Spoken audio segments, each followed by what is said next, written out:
Welcome to this conference, A Better Framework for Innovation. My name is Alexandre Affre.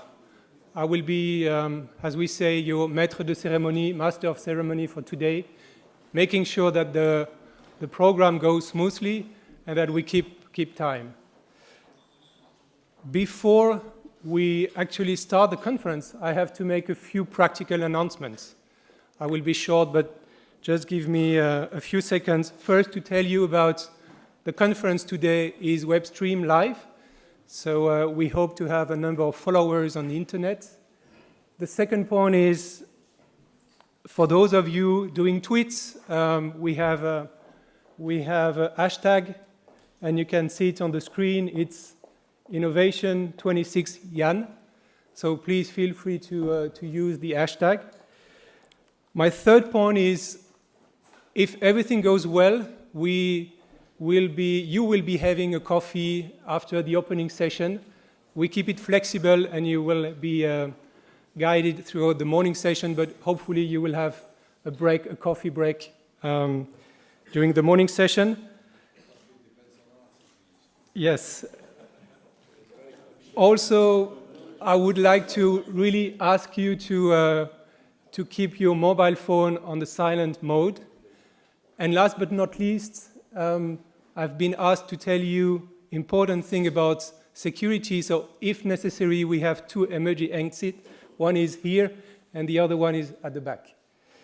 So with this, and without further delay, I would like to ask the host of the conference, Ambassador KINGMA, to give us some words. Please, Excellency.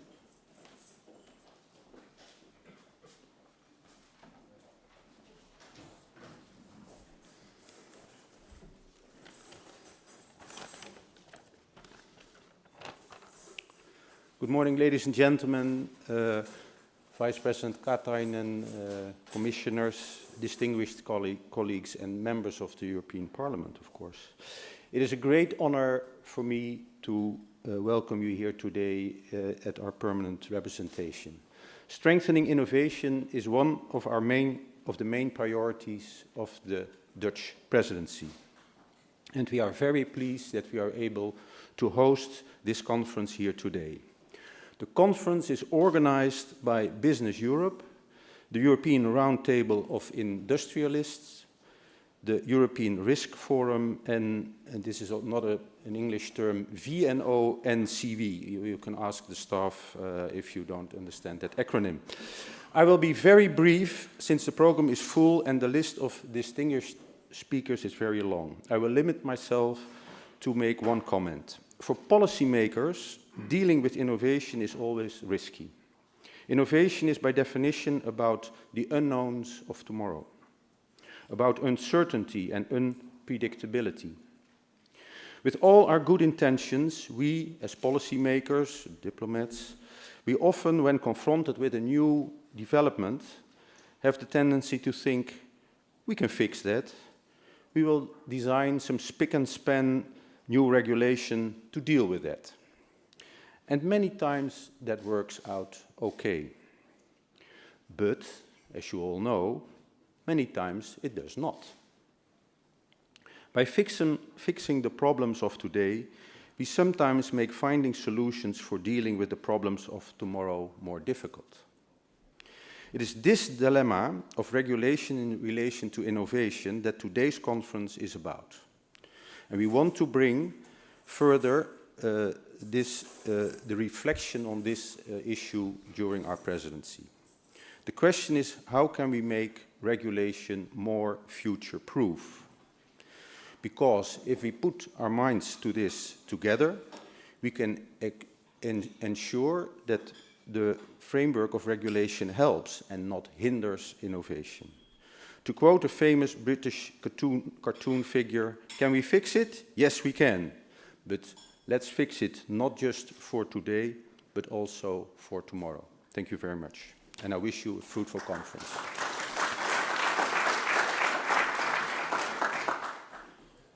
Thank you very much, Ambassador, and we wish you a successful presidency of the EU for the 6 months. Now I would like to invite Markus BEYRER, Director General of BusinessEurope, to give some introduction about the conference. Markus.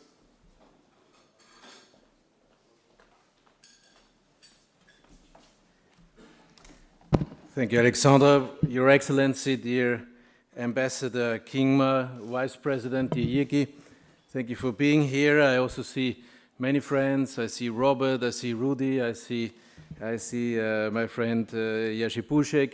So, colleagues, friends, ladies and gentlemen, welcome to this conference.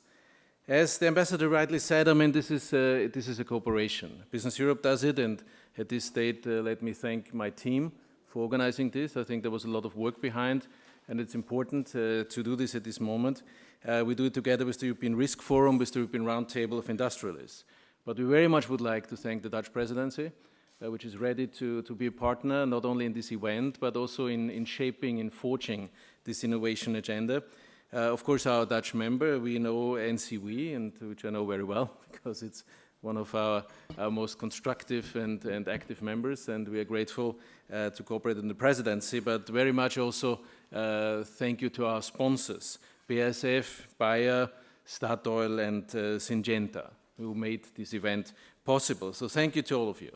Well, innovation, and if I look around, I mean, you're all innovation pros, so of course I don't need to underline how important innovation is for Europe, but just one thought. I mean, it's very clear, we are a rich continent, we're an old continent, we're an aging continent, so it's very clear we need to be more innovative than other parts of the world in order to maintain our quality of living, in order to maintain our standard of living.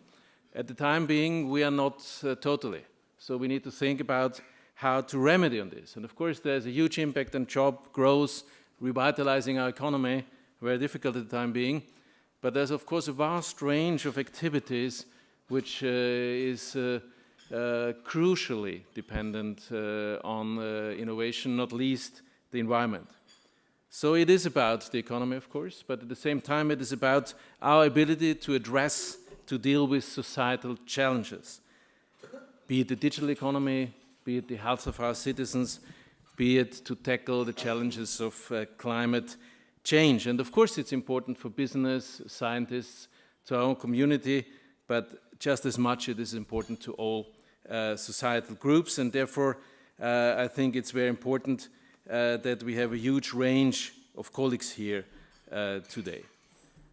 Of course, it is not a surprise, given the importance of innovation, that many conferences are happening at the time being, but I tend to believe that this one today is different and has to be different. It's not so much about showcasing brilliant solution in innovation, very important, but we do it elsewhere. It's not so much about showing the commitment of the European Union, which I know is very strong.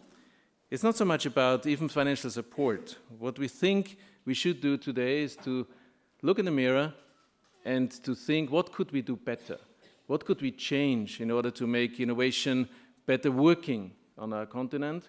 And specifically, how do we have to change the regulatory framework? How do we change the way we regulate in order to speed up our innovative potential?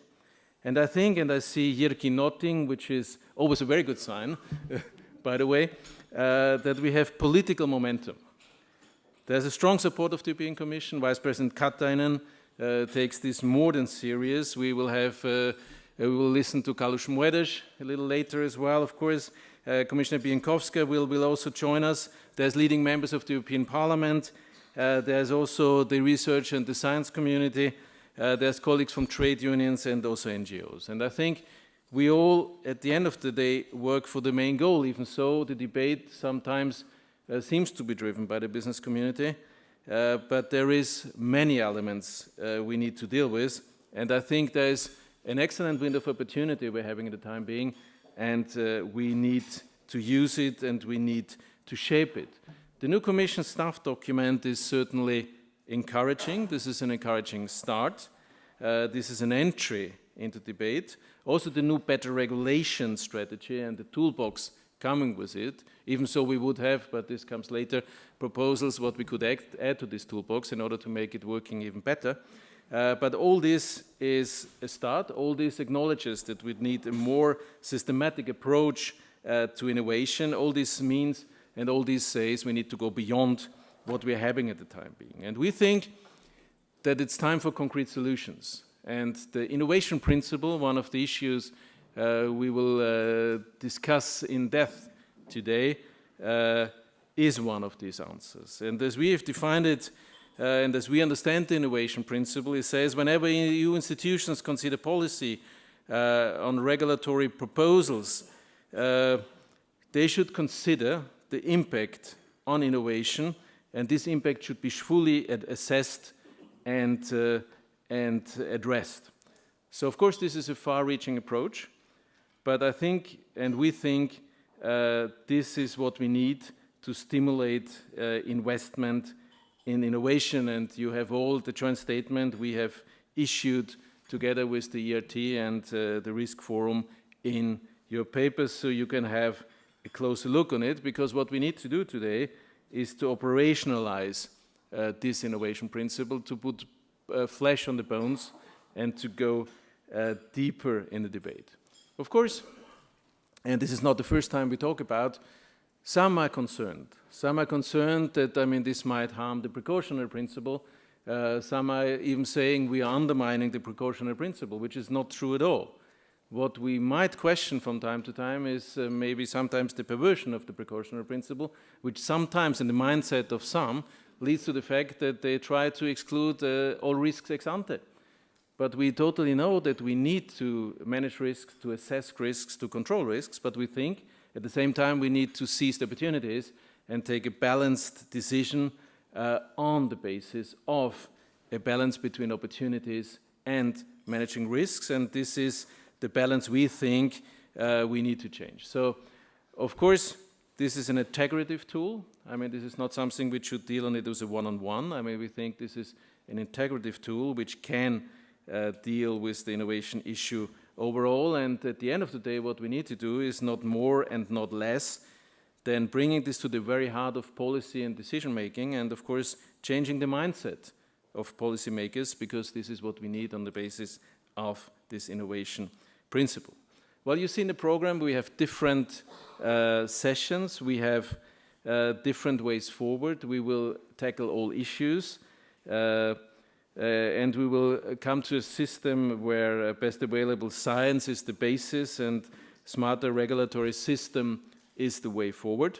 Of course, at the end, it's also about business models. At the end, of course, all this needs to translate into products and services, but we are not there. There's a number of in-depth debates, and of course, there is certain distinguished colleagues sitting in the front row, Robert Medlin and Paul Leonard from the Risk Forum. Robert, of course, main driver one of the main drivers of innovation policy in the European Commission, who have the role to interact with all our panels, to question, to chat, and at the end of the day, of course, to come up with conclusions and tangible outcomes, because the goal of what we are doing here today is to, as I said, put flesh on the bones, to come up with concrete proposals and to have a clear way forward. I will have the honor and the privilege on invitation of the Dutch presidency to go to the Informal Competitiveness Council tomorrow to also report on the results of this innovation conference. I'm very much looking forward to, and as I say, today is a crucial point. Today is the possibility of a first step to put flesh on the bones, to really make this innovation principle an integrative part of our policy making. And let me remind what I said at the beginning. We are a rich continent, we are an old continent, we are an aging continent, so we need to be more innovative than the others. We need to provide the whole policy scenario with the instruments to do so. We think that the innovation principle is a good tool to do so, and we think we have the duty to make it a success. Thank you for your attention, and I'm looking forward to a very successful conference. Thank you.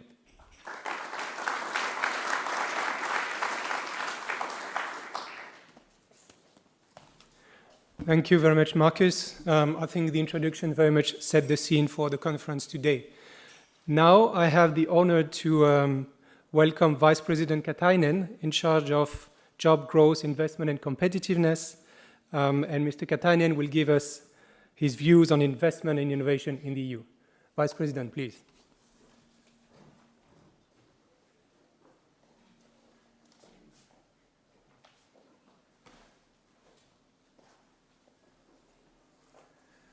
Honorable Ambassador, dear industrialists, ladies and gentlemen, thank you very much for inviting me to this very particular event. I would like to congratulate Dutch presidency for very good agenda. It's too early to prejudge of the success of the presidency, but so far so good. We like the way you selected the topics which you want to prioritize, because you will concentrate on implementation of structural issues in Europe. Now I'm talking about economic-related issues. Moving forward with structural reforms in the member states, moving forward with our proposals on deepening the single market, moving forward with trade agenda, etc. So some may say that those issues are not always the most sexy ones, but if you are in politics, you have to do what is right, not only what is sexy. So it looks very good, and we trust on your hard effort to put things forward. I also want to thank European business community for organizing this event and to concentrate on innovations. The growth is not option for Europe, it's a necessity. High added value growth, which brings and creates high added value and high quality jobs.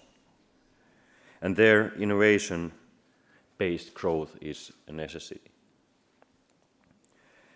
Everybody agrees that innovations and innovation environment is crucial for the European social market economy, social model of Europe.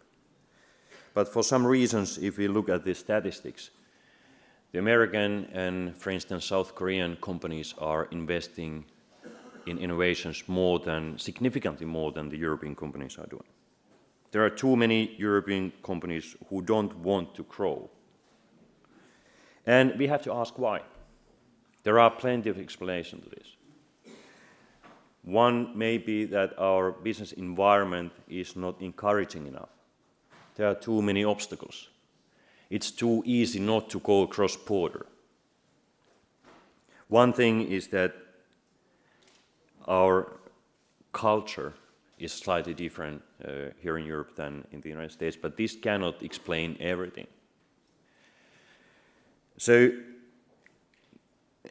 when we have been thinking what to do in the European level in order to foster innovation environment, we have ended up to a threefold structure. The first thing is regulatory environment, and I'm very happy that Ambassador and Markus, you both mentioned this issue. The second is, of course, financing, and the third is knowledge base. I would like to start from the regulatory environment. The cheapest way to stimulate the European economy and at the same time to create more favorable environment for innovation-based growth is to create a new market. In Europe, it means to deepen and widen our single market to the areas where we don't have harmonized regulatory bases. Even though there are many people who are saying that we should not regulate more, instead we should deregulate.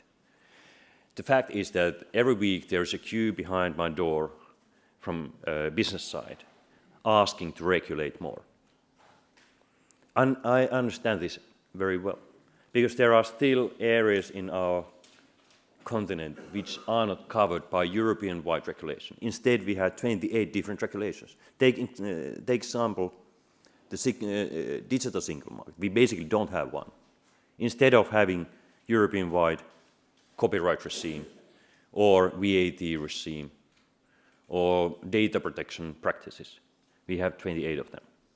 So that is why it's so important that private sector is giving advices to us how to regulate Europe better, not necessarily more, but better, in order to replace the diversity of regulations and in order to create better regulatory environment for growth, for innovations, and for cross-border trade. As you know, the Commission has quite ambitious single market agenda. I already mentioned digital single market, but also I must add capital market union, energy union, and circular economy, which is the fourth element in our single market agenda. The question, very concrete question is the Europe a continent which allows new business models to grow or arise? Very concrete issue when we are talking about, for instance, collaborative economy, is whether we allow new business models to come to Europe, or do we think that our existing regulatory environment, which has been created hundreds of years ago, is a perfect one? I'm very well aware that if we want to create Europe as an open platform for new business models, sometimes those business models will change existing companies and especially existing regulatory environment. But the question for us as a policymaker is to decide whether we are forward-looking, more liberal, allowing, or are we backward-looking and we think that regulation in some business area which was devised 50 years ago is the perfect one and it will be sustainable for the next 100 years. So this is very concrete issue in the member state level, but also here in the European level. Take example, free flow of data, which is very significant topic during the Dutch presidency. Commissioner Moedas and Vice President Ansip, they both are working on this field. Imagine if we had a European-wide regulation which would allow freer flow of data than today.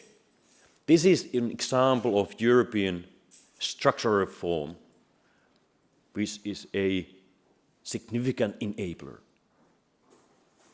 Also in this issue, which may sound quite simple, there are diversities in views. But we have to decide what of our interests are the most important. How to secure proper rights, or rights of the property holder, the intellectual property holders. But what else we can do in order to enable for freer flow of data. Also, I've tried to raise circular economy as an example where we can reshape in business environment and innovation environment in Europe. There again, we have to look very carefully what to regulate and what not to regulate. Even when we want to encourage the European private sector to move from current linear business models towards more circular business models, we have to make sure that there is a possibility to make profit. Otherwise, there's no economy. In circular economy, which is supposed to strengthen sustainability, environmental and social sustainability in Europe, the best friend of circular economy is the market economy. And we, again, as a policymaker, must understand this fact. In order to make it possible to create high-quality jobs and high-quality business environment and create added value, what the European business sector can provide for the European social model, we have to make sure that it is possible to make profit. I will move next to the financing of innovations. Everybody knows that we have a crown jewel called Horizon 2020. It's the world's largest innovation and research fund, 80 billion euros in 7 years' time. Addition to this, we have COSME, we have several SME funds under or within the Horizon 2020. And we also have new EFSI fund providing risk financing to private investors. I will come back to EFSI a bit later. But providing strong incentives to private sector to do more is of key importance in order to close the gap between Europe and other important world economies. As an example, if the venture capital industry in Europe has become more robust over past years, there is still about 5 times more venture capital investment in firms established in the United States than in firms established in Europe. The average size of the European venture capital funds is around 60 million euros, whereas its counterpart in the United States is 280 million euros. And everybody understands the size matters. The bigger the fund is, the more it can take risk. The more efficiently it can allocate resources to new innovations. So that is one of the reasons why our focus in Commission is to strengthen capital union in Europe, and also to use EFSI for creating a venture capital fund of funds. So innovation needs funding, and especially it needs risk financing. Before going to EFSI, I must say that it's not only about public financing. Policymakers usually tend to think what we can do, how much taxpayers' money we can provide for the private sector. Of course, it's a very important thing, and the member states should do more in terms of providing R&D resources to catalyze private resources. But in the best countries, where the R&D investments are the highest, there the public sector's role is around 25% of all R&D financing, and the rest, 75%, is coming from private sector. So we have to elaborate the best practices in Europe and copy the model to the other member states. EFSI is a new creature which was founded because the feedback from market was quite clear. Everybody said that there is plenty of resources, plenty of liquidity in the market, and many people said, don't pump public liquidity to the market because there's a risk that it starts competing with private resources. And this is very understandable logic. But at the same time, the same people said, because banking regulations changed, because many other things have changed. In some countries, banks are constrained because of the economic situation. There's a lack of risk financing. The message was very clear. If you want to do something in order to mobilize private resources to the European market and the real investment, there's a need for risk financing. That's why, and here I want to thank the European Parliament and the Council for excellent cooperation.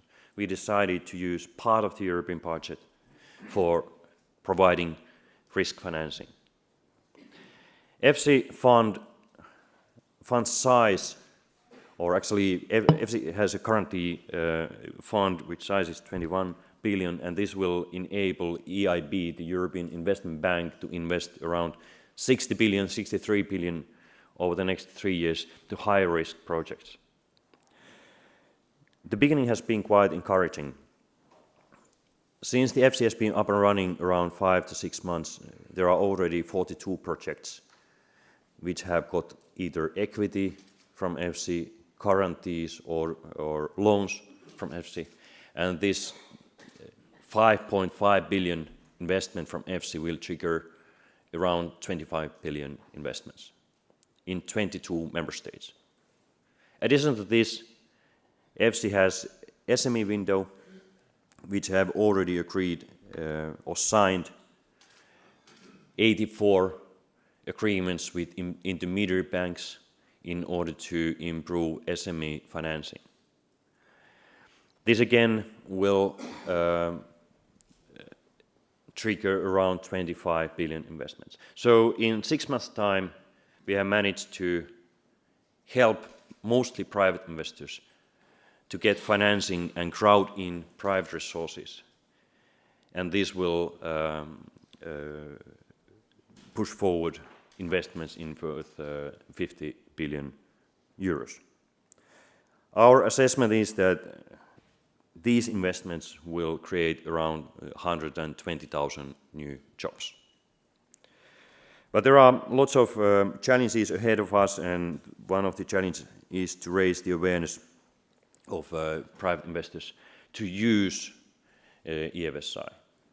75% of this 50 billion will come from private sector. So our basic aim seems to function. We use public guarantees for crowding in private resources. Finally, the third issue, the knowledge and education and research. Innovation is a key driver of competitiveness and growth, and it is not only about financing.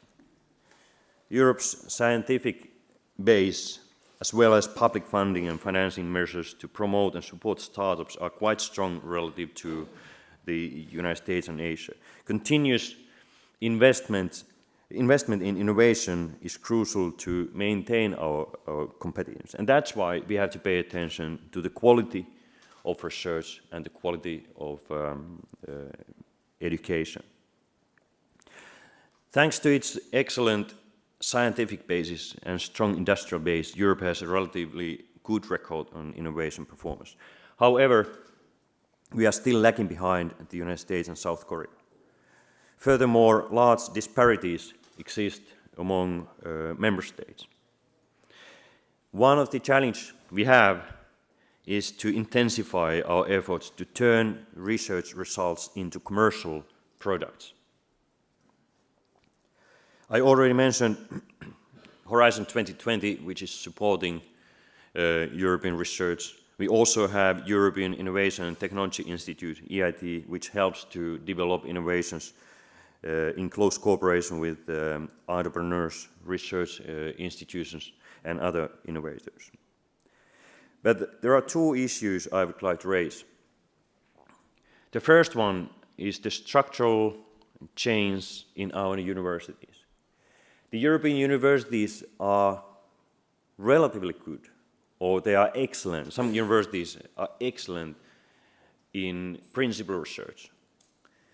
They have traditionally been extremely good educating people, to educate professionals. But one thing which has been missing in large scale is that the universities have not been hubs for innovators and entrepreneurs. But luckily, this thing seems to be changing. I have visited all the member states, and every time when I went to some of the member states, I wanted to visit in university. And I saw very clearly that there's a clear tendency in many of the universities to be more open to external society and crowd in entrepreneurs to strengthen and foster entrepreneurial spirit, to become innovation hubs and hubs for venture capital. So this is a good sign. This is kind of structural change we need in Europe.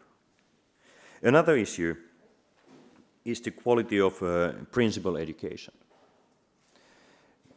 Some of you may have heard me to say this several times before, but I keep saying this because I believe very strongly that if we could change something overnight, I would choose teachers' training. Because the quality of teachers' training is a core for innovations in long term. It's a precondition for good social life. It's a precondition for equal opportunities for all in Europe. So that's why we have to pay more attention to the quality of teachers' training, in principal teaching, but also in vocational training. Ladies and gentlemen, Ambassador, there are lots of things what we can do. Everything is not about money. We need European structural reforms. We need more investments to R&D in member states level. But also we can do a lot in the European level, especially creating more open innovation environment, which means creating more harmonious single market, better trade deals with third countries. And then we can pay attention to the quality of European research and basic education. This all is important in order to maintain and foster our social model in Europe. Thank you very much.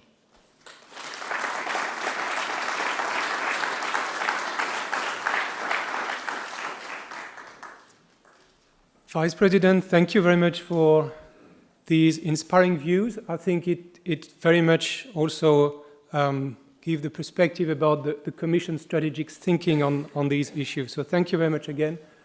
I was hoping that you will be able to stay with us for a couple of minutes, but probably not. Thank you very much. So this is now time to open the first session of the conference, which is about a new innovation governance for Europe. And for this, we have the pleasure to have Brian Maguire, Chief Correspondent at Euronet Plus, who will be moderating the session. Brian, you have the floor. Thank you. Good morning. Follow that. Most of you will have walked past the Berlaymont building recently, and you may have seen JFK painted on the Berlin Wall just outside it. If you had said that someone was going to stand on the moon, would you have thought precautionary principle or innovation principle?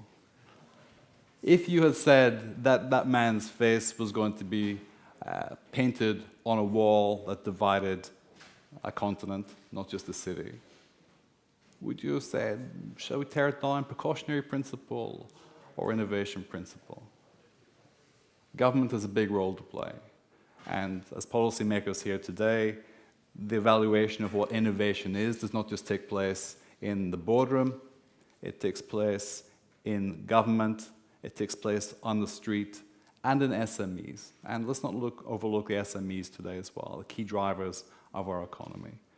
And when we look for the next big risk, when we look to build our economy to something which is much bigger, much more ambitious, will we think of going to the moon? Will we take our moonshot? Because this is the generation, as many of you will have been to Davos will know, that faces the fourth industrial revolution. So let's just set the scene today, is that everything that we discuss today, everything that we hear today, is in the context of what comes next. We're preparing Europe for the fourth industrial revolution. And we can be watching as others go to the moon, or we can be going further, faster, and with more ambition. So it's in this context we want to open the first discussion. And the title is A New Innovation Governance for Europe. And we're going to look at what Europe needs to be more innovative, the key elements. Our panelists will address risk aversion, risk management, strategic decisions on innovation in Europe, and the roles of the EU and national institutions. And we have a great lineup this morning also. We're going to ask, how do we set an agenda for policy frameworks which are fit for innovation, do no harm? And how should Europe organize itself in terms of governance for risk management and innovation?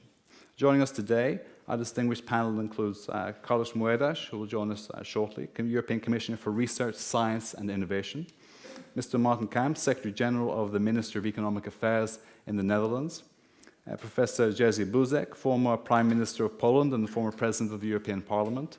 Professor Buzek is currently Chairman of the European Parliament's Industry, Research and Energy Committee, a favorite with journalists. He can stand in front of the camera at any time and give you the perfect soundbite. And Mrs. Mari Kiviniemi, previously Prime Minister of Finland. Mrs. Kiviniemi is currently Deputy Secretary General at the OECD. And when I go home this evening, my kids will ask, who are we talking to today, Daddy? And I will say, I was talking to the former Prime Minister of Finland. And my daughters will say, can I be like her? And I say, yes, you can. And then you can be the Deputy Secretary General at the OECD. So as an inspiration today. And this is also a key element of Davos also, gender parity. I don't want to make too much of this. This is a critical issue. Justin Trudeau, the Canadian Prime Minister, identified this as something which is critical. And this is critical to innovation as well, how we change the perception of who leads within innovation models also. Dr. Hal Schweiger, a member of the Board of Executive Directors of chemicals giant BASF, was speaking earlier. He completed his postdoc at Berkeley University in California. I hope we get an opportunity to speak a little bit about this also later on today. We will have time for 1 or 2 question sessions, depending on when the Commissioner arrives. And so you can keep in mind what you want to ask our panelists then. Let me welcome our first panelist this morning, Mr. Martin Kamps, Secretary General of the Ministry of Economic Affairs in the Netherlands. Mr. Kamps.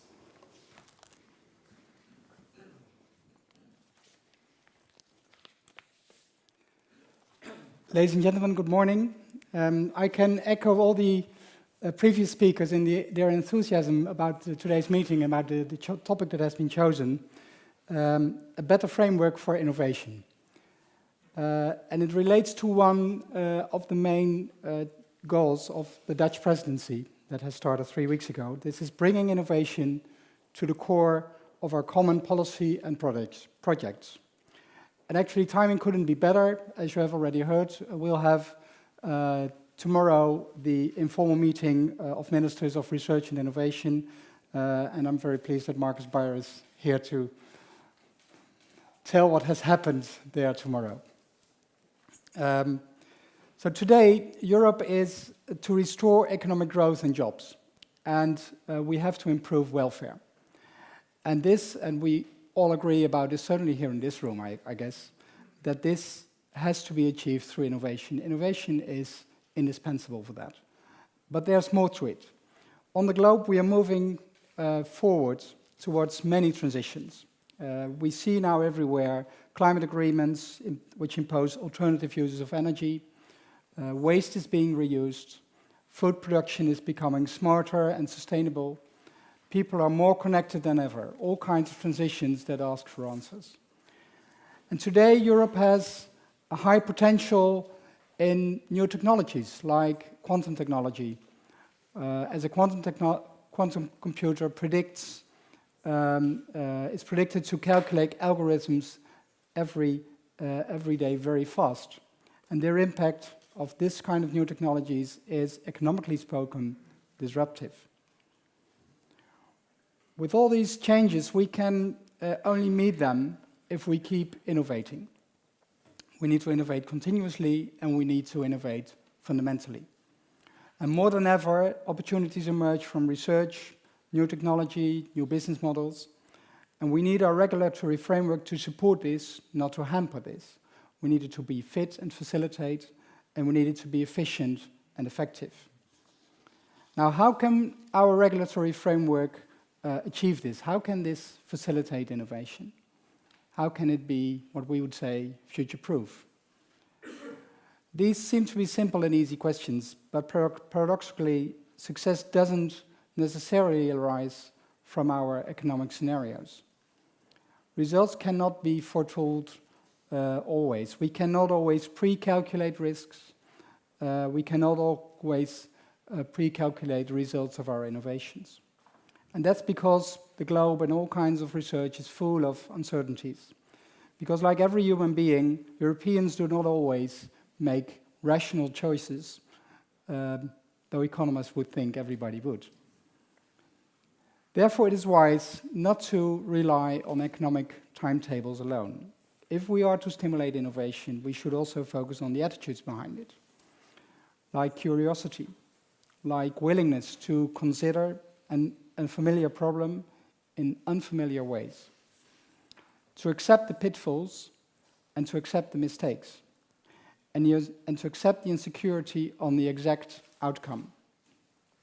And of course, suppressing risk-taking does not bring certainty. Often it's only short-term certainty it brings, ultimately holding us back from the long-term solutions. And therefore, Europe has to balance. It has to innovations need their scope, and we have to manage risks. Now, how can we find this balance? And I want to suggest 4 simple rules. The first rule is better regulation for innovation doesn't always equal deregulation. We don't improve regulation by just getting rid of it. In many cases, regulation can support innovation. But we can be smarter and eliminate obstacles, which is the so-called unnecessary red tape. And this is of special importance for small and medium-sized enterprises. They definitely need opportunities to start a business more easily, hire staff, and create jobs.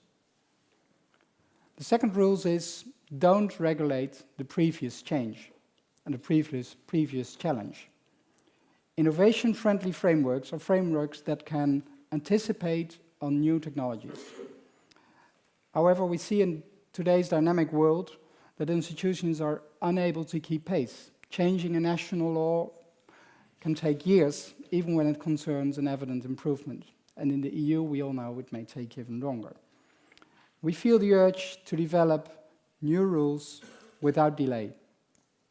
But even if we do, technology will overtake. So why not experiment? And in that process of experimentation, improve our policy making.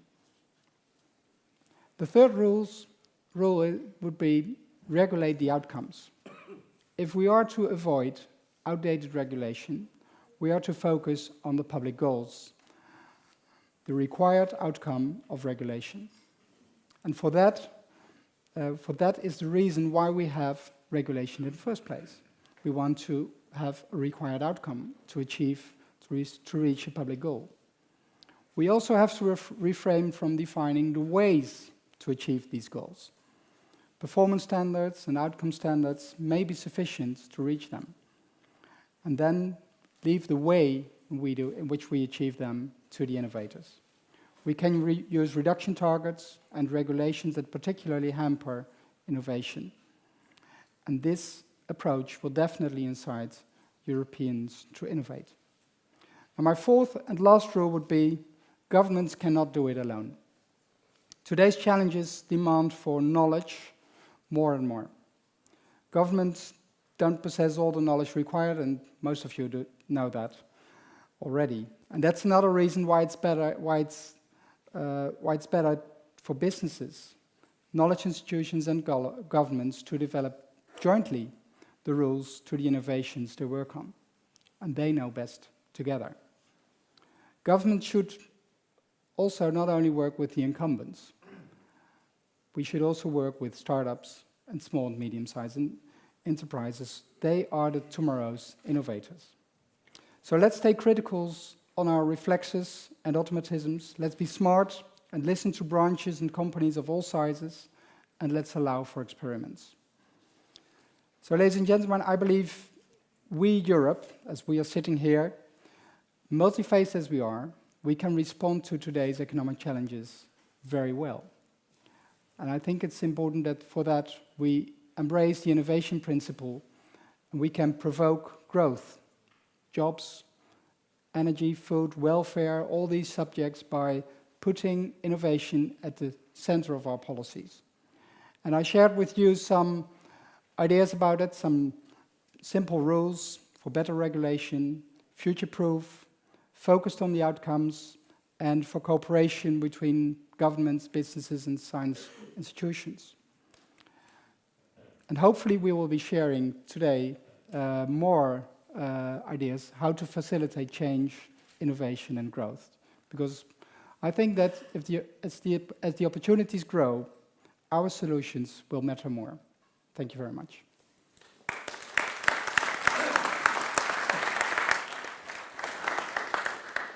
Thank you, Mr. Kamps. Our next speaker, Professor Jyrki. We shouldn't underestimate the role that innovation has in democracy. If we have a failing economy, we see very clearly today the consequences for democracies across Europe. So it's a great pleasure to welcome Professor Buzek, a man who knows a great deal about democracy and the representation of the European Parliament. Thank you very much. Good morning, ladies and gentlemen.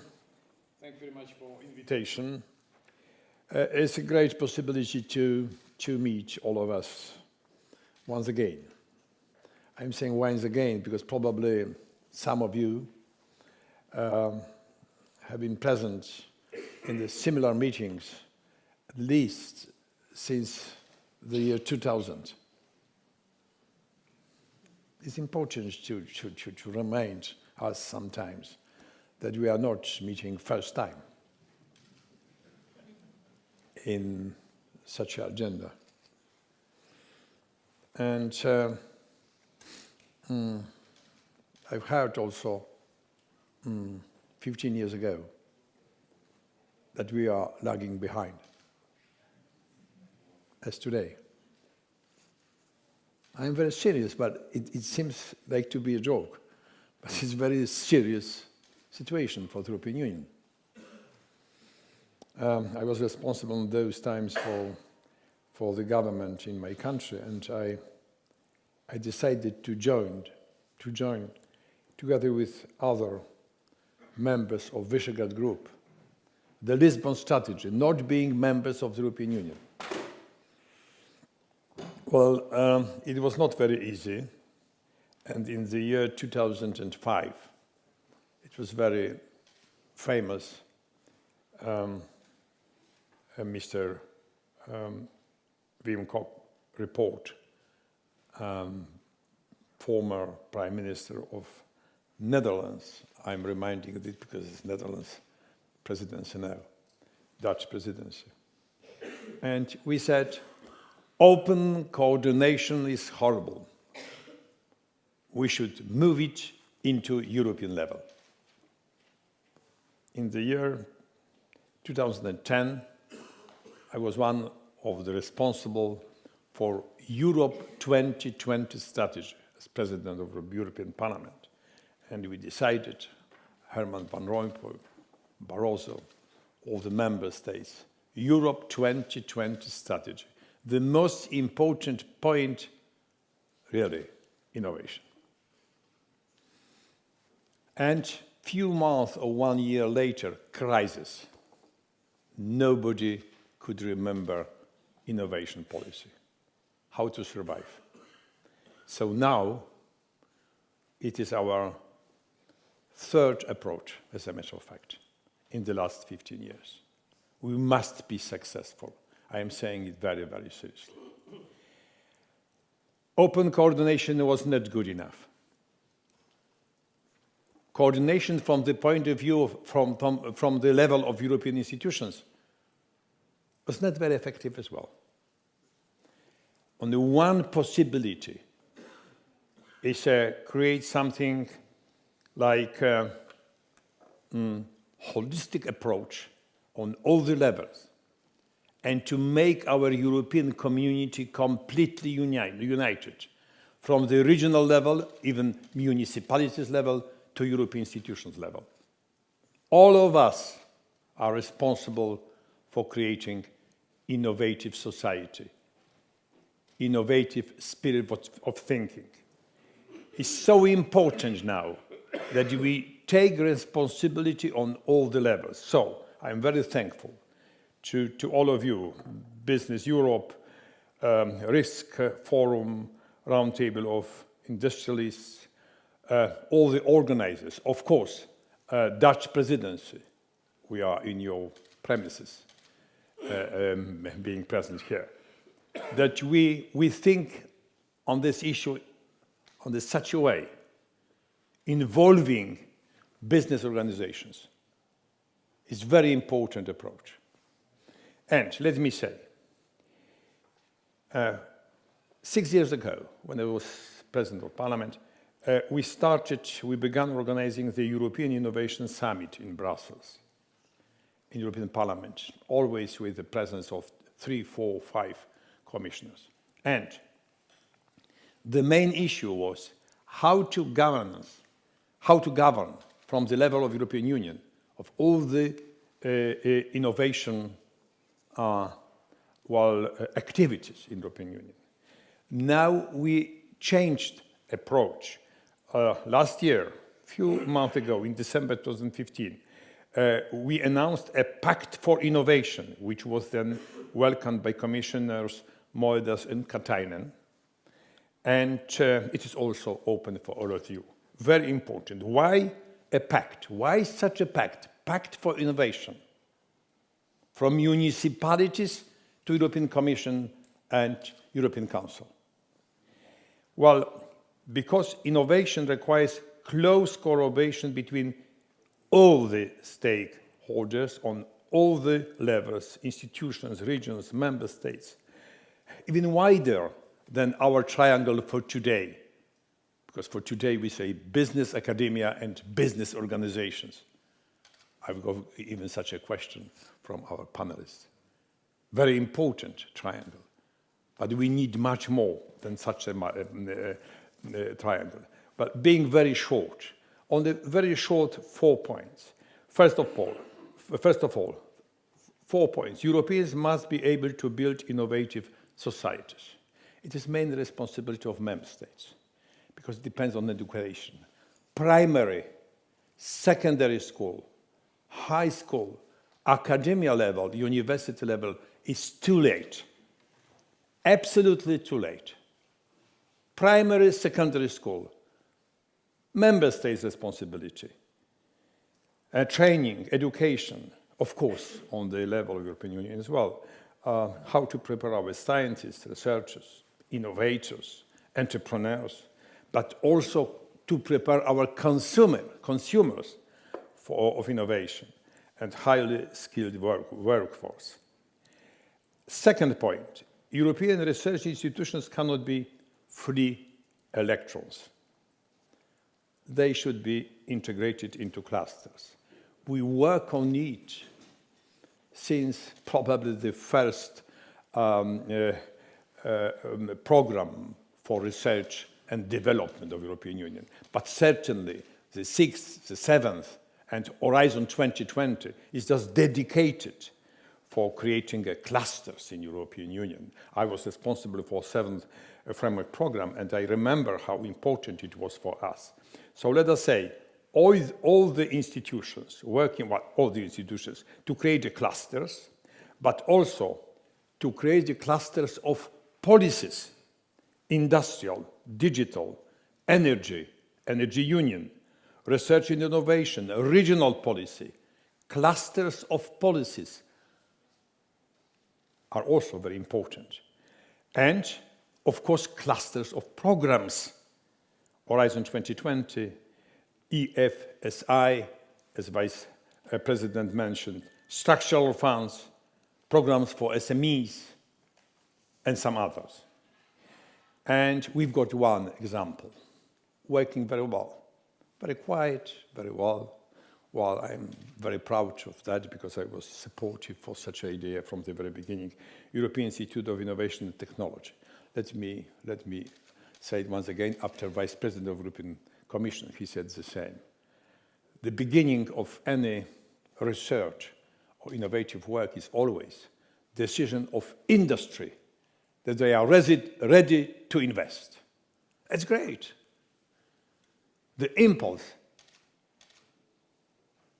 comes from the industry. We need something like that. Then European Institute of Innovation and Technology can say, well, okay, we can have help from European Commission and so on, from academia, and to start our work. Point number 3, we must encourage European firms to invest more in innovation, very important responsibility of European Commission, European Fund for Strategic Investment, Juncker program, risk-sharing finance facility we introduced in 7th framework program, we remember very well, but also member states. Tax system, for member states, very important. Tax system on national, regional, municipality level to encourage more investment in innovation or special economic zones, but dedicated for innovations only, nothing else. And very short last point, we need a supportive regulatory framework. Of course, responsibility of 3 European institutions, well, Commission, Parliament, and the Council. We must analyze how the policies and law which we create influence innovation. And we must make sure that science plays an important role in decision-making. I'm not answering too early for the question Mr. Moderator is keeping for me. Thank you very much.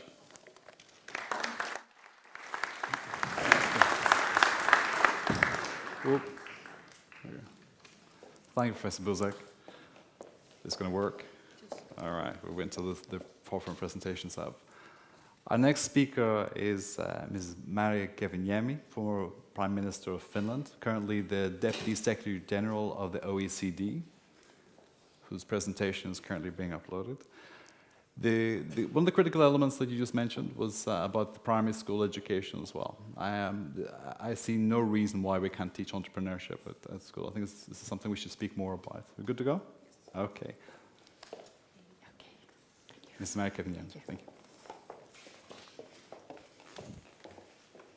Ambassador, ladies and gentlemen, it's a great pleasure for me to be here today. And when I think about the agenda, it really tells us how important it is for all of us to be here today. And I would like to congratulate the Netherlands for its presidency and for choosing such pertinent themes for its presidency. I'm fully convinced of that it will support also the Commission's work very well.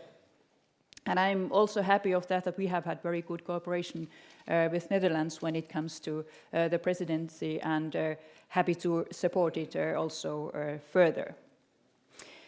But today already many of the speakers have said that it really is essential when we think about boosting productivity, growth, job creation, and also addressing global challenges, that innovations really play a big role in achieving all those goals. But the question is, how do we make innovation happen, and what role does governance play? At the OECD, our recently updated innovation strategy outlines 5 specific policy areas that together can lead to stronger innovation performance. And I was happy to listen to Vice President KATAINEN in his introduction and keynote speech. When I look at the Commission's list of priorities, it's pretty much the same as what we recommend the member countries to do. So my first advice is, seize the benefits of the digital economy. An open and accessible internet is essential for innovation in the 21st century, but while most European firms now have a broadband connection, there are still big differences in the use of specific technologies, and this gap is particularly important for SMEs. For example, cloud computing is still only being used by a small share of SMEs in European countries. Okay, there are some countries which are leading, like Finland, Iceland, Italy, but then when we look at those which are lagging behind, they are also European countries like Hungary, Greece, and Poland. Progress in this area is critical, and when we think about these small enterprises, these are really the ones who could benefit a lot from using digital technology like cloud computing. So really there's a lot to be made and achieved. And we fully support the Commission's goal to achieve the digital single market. That really is one of the preconditions to achieve the goals of benefiting from the digital economy. So my second advice is that let's stop favoring incumbents. Young, innovative firms generate many of the breakthrough technologies that drive innovation, and they account for over 40% of all new jobs in the OECD economies.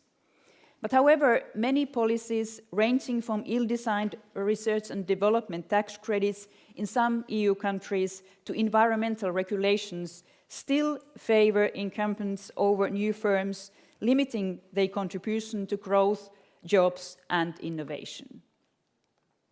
In many countries, new firms simply don't grow enough after their successful startup. And here in this picture, you can really see the difference between the European countries and US, which is really leading quite far away from the European countries.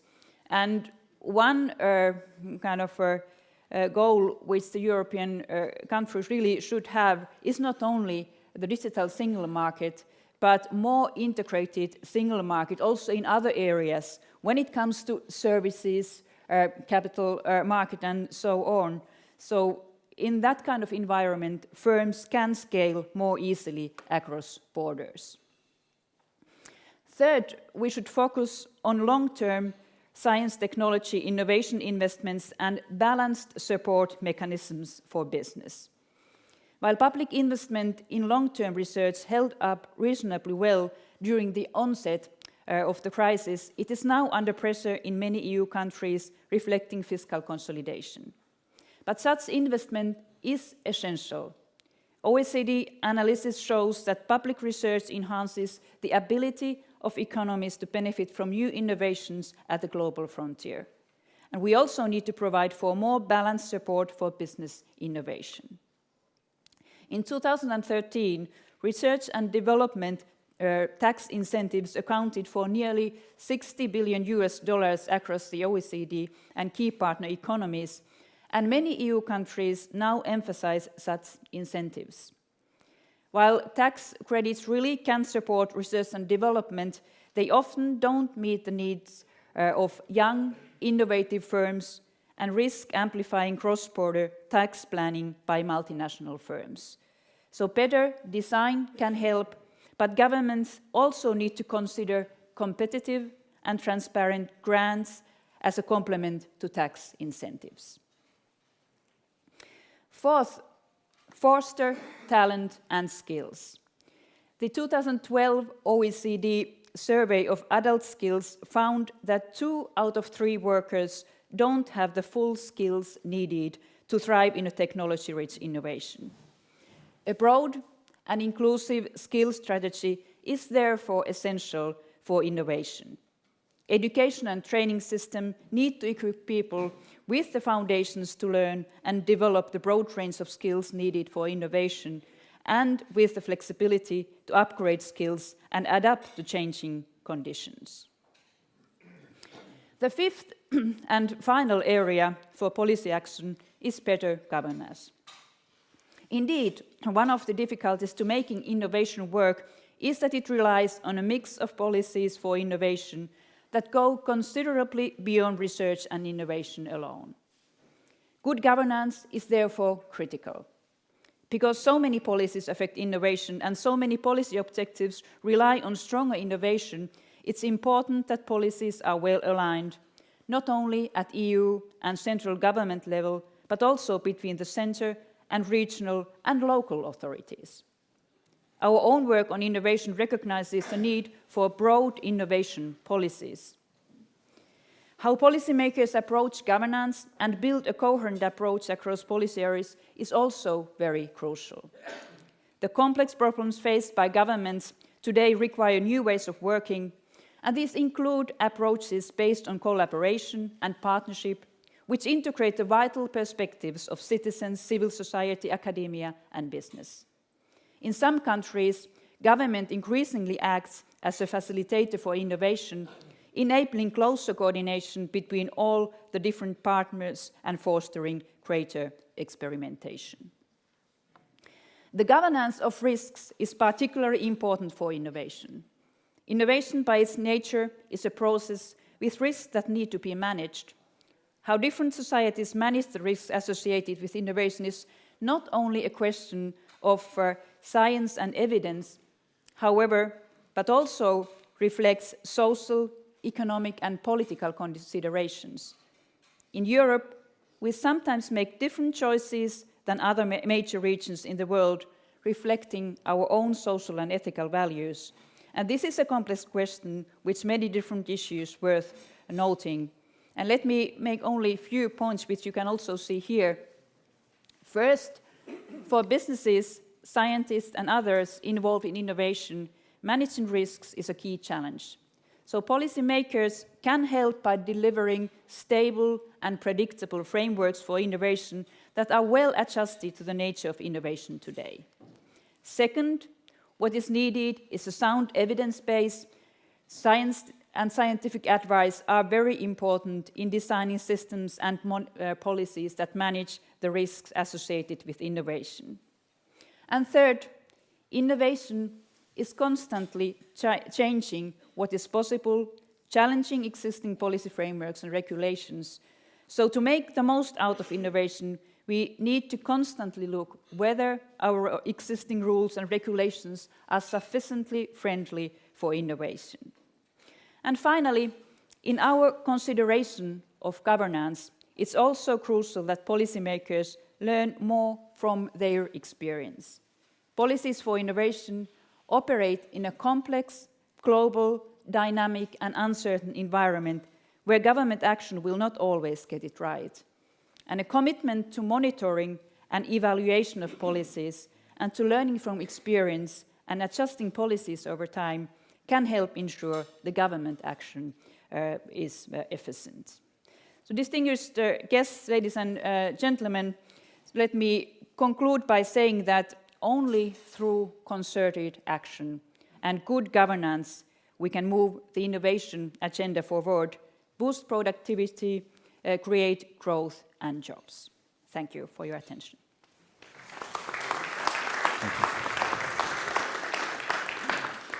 Thank you. Our next speaker, Dr. Harald Schwager, is an executive board member with BASF.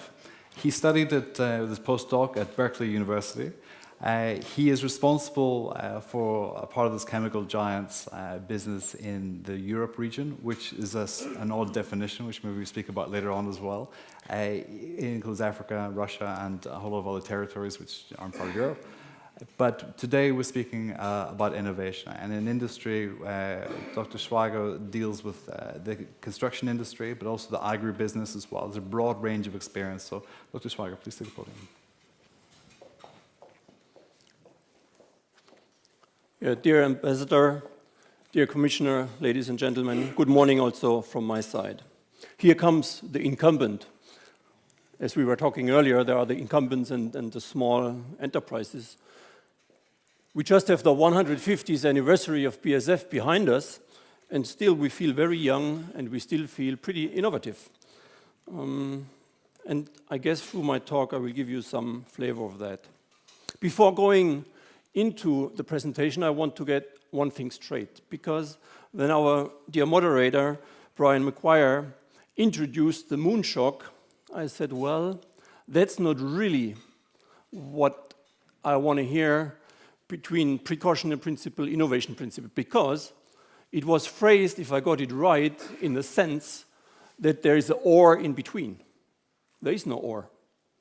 Precautionary principle or innovation principle, no. The ERT and also Business Europe, we all worked very, very hard to get it right. Yeah? So yes, we need to be precautionary, but we also need to be open. Yeah? So it's not one or the other. It's not one against the other. We need both. And it's not even a balancing. We need to look at both. So, but this just as an opener. Why innovation policy is important, not only to BASF, but it seems to everyone, because it was mentioned by Martin Kamps, it was mentioned by the Vice President Jyrki KATAINEN earlier. It creates jobs, it creates growth, it has the potential to revitalize the economy. And this is of utmost importance, of course, mainly, and we are in Europe here, mainly in Europe, and it can be also essential to enable environmental protection, and with that, sustainability, and to move us more towards a circular economy. What we heard earlier by Vice President KATAINEN, that too many European companies don't want to grow. I'm not so sure if that's true. We definitely want to grow, and there's a need to grow, because each and every company being in existence knows that there are productivity gains. And if you don't grow, then you need to reduce somewhere else in order to get more productive. But I will come back to that topic a little later. Europe has a track record of innovation and benefits from some of the best science in the world. However, the policy environment needs to encourage and keep the knowledge and the ability to innovate also in this part of the world needs to keep it in Europe, and this is important. Innovation relies on investment by both public and private sectors. Private sector investment depends on the ability to realize return on investment. And this is a very, very crucial point. We were having, and we had a debate, if there is good and less good innovation, in the sense that there is disruptive innovation, and there is a belief out there that disruptive innovation creates more jobs than it destroys, certainly true, and incremental innovation, productivity gains, where in essence you lose jobs. But what is true is that any kind of innovation destroys jobs in the first place. And the question is it within an organism? Is it within a geography? What we need to make sure that the combination of the two shows a positive saldo, that in the end we create more jobs when we need to destroy. Because the need for destruction is definitely there, because the world around us definitely increases productivity. And the industry has a track record, and this is going on for decades now, that around the globe we can improve productivity roundabout by 2% per year. If we grow less than 2%, take Europe, and you know the numbers, then in an existing kind of business, this is only possible to stay competitive. If you don't increase the volume, you need to decrease the employment. This is pretty easy calculation. So we need to make sure that the regulatory environment is such that we create more jobs through disruptive innovations to push value creation ahead. And this is why science-based policies are so important, which are, at the end, rational, predictable, and help to stimulate confidence to investment in technological innovation. The scientific advisory mechanism has a critical role to play in this context by ensuring certainly the highest standard of science and apply it to science evidence which is used by policymakers. And here comes also concern. Recent moves by campaigners to exclude, for example, industry from sponsored science and scientists because of a perceived commercial conflict of interest will not solve this problem, because it can come with many unwanted outcomes. For example, just to give you here and there also a concrete example, the unworkable guidance document which we received on bees. Or there will also be, at the end of the day, a horrible dilemma for industry, which must now decide whether or not to work with the brightest scientists in order not to take them off a document because we have worked together with us. That can't be. And that is also, at the end, in contradiction with Horizon 2020, because here, what do we say? We say we want to have PPPs. Yeah, so if we undermine this cooperation, I mean, where are we then? And I have to take a little phrase you mentioned, dear Professor Buzek. You said innovation was put very high up on the agenda, and then the crisis came. And then almost nobody talked about innovation anymore. If we look what industry did in that period, and I can speak only for our company, we kept the innovation budget constant. We didn't decrease it during the crisis. We decreased anything else. But we didn't hamper around with our R&D money, because we know that this is for the long term. If we start researching certain topics, this will bear fruits only in 10 years from now. And if we would decrease today, society would feel it 10 years in the future. So we need to make damn sure that everything we do is very, very long-term oriented. But again, for this, you need funding. For this, you need return of investment. For this, you need competitiveness. Only on the back of competitiveness, innovation will flourish. Here we come to risk-averse policies, such as hazard-based regulation, and this certainly undermines the idea, the willingness to invest first in inventions and then in innovations, because the two always belong together. So far, hazard-based legislation has primarily been limited to pharmaceuticals, to crop protection, biocides, cosmetics, but the outcome of these important policy debates could have far-reaching consequences for other areas of technological innovation in Europe. A lack, just to give you another example, a lack of alignment between hazard classifications resulted in the loss of valuable pesticides which are demonstrably safe in the market. And here a very specific example. Take the most important fungal pathogen of wheat, which is Septoria. Here the industry, regardless of a very, very good business which could be out there, we have managed only in the last 30 years to find 3 different modes of action. That's not that much. It shows how difficult it is to come forward with new and innovative chemistries. But we lost in 4 years 1 class because of resistance, because we did not have sufficient more products. And now we come back to regulation as well. So now if we talk azoles, then this is a chemistry class which is under stress as well. So if we don't get it right, we always increase the problem by taking off materials and increase the risk of resistance. Next point, Europe has an enviable reputation for legislation which protects human health and the environment. We do, and it's right so. This is something we all can be proud of and we should be pleased of. But precaution is necessary as well, and there is legislation in place to ensure that precaution is taken when innovating. However, while precaution and legislation can stimulate innovation, too much of it, of course, can stifle it as well. Industry voiced its deep concern that increasing risk aversion of European policy is more and more getting in our way. So, what's the innovation principle now? It's simple. Whenever legislation is under consideration, the impact on innovation should also be taken into full account in policy and legislative processes. That shouldn't be too difficult. In very short,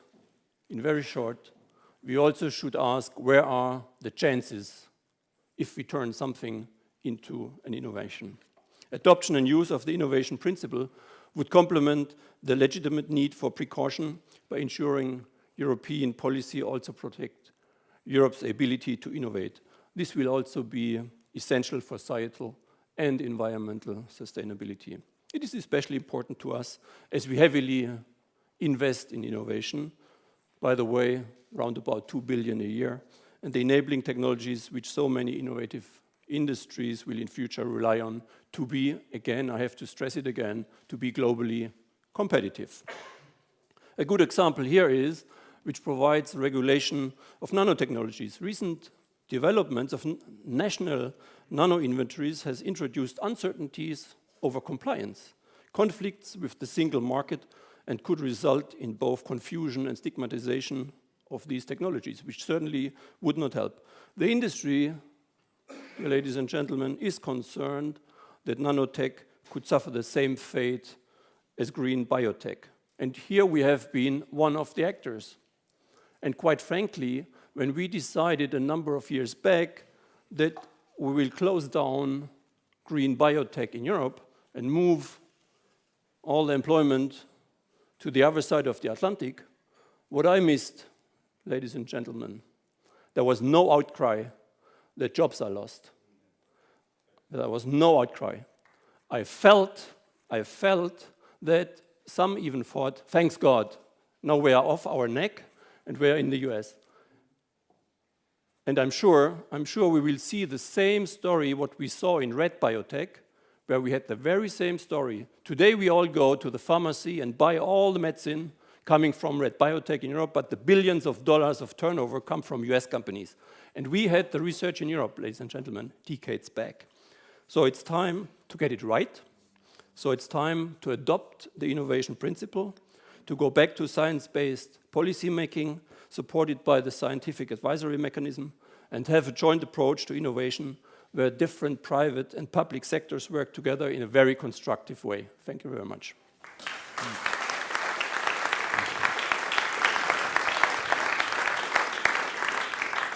Thank you, Dr. Schweiger. That famous JFK quote, ask not what you can do for innovation, but what innovation can do for you. Thank you for picking up on thank you for picking up on the moonshot. It is indeed a balance. The precautionary principle and the innovation principle are not mutually exclusive. And for everything that we have the ambition to do, we need to measure these against each other as well. And the push and pull between industry and particularly the Commission, I guess, are going to be strong in this regard. We have with us now Commissioner Carlos Moedas, Commissioner for Research, Science and Innovation. It's our great pleasure to welcome him now for his portion. Thank you very much. Thank you. Can I go here? Thank you. Good morning. Thank you very much, everybody. First of all, Honorable Member, Prime Minister, dear friend, Jyrki Buzek.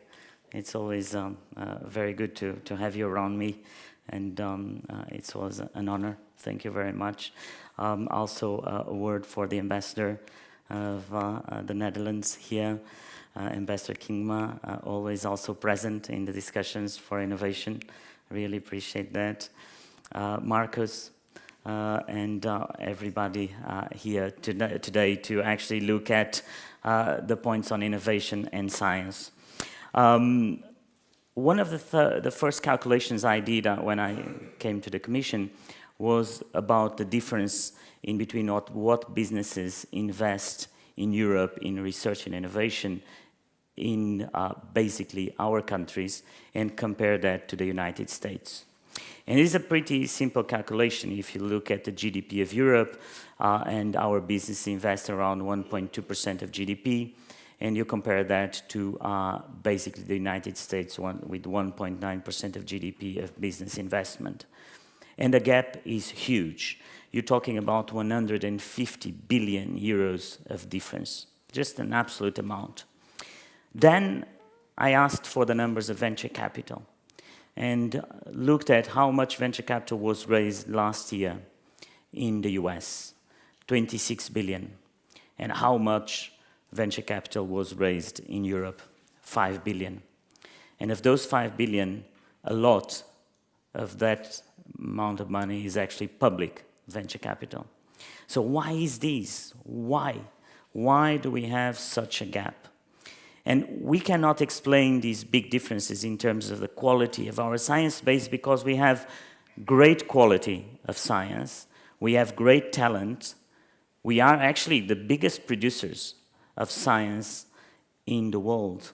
And actually we have more scientists than every other part of the world. I mean, there's around 7.8 million scientists in the world, and Europe has more than 2 million of those scientists. So I believe that these huge differences come from a problem in the ecosystem of innovation. And it's not that the ecosystem doesn't exist or the pieces are not there. It comes because there's no links in between those pieces. And you see that because in an ecosystem, you always have universities, normally at the middle, you have companies, you have financing, and you have regulation.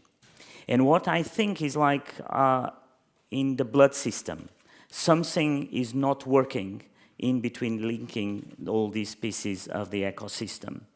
And I think that what I wanted to get across today is that I think that the missing links have a lot to do about regulation and regulatory frameworks. And that's a big part of my job, is how can I help? How can I help Europe? How can I help you understand what's wrong and what's not actually linking the pieces of this puzzle? So I had really two ways that I wanted to actually talk about, because we talk about in theory, and in theory everything looks very easy, but then when you try to make it happen, it looks much difficult. So I thought about first to talk a little bit about how we incorporate innovation into better regulation.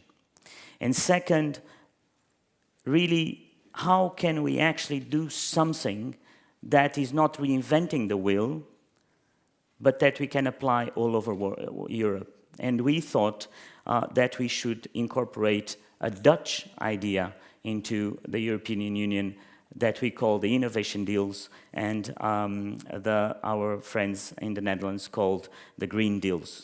So the Commission approach to better regulation, and I think that here we've had really someone that is a visionary of changing the way we do regulation, which is first Vice President Timmermans. So in terms of the new legislation, what we really are doing today, that I think it's quite new and will be part of the solution, is basically the introduction of what we call the innovation tool to help to assess the potential impacts of new regulation on innovation. The second, about the existing regulation, it's the REFIT platform, which have been really very unique because you have to look back at what exists and try to see if you can change it or not. And for me, the biggest challenge today, when I look at regulation and our discussions in the Parliament, and that I've talked so much with the parliamentarians, is how can you create the way of regulate the future? How can you regulate things that you don't know? And this is going to be the future. I mean, in the past, you had lawyers that used to do regulation that was static. And regulation has to become flexible, dynamic, and looking to the future. And so we're looking with first Vice President Timmermans, how can we actually work out those ideas, those tools of creating new ways of looking at regulation. And it's very interesting because I think, like, you know, in science, one of the phenomena that we really are seeing today is that there's no scientist that is creating anything new if he's not in the intersection of different disciplines. I was in Israel the other day and visited the Weizmann Institute. And the Weizmann Institute has more than 100 ERC grantees. And one of the interesting methodologies that they use there, because I was asking what's the secret, why do you have so much brain power here and so many grants? And one of the things that they really use, each one of the PhDs, they have to go through different labs in different disciplines. So someone that is doing a PhD in medicine will spend sometimes in a chemistry lab or in a physics lab or in the biology lab, and so they will go around. And so one of the men I met there was a man that is a plant biologist that actually discovered a cure for prostate cancer through chlorophyll. And I think that if I do a parallel in between science and actually regulation, which is also science, I think in regulation we need to do that step of the interdisciplinarity. That regulation is not something that has to be done just by economists and by lawyers. It has to be done through an horizontal way of looking at it. So one of the first things we did actually is a report that is somewhere there from the Commission, was to ask all over Europe what you think would be impediments, things that actually are not letting you go as business people. And I really wanted to be frank with you and direct. I think that we probably did something wrong because we didn't get everything that I thought we would. It's sometimes very difficult also for business people to go from the macro level idea that something is taking them from doing something to the detail. And we say, so, I mean, it's difficult to do business in Europe. Tell me exactly where you feel it's difficult. And we found, especially on the health sector, we found really detailed things that we're going to act upon. But we also need you to actually do more of that. Because if not, we create a wrong perception about Europe. And let me tell you, going here to a point that I think it's to your heart, which is the innovation principle. There has been several discussions about it. Are we for? Are we against? Why? Is it the precautionary principle something that actually is not letting us do innovation? Probably not. But so what are the arguments for the innovation principle? And I just have one argument, why I'm so personally defending all the time the innovation principle. It has nothing to do with the definition. It has nothing to do with the legal setup. It has to be, it actually has to do something that I've learned in psychology, which I think that Europe suffers from what I call a reverse halo effect.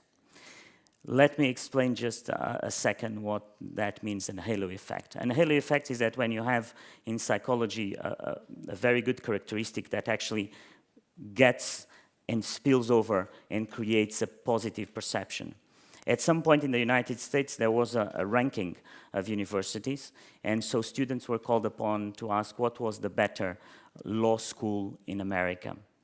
And on the top 10 of those answers of that survey, it came that the best, one of the top 10 best law schools in the United States was Princeton.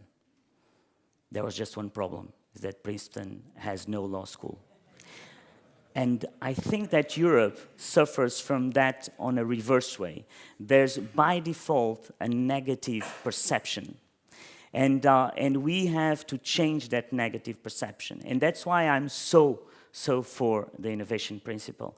Because I think the innovation principle, more than any other technical discussion you may have, will be a way of changing and reversing that negative perception that we have sometimes in Europe. So, I mean, that's my argument. I don't have any other, because I think it's a very important one for Europe. Now let me tell something that I will actually talk tonight with my colleagues, ministers of the European Union in terms of science, which is the objective of what we call the innovation deals. And again, I think that this was really getting, in Europe, getting what are the best practices and trying to do something about it. And so we looked at the Dutch example. And on the Dutch example of the green deals, we are trying now on the circular economy to apply that to Europe. And one of the interesting things about the Dutch experience, and that I don't know if the ambassador has the numbers, is that in the Netherlands, when they did the green deals, so basically trying to help people and see what kind of legislation is not helping them doing what they want to do, they actually arrived to the conclusion that in 70% of the cases, I think it's 70%, but I will have to check with my Dutch colleagues, was actually perception. Was that people were perceiving that there was a barrier that actually did not exist. But this is very, very important, because one of the stories that I was told was about, for instance, water sanitation measurements, that every company was doing the same way, even if the legislation was not saying that you have to do it that way. The legislation was saying that you have to do it you could do alternative ways, but because everyone was doing it in a way, nobody wanted to risk to do it in a different way. They were afraid of doing it in a different way. So the EU innovation deals should really overcome these perceived regulatory barriers and provide guidance on how new technologies and innovations can be introduced within the flexibility of the existing legislation. So we will launch these innovation deals on the circular economy. In the coming months, we will really have an open call to innovators to identify where they think the EU regulatory framework are actually a blockage for their innovations. To be eligible, the innovations will need to be genuinely new, meeting or surpassing the overall objectives of the legislation fully. For example, they could be innovative ways for recovering resources from wastewater, or the use of new technologies to actually achieve waste recycling targets. The Commission will select the innovations that are most relevant at the EU level, working with the innovator and the national authorities to create a legal certainty. Or really to identify and apply existing flexibility while fully complying with legislative requirements. The innovation deals should also help regulators to understand the fast-moving world of innovation and get better. So, my dear friends, it's essential that we change this perception. Let's change and reverse this halo effect for Europe. So, thank you very much for your time.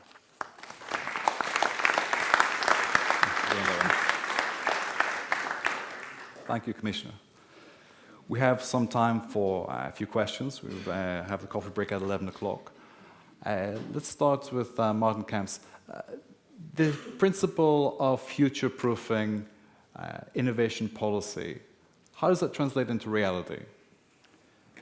Well, that's the main question, actually. How are we going to do that? And I think what is very good is that the Commission has proposed to set up the refit platform, and also in the context of that, to do a kind of fitness check, which means that you have to review your legislation, your regulation, time and time again, never stop with it, and see whether it's still fit for the time, for the present time.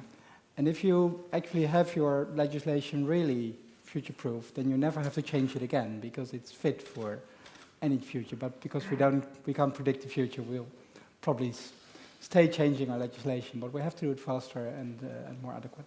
Okay. Professor Buzek, we spoke a little bit about education earlier. Why did you choose that as something? Why did you identify that as something which was so critical to say we got to speak to kids earlier in primary school, we shouldn't wait till university? Well, it's maybe my long-time experience in this issue. Because what is our responsibility of members of European Parliament? First of all, a responsibility for creating legislation between European institutions, but also responsibility for presence in our regions, in our member states, very often, and to contact our communities, sometimes very small communities. And we can find that it's not present, at least in many member states. It's not present something like specific atmosphere for innovation. It's very important that we start to think in different way. If we are ready to introduce something quite new, to implement, it is also connected to creating something like critical mass in innovation community, because it's not enough to have few small and medium enterprises, innovative even, or one company very innovative. We should contact ourselves.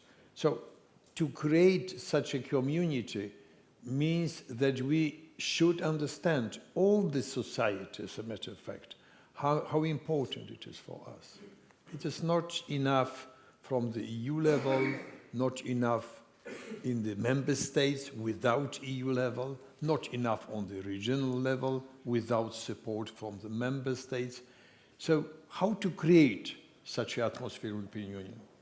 Let us start to discuss this issue in the primary school, maybe, or secondary school, how important it is also to work in a group, not individually, and to create something competitive groups between the pupils in the primary school in positive way, competition in positive way. We tried through sport. It is very good, I think. We should not stop it. But it is not enough at all. We should do it also in the typical lessons. Let's just take the education side from it. Commissioner, the ERC funded 5,000 projects by the end of last year as well. I think you were at the ceremony for that.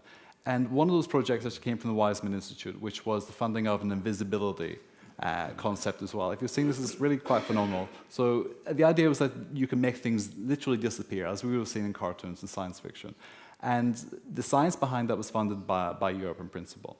Now, is there, you talk about psychology, is there a new moment for us to deal with the psychology of education, to popularize science in a way which it hasn't been done yet, and to explain these kind of concepts and this kind of research?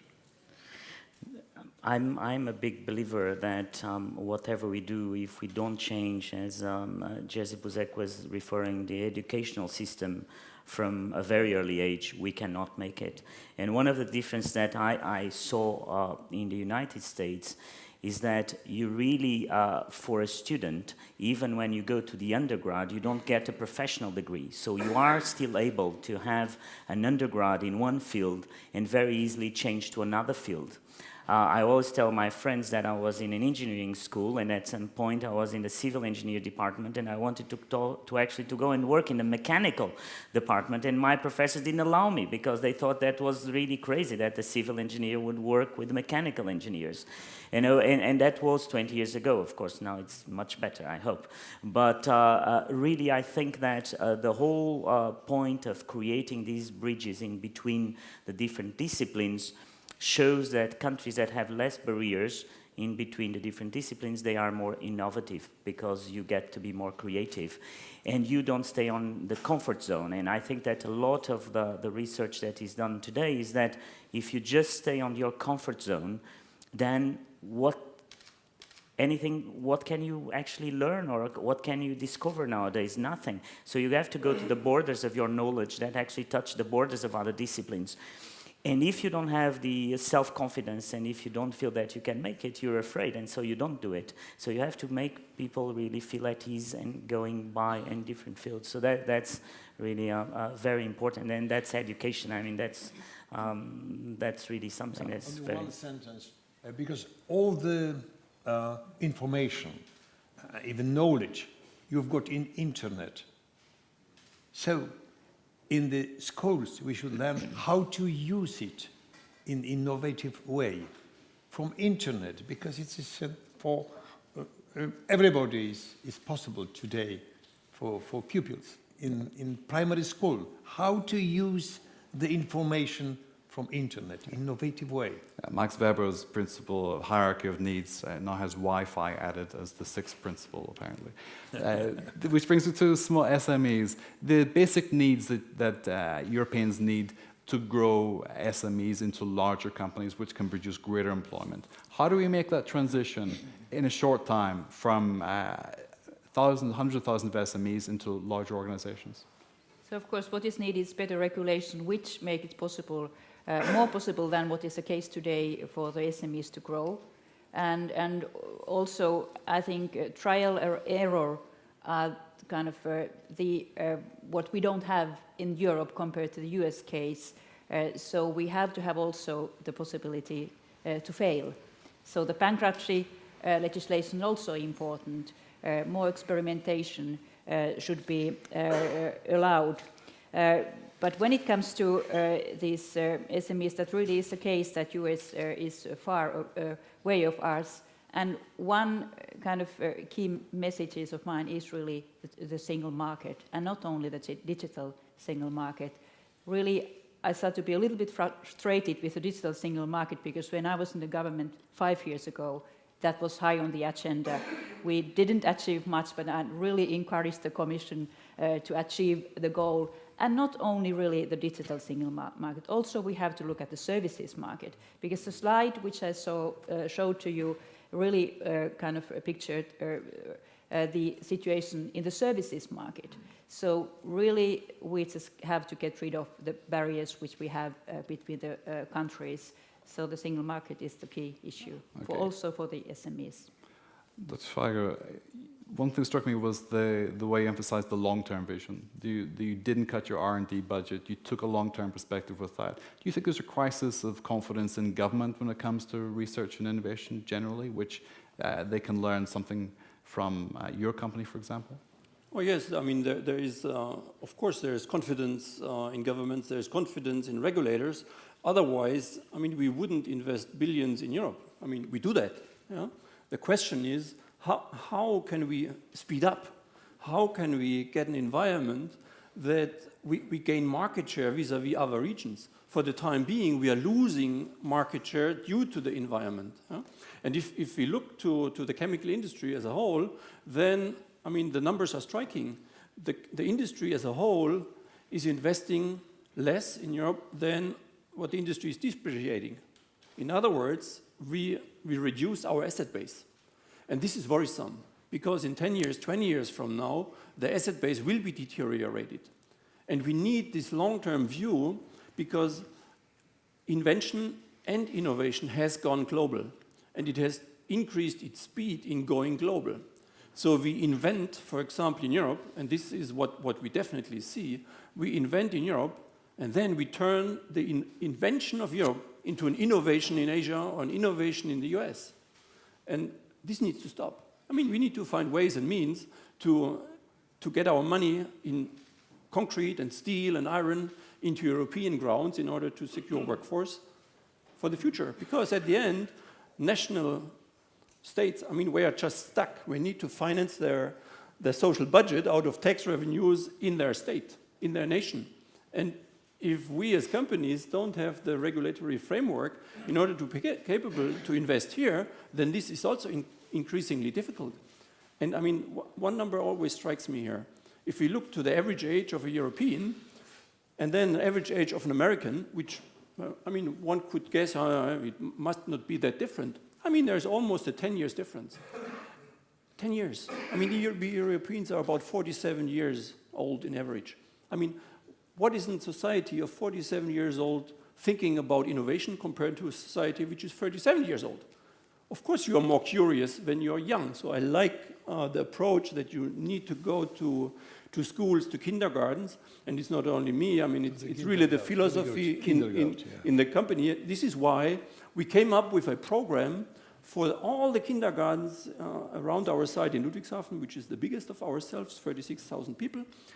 And we went into each and every kindergarten and have a program where, and you will not believe how curious these kids are and how willing we are to learn. And then we get this into school and so on and so on.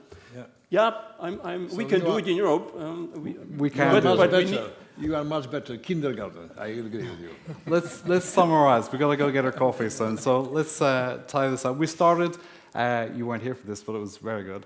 We started on the fourth industrial revolution, the outcome of Davos. This is where we're heading. This is what the innovation policy is going to be about. And we spoke about the ecosystem, the missing links, the regulatory framework, and you also missed our highlight, which was about the Berlin Wall. And so perhaps the moment has come for us to say, Mr. Moedas, tear down these barriers, tear down these walls, between interdisciplinary functions as well, so that we have a broader perspective, so that we get faster and more detailed innovation. Future-proofing, we spoke about the precautionary principle and innovation principle, not mutually exclusive.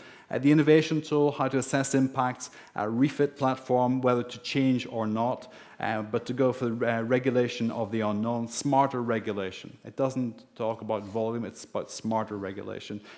We spoke about the ERC funding over 5,000 projects and the outcomes that we can expect as a pipeline and our future heritage from those as well. Innovation societies, we spoke about the interdisciplinary action, tearing down the walls. Education, it's never too early.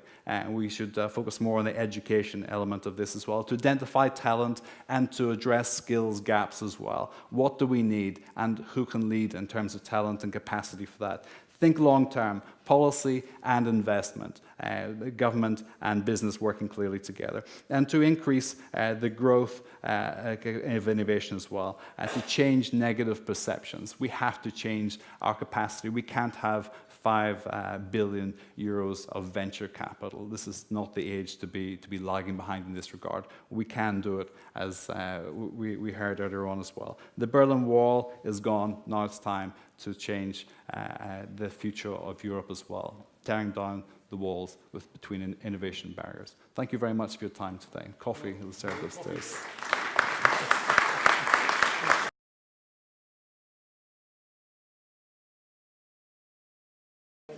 So we are now continuing the conference and engaging into the first panel discussion, where the audience will be able to come into the discussion.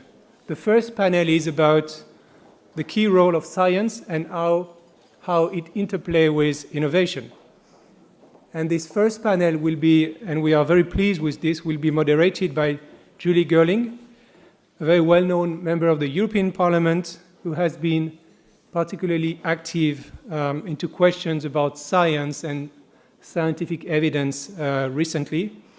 So Mrs. Görling is from the UK, and she belongs to the European Conservative and Reformist group. So, Julie Görling, I give you the floor for the first panel. Thank you very much. Thank you very much. Thank you to everybody, Business Europe, for inviting me here today. I'm going to have the pleasure of moderating a very distinguished panel, and I hope we're going to learn a great deal more about scientific evidence and how it's used, and how Europe can leverage the obvious scientific expertise that it has in terms of pushing forward with innovation. Obviously, my perspective on this comes very much from my experience as a member of the European Parliament, which goes back to 2009, and how we've used scientific evidence. I've been involved in a huge amount of legislative activity, although there's not so much of that going on quite at the moment, but certainly there has been, and in the last Parliament a huge amount, which is still continuing now. And as a member of the European Parliament, I'm not a specialist. Some members are specialists in certain scientific areas, but most of us are not. So we require good advice, we require strong evidence, we require the tools and assistance to interpret that evidence, which is often lacking, actually.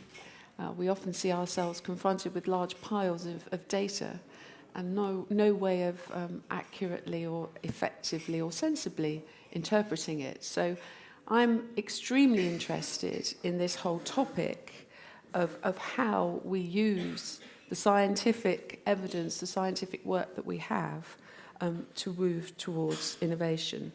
And of course, we do have a number of challenges which we're going to, I hope, tease out in the discussion that we have this morning. So without further ado, I'm going to move on to our panelists. Now, it's my job to introduce the panelists. Well, the first one's going to be quite easy because Mr. Modash, who has already spoken to us this morning, is going to take the floor very briefly. So if I could invite you, please, Mr. Modash, to the platform and say a few words, if you would, to introduce the topic. Okay, very good. Very good. Yeah. Thank you. Thank you very much. Thank you very much. Let me just briefly tell you about the scientific advice mechanism and the importance of that change in terms of the European Commission. When I arrived to the Commission, one of the first people I met, actually, before becoming a commissioner, was Professor Anne Glover. And I asked her help to basically tell me how could we improve what she had done in her tenure. And we talked about the difficulties and the process and how that should work in terms of the European Commission. How could we get first more interest and more demand for scientific advice, and that it's a role that is not just my role as the Research and Innovation Commissioner, but that all my colleagues could get more involved. And that for us in the Commission is important, that there's a liaison to the college that actually makes it a political statement, that the demand for scientific advice exists. And that demand has to come from politicians. Politicians have to get used to scientific advice, and they have to get used that they need that scientific evidence. But most of the times politicians don't want that, because they think if they have too much evidence, then they have to actually make a certain choice. And when I met, I had very good friends from Ireland and other places here telling me how to do it in their own countries. And a friend of ours, Sir Peter Gluckman from New Zealand, he once said to me, you know, I mean, most of the times politicians don't follow scientific evidence, but at least it's good that they have it. And at least it's there. And so the whole idea of the mechanism was that Europe needs a proper mechanism to work in different countries that controls and matches supply with demand. We have a lot of supply. I mean, we have supply from all over Europe, the academies, the universities. We have in-house very good supply. I mean, we have the JRC, which is an in-house really amazing body that can give us a lot of scientific evidence. But we need to put all these working together and to get that independent advice. So we set up this high-level panel that was chosen by an identification committee. We had more than 160 applications from all over the world. And we decided, not we, but the identification committee came forward with seven names, 7 amazing names, to be the chief scientific advisors of Europe. And I'm on purpose saying the chief scientific advisors of Europe, because the other day someone told me, oh, but there's no more chief scientific advisor of Europe. And I said, no, now we have 7. We had 1, and now we have 7. And those 7 people will be a little bit of the filter of what I call the short term, the medium term, and the long term of scientific evidence. What is the short term? The short term is, for instance, when we arrived last year, that we have immediately the Ebola crisis. So there we need short-term, urgent evidence in terms of the Ebola crisis. We had to take off, basically off the ground, the ability to create a solution for that, and we were able actually in research to get 200 million together. Now we're having, as you know, the problem in Brazil with Zika. And so those are short-term. Then you have medium-term, which is basically the work program of the Commission, what are the parts of that program, of that proposals of legislation that need evidence. And then we have really the long-term. And the long-term is the initiative of these 7 people. They can tell us that they want to study a certain field or a different field. And that's how it's going to work. I think it's a fantastic, really journey. It will, the devil is on the details, so we have to make it work. And that will be the responsibility of us, of all the commissions, of the President of the Commission, that we take on board that evidence. And so that would be just in a nutshell. Thank you very much. We look forward to hearing more about that. I'd now like to welcome to the stage Martin Lundstedt. Martin is a Master of Science and has been working in the motor industry since entering the workplace back at the beginning of the 90s. Very impressive CV across Scania. I probably pronounced that wrong. But recently joined Volvo, so looking at it still from the perspective of the motor industry, more of the consumer innovation side. So Martin, over to you for a few minutes introduction. Thanks for that. Thanks for inviting us at Volvo and the automotive, and in this particular case, the commercial vehicle sector.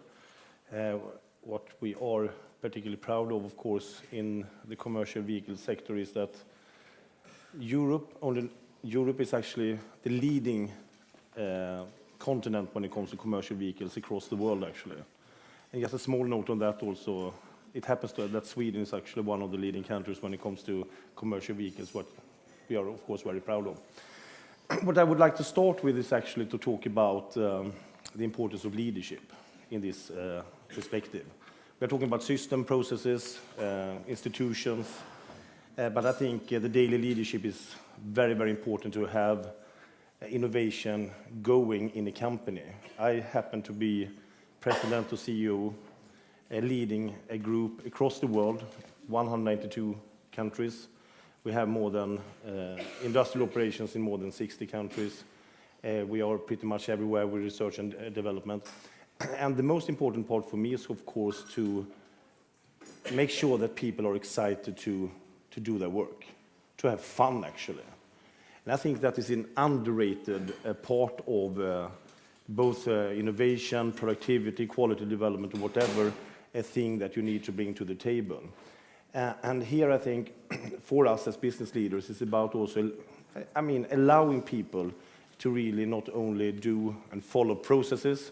It's good with the process, but it's also very important that people can have time allocated to have fun. In our specific sector, of course, before coming into that, I would like to say also for our specific sector, which I think is really exciting, is also, before that, coming from a small country, I think also we have learned one thing, free trade, the importance of market economy, and as a matter of fact, it's more fun than when you're best for real. So that is the basic, so to speak, platform for me when I operate in a business environment. You want to be best for real. You want customers, or customers' customers, to want to have our solutions, not to have our solutions. In our specific sector, of course, we are gifted by the fact that do we really believe that we will have less or more mobility in the world going forward? And I'm pretty sure that given also population growth, economic growth in different parts around the world, we will have more mobility. And also, as we know with the Paris Agreement and other, what we also see from consumer side, we know that this must be considerably more sustainable in all different aspects, environmental, social, ethical, economically viable. And that, of course, is one of the key parameters for us of driving innovation, so to speak. When it comes to just as a platform, what we need very short is, when it comes to the scientific evidence, is of course that we have a consistent regulatory framework when it comes to obvious things like emissions, noise, but not only on European, first of all, not only on national level, European level, but even more importantly, also on global level. Since we're operating in a global environment, we tend, and we are today spending too much of our R&D resources on transforming very close requirements from the US, from Japan, from Europe, into different dialects, and that is pure waste. If we can work together, and not only on European level, but also across continents, we can actually take out that type of just dialectal, so to speak, development into real innovation. So that is one important issue. And the second important issue, I think also what we have found a very good cooperation on European level, and that is also seen when it comes to our drive for international development, that we are really see that we have legislations that are not based on technology, but really on what functionality we want to have as one important parameter, and where we have necessity of legislations due to the fact that you don't have market mechanism, and where you have market mechanism in place, so you can really nurture competition and innovation. So I think I'll stop with that introduction. Thank you. Thank you very much. So thirdly, we have with us the Chief Scientific Advisor to the Irish Government, Mark Ferguson. I've been on platforms with Mark before, and I can guarantee some pretty stimulating remarks. Thank you. Welcome, Mark. Perhaps you could just give us a few words as an opening. Very good. So thank you very much for inviting me. My brief was to be interesting and stimulating. And so I want to begin by saying that no risk, no reward. Okay? In order to make progress, you need to take risk. And all risk is contingent. So people view risk differently. They view smoking risk, for example, very differently than food safety and so on. And in general, people think natural risks are more safe or more tolerable than artificial or man-made risks. And I want to pick up on that to give you something to think about. So the most important invention of evolution is sex and death. Okay, those are the two most important things that evolution invented. So to get your attention, I'm going to talk about sex. So everybody's put their BlackBerries down now, that's good. Okay, so you think about it. If you think about genetic recombination, so you have sexual reproduction, you recombine genes from the mother and the father, you produce offspring that have some of the characteristics of the mother and the father, and they have some characteristics of their own. By far and away, the most important process that we know, and it's got billions of years of history. So now you look at human births, and you ask, what is the error rate on this process? Well, of the millions of births around the world, unfortunately, about 6% of all human births result in a congenital abnormality, an abnormality that has a genetic or a significantly genetic component. So the most important process that we know from evolution has an intrinsic serious error rate. I'm not talking about people who are either stupid or particularly gifted or athletic or not. I'm talking about serious error rate of 6%. Now let us pretend that sexual reproduction is not a product of evolution, but was instead invented by scientists and commercialized by a company. And you're in front of the sex regulator, and the sex regulator says to you, tell me about the error rate in your process. And you say it's 6%. Serious error. These are heritable things that can be passed on. They'd say, you're crazy. Your quality control is nuts. Where's your sperm selection? Where's your egg selection?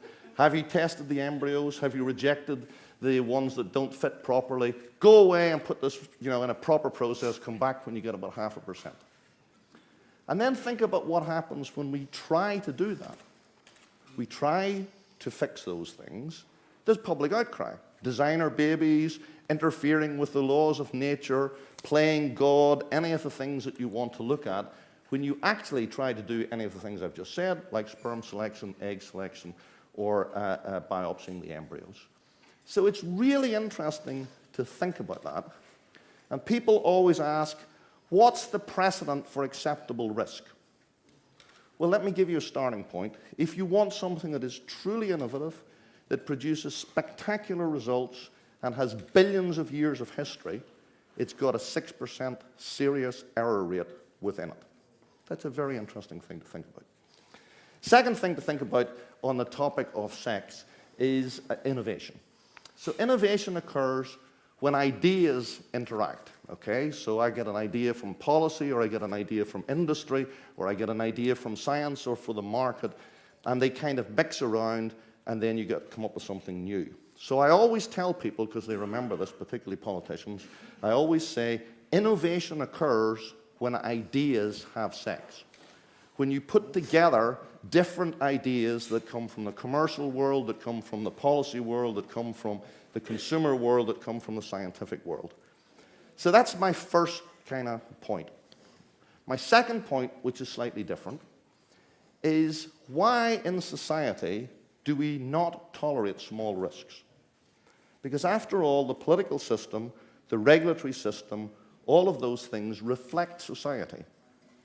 So why is it that in certain areas of society, doesn't matter what you pick, whether it's chemicals, whether it's food safety, small risks are not tolerated, whereas they are elsewhere? I've told you they're tolerated in reproduction, they're tolerated in smoking, they're tolerated in lots of things.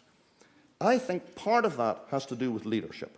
It has to do with how we portray things, because people want things to be very safe, and they also want somebody to blame. When something goes wrong, human nature, who's to blame? And the blame bit gets caught up with the risk, and since people don't like to be blamed, then they basically reduce the risk, and then so on and so on and so on. And that requires leadership, and I'm going to tell you 3 stories. One is from a Japanese company called Trend Micro. It's a large software company, employs 5,000 people, and in 2005 it had a problem. There was a glitch in the software, 1 million users, systems crashed, down for 2 days, serious issue. And the CEO of the company is a lady called Eva Chan. After they fixed the problem, she did a news conference, and she apologized for the mistake. She said, there's a problem, we fixed it, it's now okay. And in the interview, she was asked, do you know the root cause of the problem and who is responsible? And she answered by saying, I don't know, and I'm not going to ask, and I'm not going to find out. Because we employ engineers to produce products at the cutting edge, we need them to take risk, we need to have an innovative culture, and occasionally things go wrong, and if I start going around trying to punish people, then I will destroy that culture. So the only thing I want to know is that it's fixed, and that we've learned from it, and that we will not repeat the same mistake. I don't want to know how it happened or who is responsible. Now that's leadership. Really interesting, but it's leadership. Another piece of leadership is from Dan Goldrin, really interesting person, longest serving NASA administrator, overviewed 62 shuttle missions, and now the founder and CEO of an incredible artificial intelligence company called Intellis. But when Goldrin was the NASA administrator responsible for 62 shuttle launches, so you think about it, a shuttle going into space, thousands and thousands of pieces of engineering, millions of pieces of code, loads of people, chances of something going wrong pretty high, probably about 1 in 70. So he used to address the media before all of the shuttle launches and anyone else who was interested, and he had a fixed piece that he said 62 times, and it was, and I quote, and this was at their press conference, he would say, "I am personally responsible for the lives of the astronauts on that shuttle. If something goes wrong, blame me. Not any one of the individuals in the production line, or any of the individuals sitting on those carousels or on the assembly plant who are personally guaranteeing the safety of the astronauts." A very interesting thing to say before every shuttle launch. He removed the question if there was going to be a problem, like who's to blame. Up front he said, "It's me, I take that responsibility." Really interesting. I mean, when he founded Intellis, his first advert in monster.com, which you should read, was, if you are an incrementalist, he was looking for scientists, if you're an incrementalist, you need not apply. But if you want to change technology and you're not afraid to fail because failure is tolerable, apply. But I expect an order of magnitude change. So he's looking for a delta that's not incremental, that's an order of magnitude change. And I've also done this. I mean, in my past life, I won't go into the specifics. We launched a project that was very successful, but it was very risky. And the first question, my boss, who was then a vice chancellor of university, said, "This is very risky. What's going to happen when it goes wrong?" The first question, he didn't say, "What's a terrific project about?" or something. That was the first question he asked. And I said, "Well, if you cut to the chase at the end of the day, if something goes horribly wrong, you can blame me and you can fire me. I am very confident that if you fire me, I will find a job where I'm paid at least twice as much money as you're paying me. So that's going to be okay in the end of the day. In between, there will be a lot of acrimony, name-calling, you know, horrible things will happen. But at the end, it'll probably be okay for both of us. So now we've got that out of the way, can we focus on the project?" And the answer was yes, we got it done. And I think that's really important. In the company I founded and I used to run, I used to tell the employees, if you get 10 out of 10 projects right, then in my book, you're a loser, and I'll fire you. You're wasting money, you're wasting time, because you're playing it too safe. If you get 0 out of 10 projects right, you're incompetent, and I'll fire you. But I expect that out of 10 projects, you know, 2 or 3 won't work the way you expect. So we need to set expectations, and as public funders, we need to set expectations. The public system needs to take risk that the private system cannot. Most of the projects that we fund will not work in the way we expect them to, but they will not be failures. We'll still train people, we'll still have knowledge that comes from the end of it. It just won't work the way that you expect it to. And I think you need to say that up front. And then the last point I'm going to make, since I'm often asked about science advice, is relatively straightforward. And that is, we have a great tendency to make things complicated. When you're into any difficult situation where you need scientific advice, first of all, the science will be incomplete. There will be lots of things that you don't know. And so you just have to ask yourself some very simple questions. And there are a few questions that I use in all those circumstances, and they are, what do we know? Secondly, how and with what confidence do we know it? Thirdly, what more do we need to know? Fourthly, how and when can we know it, and how much will it cost? Then what should we do, and when should we do it, and how should we communicate this? Very simple stuff.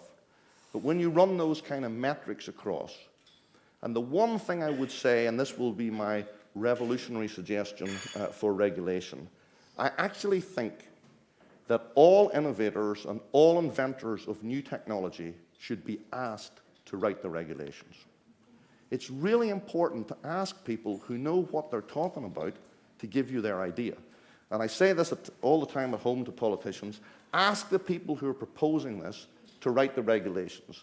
9 times out of 10, they are really competent people, they do a very thorough job, they don't want to kill people, they don't want to hurt people, they don't want to maim them, they're going to be really competent in what they do. And guess what? If you don't like what they write, you have the easiest option to reject it, because you can just say it's vested interest.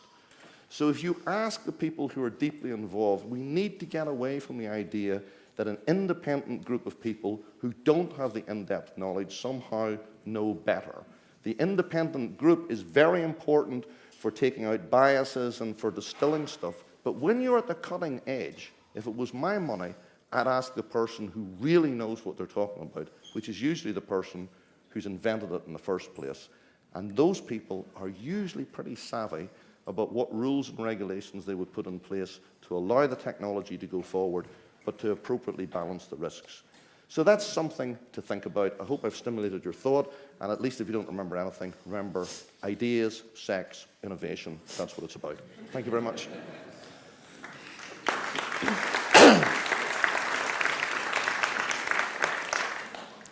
Thank you very much.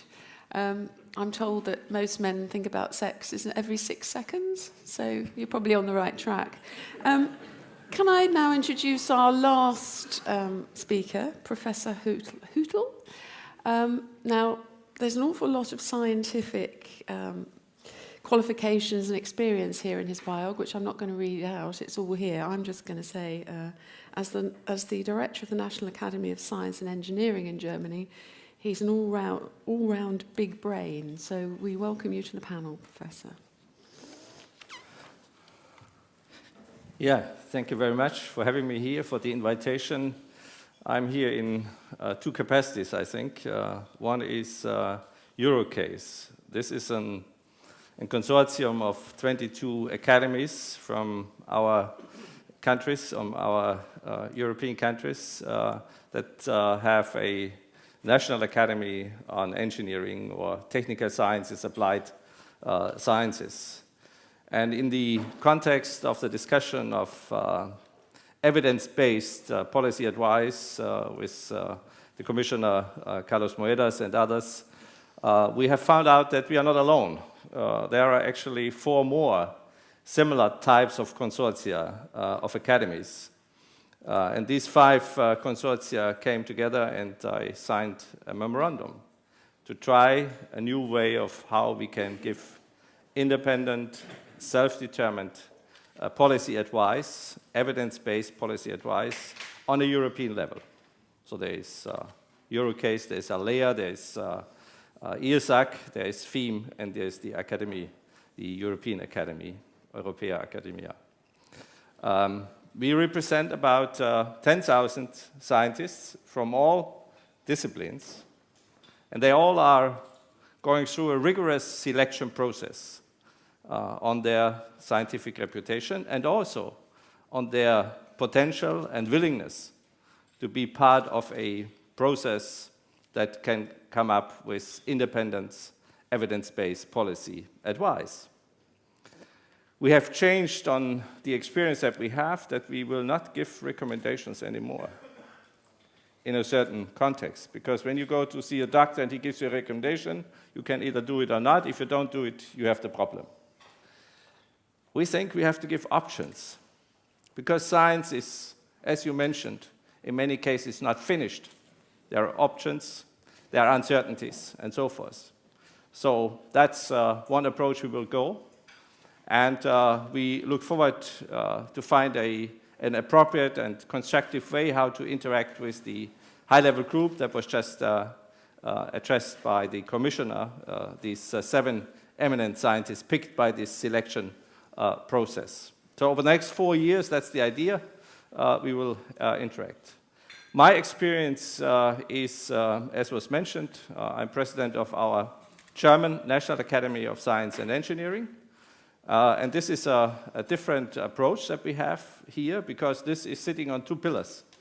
One is academia. We have about 450 members, engineers, but also psychologists, people from economy, economists, social scientists, everything which is important for technical options, for technology options. Of course, it's the hardcore engineers and the applied natural scientists, but also consumer behavior, history, even technical philosophy. So even in this aspect, we have a broad field. And the second aspect is that we have a second pillar, and this is industry. Practically all CEOs of our German companies are members of what we call the Senate. This is BASF, BEYRER, Lufthansa, Deutsche Bank, Deutsche Bahn. These are all the automotive, BMW, Mercedes, Siemens, Trump, and you name it. 90 of them. And all the projects that we do together. And still have developed a code of conduct that we stay independent. And any kind of interaction must be mentioned right up front, and then we can decide how we go about it. Now, what do we do? One aspect that we do is the so-called innovation dialogue with the Chancellor. We meet with her and the Cabinet 2-3 times a year on questions that are discussed prior to that. This is a sort of informal process where we come up with a dossier on specific questions, maybe innovation as such, but also specific topics like bioeconomy, nanotechnology, energy system, and so forth. And then we discuss and we find out what should be done.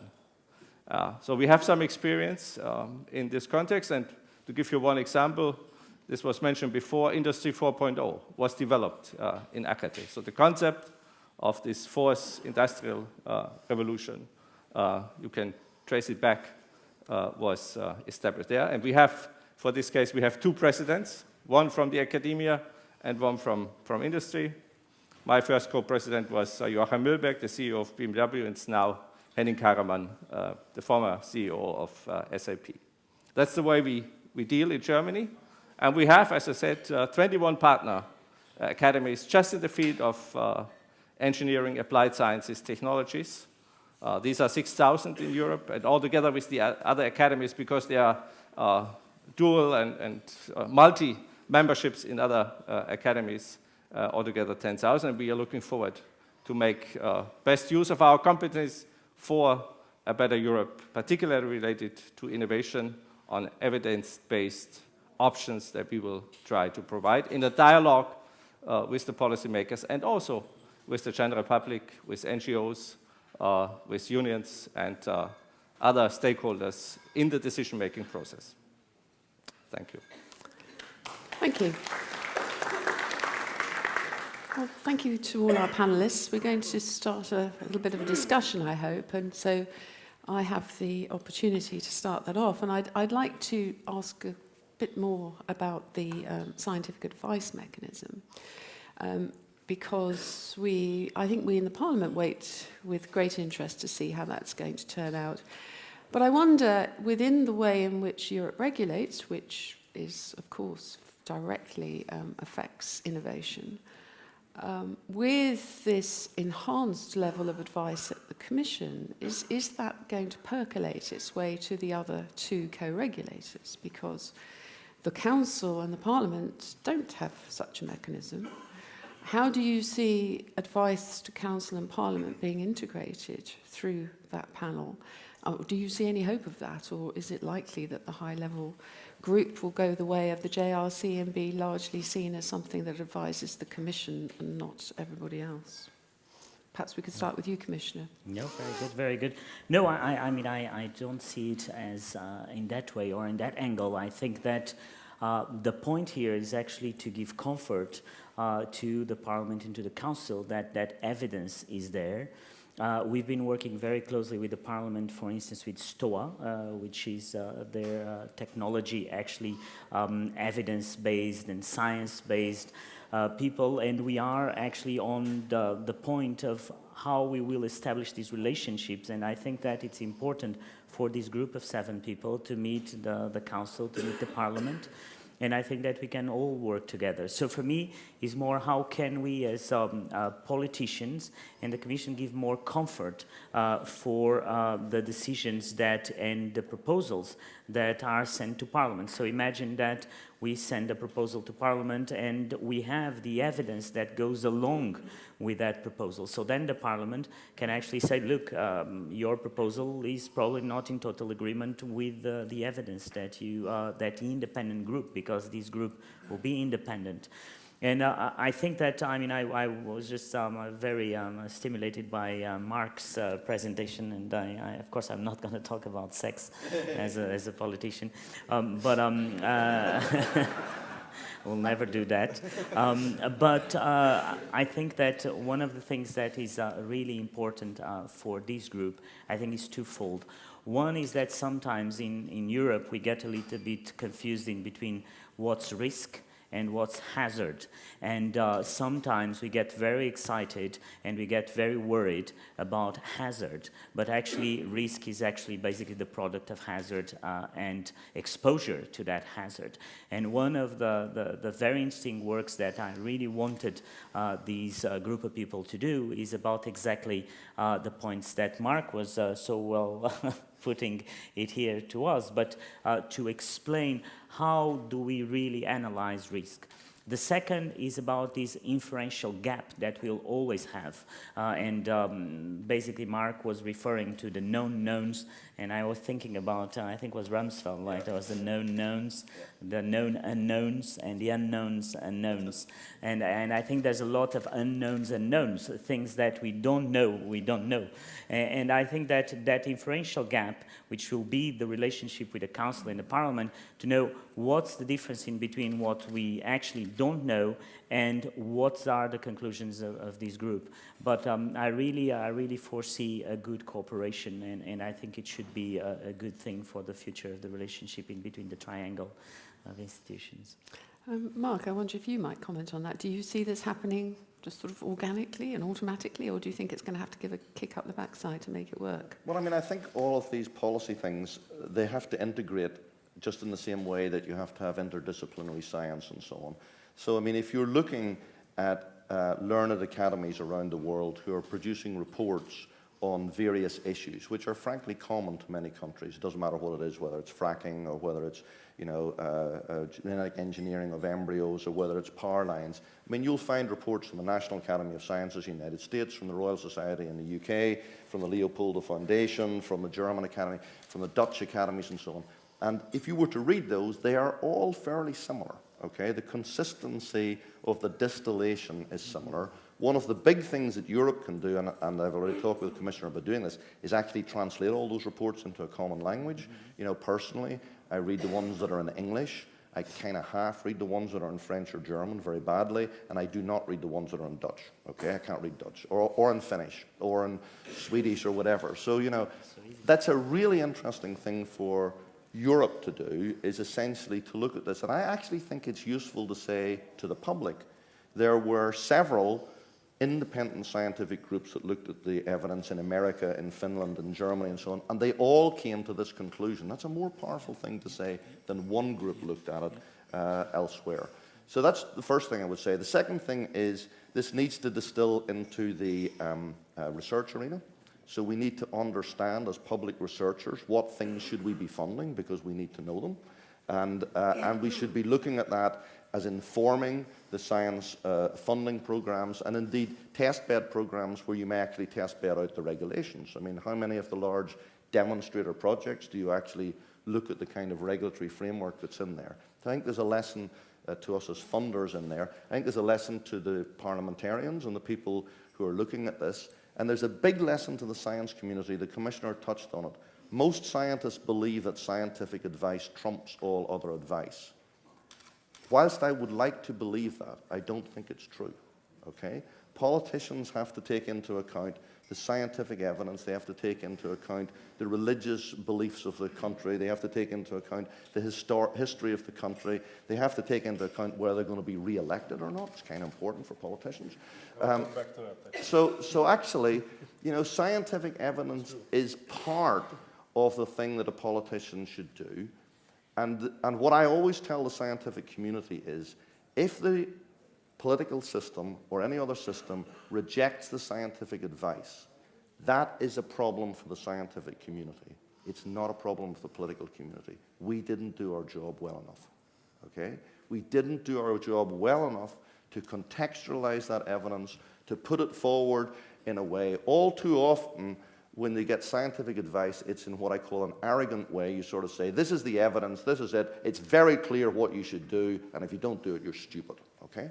That kind of doesn't get you anywhere. That's not a really smart thing to do when you're interacting with the political system. You need to understand where other people are coming from and how you can use the scientific evidence to either change that or, frankly, not. Just to say, I'm sorry, in these set of circumstances, science got trumped by history, religion, culture, whatever it happens to be. That's the nature of a democracy. So I think there's something for everybody to learn here. I think there's something for the advice mechanism to be able to percolate and to look at. I think there's something for the scientific community not to assume that they have the ace of trumps all the time, because they don't. And to sort of distill out and go into all of those walks to try and put forward what the evidence is. And I think people are very receptive. The other thing I think we have to do is have more trust in the system. Basically, there's not enough trust in the system. That's a big problem. You do need to be able to trust people to a certain level, and there is a growing assumption now that everybody has got some axe to grind, whether it's industry or it's an NGO or it's what, you know, at some point you need to find a balance and you need to kind of trust and not be completely adversarial about everything, because life isn't like that. I mean, it's full of compromises and it's full of, but you should go into this clearly understanding what you have traded off. If you don't take the scientific advice, you should say, I'm not taking it because I believe X, and X may be some other reason. Then you know where you stand. Anyway, I've said enough. I wonder if we might explore a little bit the culture of anti-corporatism which exists in Europe, and something that we as politicians have to deal with, where this issue of trust. There is a deliberate, I don't know how well coordinated, but certainly deliberate campaign to undermine trusts in corporations, and therefore in the science that they produce, the products they produce, and the advice that they give. And this is very clear to me. I'm just wondering, maybe from a Volvo point of view, as we would be seen as part of corporate Europe, how you see that panning out.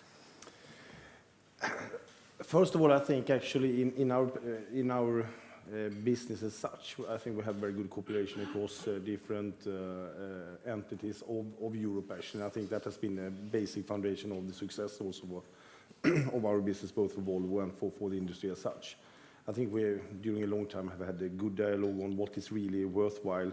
And it's a lot of things that is worthwhile to talk about a regulatory framework, also based on scientific evidence. What is really, I mean, bang for the bucks when it comes to safety or emissions or different type of interactions, because of course traffic, intermodal experience, etc. is pretty complicated things. And we have seen also where you don't have a normal market driver, I think it plays a very important role.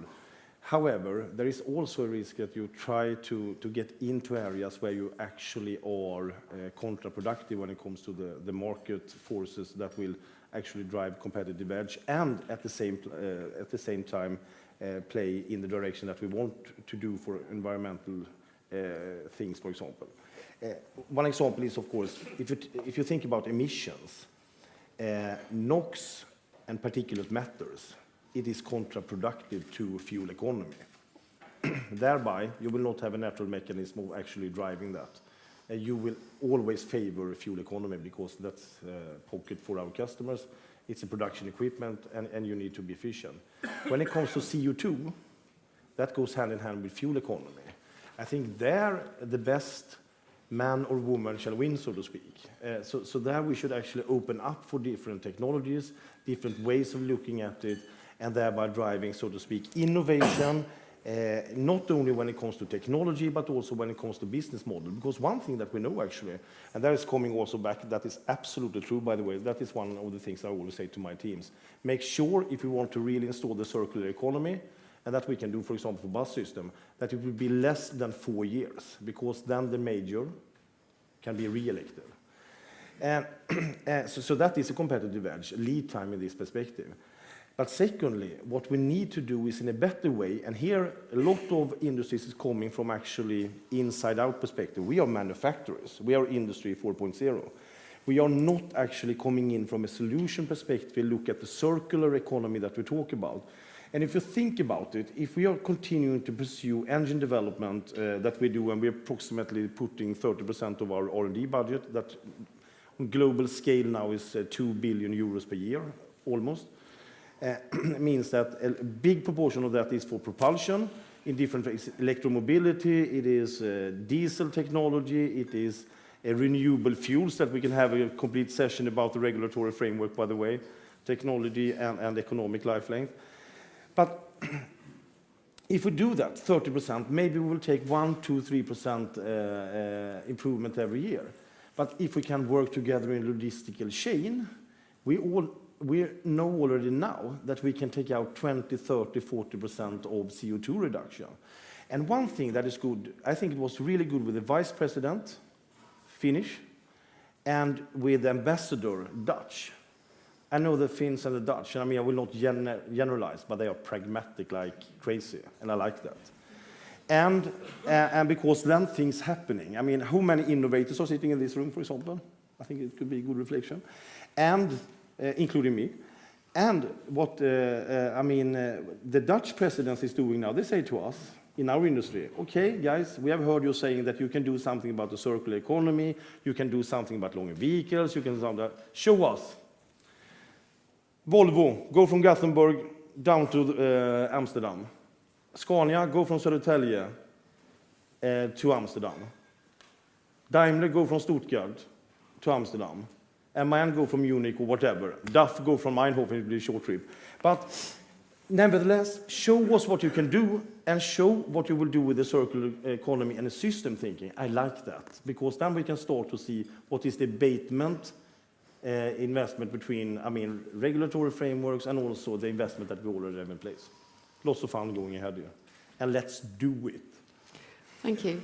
It's interesting that you mentioned emissions there when we've just been talking about trust, because clearly the Parliament set up a special commission, a special committee on investigating what went wrong with the emissions and with that level of trial. I don't think we want to go into that in great detail here, but it's a great example of where that trust has broken down and where that breakdown is used to really sort of get in the cracks and poke them open. And where does innovation go then? If you're creating that suspicion amongst the population, so when people come out with new innovative claims on vehicles, for example, are the public simply going to say, they would say that, wouldn't they? Look, they said we were going to get X miles to the gallon, and they said that we were going to get X emissions, and we didn't get either. We fully agree. So I agree. There's a big issue of trust to be restored there. Absolutely, I agree, 100%. Okay, maybe we should throw open and see if there are any questions from the floor at this stage. Gentleman here.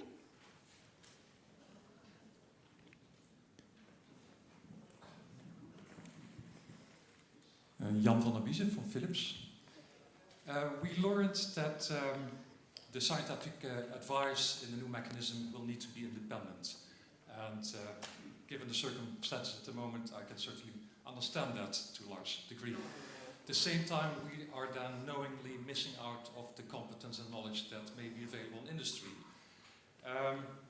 I'm getting more concerned if that notion of independence is also present in the European Code of Conduct for Research Integrity, on which the Council concluded in its wisdom in December that needs to be more emphasized and also needs to be implemented more strongly in Horizon 2020. This Code of Conduct for Research Integrity, of course, in itself is a very good thing, and it was developed by ALEA and one of the other groupings that are in your agreement to work in the SAM context.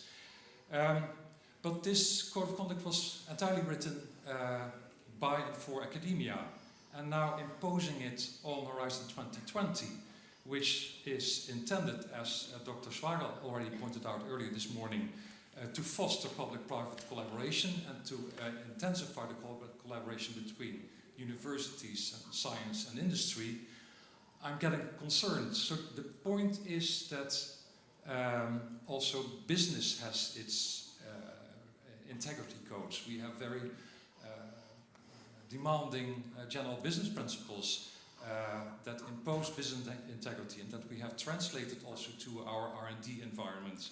So yes, integrity is very much needed, but the point is that science is not necessarily the same as innovation, but in Horizon 2020, both science and innovation have to work hand in hand. Thank you for the question. We've got, I think, the right people to answer that. Let's hear from academia first. Reinhard. Well, yeah, that's a very good question, and it's an important aspect that you mentioned. There is, in my eyes, no doubt that we need to work together, particularly when we develop ideas, options for, finally, for regulations or for research programs or innovation contexts.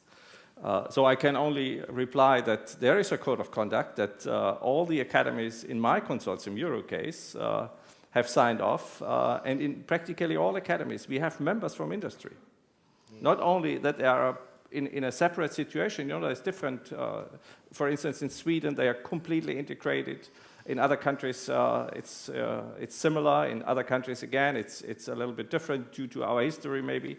But when we come together in terms of trying to work for certain topics or aspects, we always join forces, and it's a code of conduct that is available on our website. You can check it, and it's compatible. We have no problem, for instance, in Germany, working with our National Academy of Sciences, National Academy of Engineering and Science and Engineering, and ALEA groups, which are the regional academies, as you know, in Germany. So that's fine. And I think that, for instance, as was mentioned, 75% of research in terms of more applied research, but also basic research, for instance, in BASF, is realized, or BEYRER, is realized in companies. And this is the future of our students. You know, there is not only this aspect, but the innovation also implies that people that we educate at the universities then become, you know, researchers in the companies and do things, and also become entrepreneurs maybe after some period. So we have, for instance, in Germany, as you know, the Fraunhofer model, which is an extra university research organization, but always closely in close collaboration with university. They all have a chair at a university for educating the young people. And we could not imagine technology-oriented projects without an integration of industry research on a level of code of conduct, so that it's clear that we still have an opinion that we really can trust in. And trust, as you mentioned, is a very important ingredient in this situation. But we have problems also in science, you know, also in academia. It's not everything is without problem there, you know. So we also have to see this. You know, some of our ministers had to resign, and I think it was BEYRER that tried to reorganize and re-examine, restudy specific pharmaceutical biotechnology studies, and a large number could not be studied in terms of coming to the same statistical or the same scientific results. So that is something we have to work on all levels. But this does not mean that we cannot work together, and I would think there would be no future for Europe in terms of innovation if we not do this. So what do you say to your students if they're in the position where they're going to take up some research money or work with a company at an early stage in their career about what might happen later?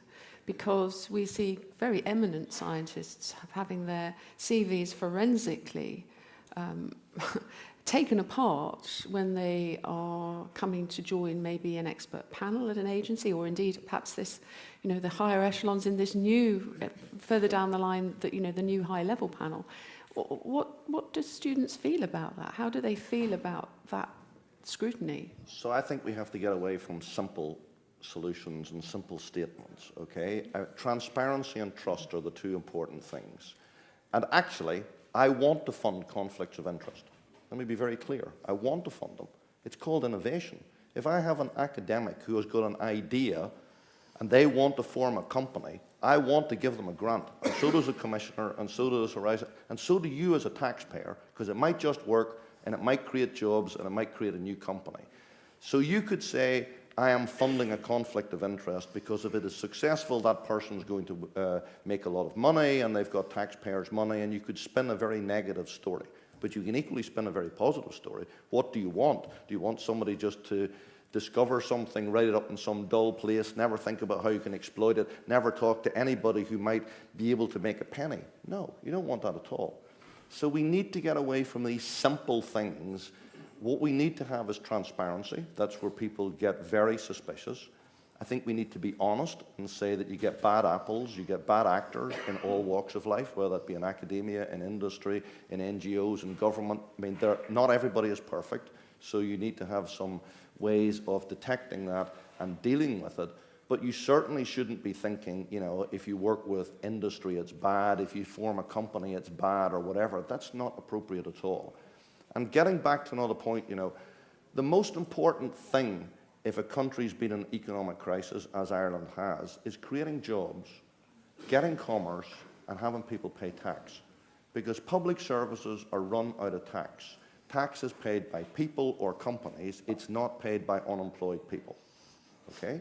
So if you've been in a crisis, jobs become very important. Like, jobs have been and are front and central in Ireland. I would say the Irish public would trust somebody from a multinational company much more than they would trust me.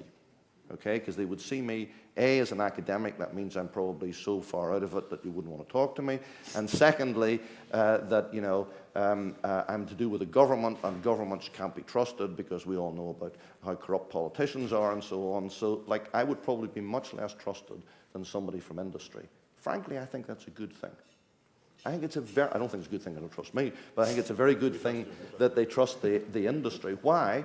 Because the industry creates jobs. If you think about the person on the street, they want a job for themselves or for their family. They want to be gainfully employed. They want to have some meaning in their life. You know, if you talk to somebody who's long-term unemployed, the number one thing they will tell you is not that they don't have any money. They will tell you they have no meaning in their life. Having meaning in your life is actually quite important, and that comes largely from your employment, which is where you spent most of your time.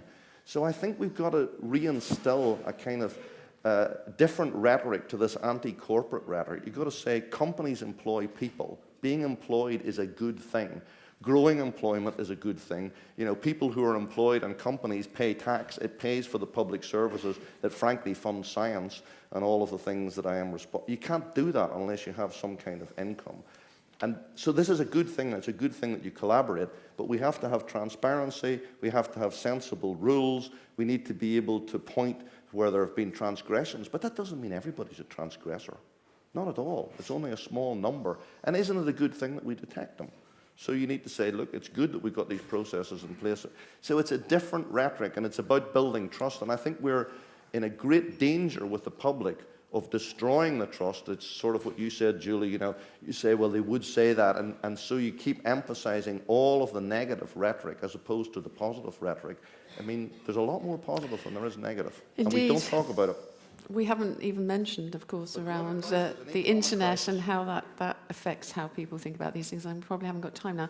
Commissioner, you wanted to just say a few words and then... I just wanted to say a couple of things on your question, because I think you had two questions that were by nature a bit different. One was about the scientific advice mechanism, and I think on the back of your mind was why don't we have business people there on that high-level panel? And the second one was on the research integrity.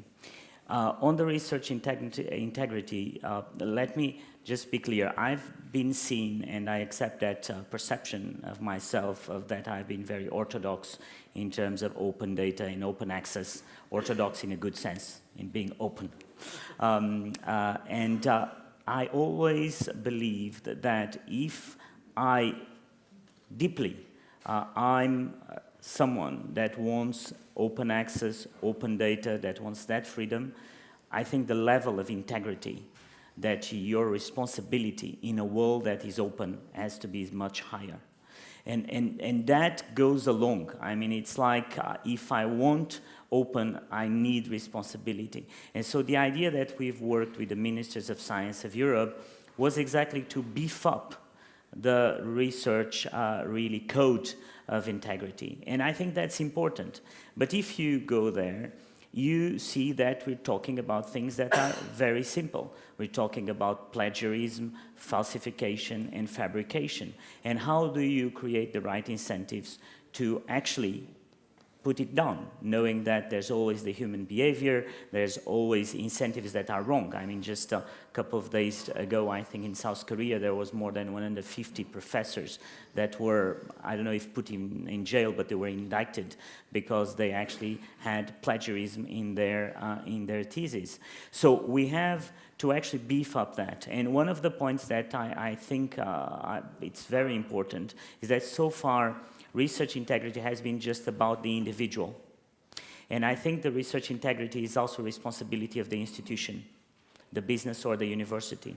And the university cannot anymore say, look, I mean, this note is just that guy there is a bad guy. It's not my problem. So we have to find those right incentives. And I think that we have to look at the point that you're saying in between the businesses and if it's adaptable or not, and I'll definitely will look into it, but we have to try to beef that up.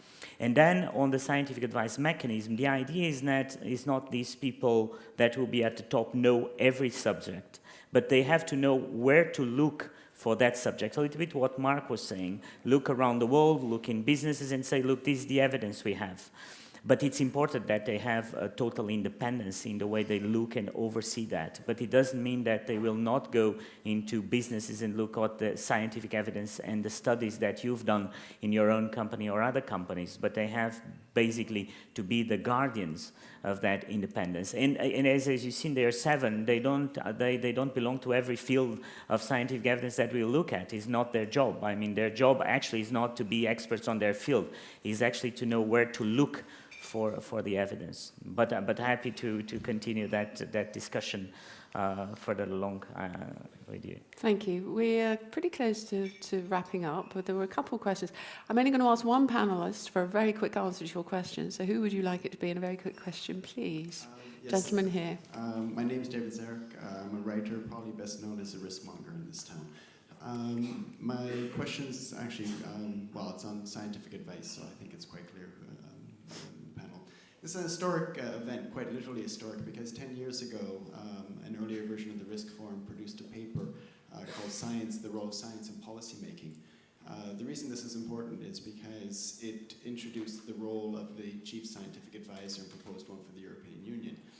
Many of the people who were driving this paper are here today. We're a little bit older and quite curious, perhaps, on the nature of the question, because at the launch of the event, we brought together 2 different perspectives on the role of scientific advice. We had the then Chief Scientific Advisor to the Irish government, Barry McSweeney, and the head of science for the BEPA at the time, Michael Rogers. And at the launch, we had a debate between them on what best role the Chief Scientific Advisor should be. Barry was talking about the sense that the scientific advisor should lead from the front, and in fact, tell people these are the facts, get over it. Meanwhile, Michael Rogers' view was that the scientists should be quietly working behind, on tap rather than on top. Given that we've had 10 years to watch what's unfolded in Brussels, what do you think is the best role for a chief scientific advisor with an S or without an S? And that's addressed to the Commissioner, I see. And also the, well, it's ironic. Only one. Oh dear. Because It's to Mark. There are things I want to hear and things that they want to say. So talk to them over lunch. We want to hear one answer. Yeah. Then this will go to the Commissioner. Okay. No, I think it's a very important question, because that relationship in between the people that get the evidence and the politicians is extremely important. And my experience by talking to Mark and to Paul Gluckman and others that have been doing this job for a long time, I think that for them, the importance, and Mark, you correct me if I'm wrong, of that balance of relationship that has to be of trust. The politicians have to trust the people that are giving them the scientific evidence. And that's why Mark said both, because you will have times that you have to be on the forefront and pushing, but sometimes you cannot. You have to be more on tap, as you're saying. And that's that really balancing between the 2 positions that will create along the way and along the years the trust in between the 2 parties that they can work together, that the politician knows, look, these people, they are actually now being on the forefront on this issue because they believe on it, they have their evidence and they want to put forward, but also I can feel that they are a resource to me as a politician, that I can trust them. And so I think it's a very interesting relationship and a difficult one, isn't it, Mark? So I would agree with that entirely, and I would add to it by saying it has to be trust and mutual respect. So you need to behave in a respectful way. That doesn't mean that you're in somebody's pocket, but you need to understand how best to influence things, and that differs massively. And you need to be able to proactively suggest things, and you also need to be able to react. And actually, I personally never give any personal advice. The only advice I give is where people can go to find that advice. So even on my own subject, I would say I am not going to provide you with any advice, or if I do, that is my personal opinion. It has nothing to do with my position. What I can do is I can point you to reports from the Royal Society or the Leopold Foundation or the National Academy of Sciences. I can find you a group of experts, and by the way, the best kind of advice you can get is to get a group of really talented experts who've got a slightly differing opinion on the subject, because most controversial areas have a different opinion. It's very healthy to hear that, not from a vested interest point of view, but from a scientific point of view. It's very important that you don't just get one particular view. So the answer really is both. It's about trust and it's about respect, and it's about pointing people to the right kinds of places to look. I mean, in a small country like Ireland with not very much money, we don't want to reinvent new committees to look at things if somebody else has already done it in the United States and in Germany and in France and so on, and we can contextualize and look at that.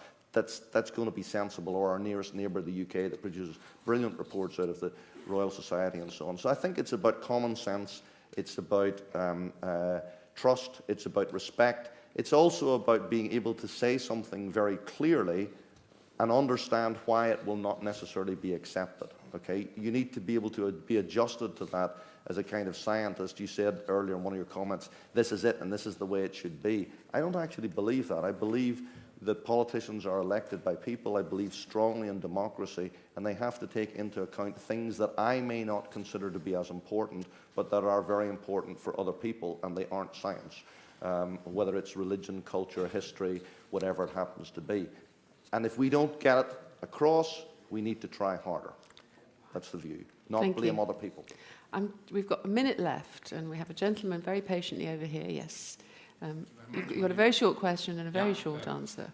Yes, very short. How to stimulate societal debates. And the only person on the podium I expect a really innovative, sexy reply is Mr. Ferguson. Very good. So that's a really He's also kissed the Blarney Stone, so I have to ask him, please, be brief. Very brief. That's a really, really interesting and difficult question. And it is about scientific engagement. It's not about lecturing people about science and telling them it's really important and they should take it because, you know, Granny knows best.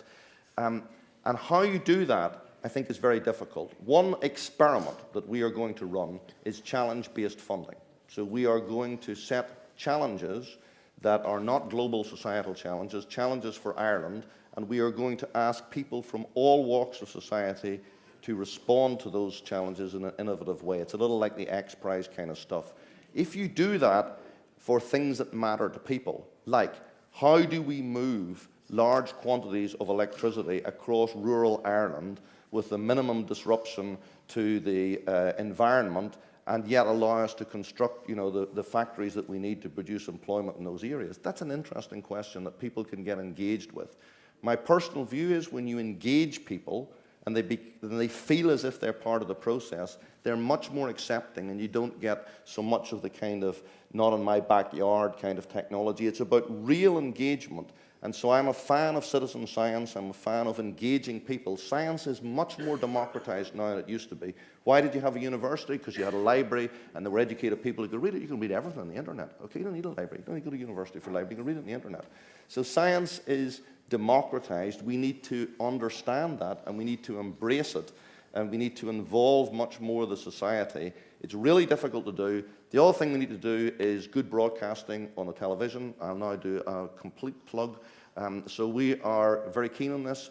In Ireland, there are a lot of very clever animation companies jointly with the BBC, ourselves and RTE, that's a national broadcaster. We funded a program called Brain Freeze. If you haven't seen it, you should watch it. It's on children's TV, so you probably don't see it. But it won the prize as the People's Choice around the world for the children's TV program. It's a very slapstick, zany comedy thing with an Irish professor with a Cork accent about various aspects in science, and it engages kids.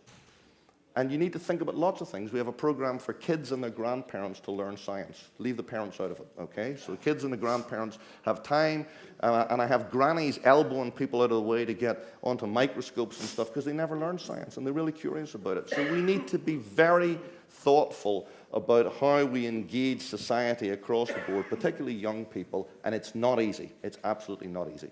Enough. Thank you very much. Well, it's my job now to sum up, and I've got minus 2 minutes. So rather than keep you from your lunch, I'm not going to spend a lot of time on that. But I'd just like to mention one thing from the perspective of a Member of Parliament, and that's this engagement with the public on science. It can cause quite a lot of work.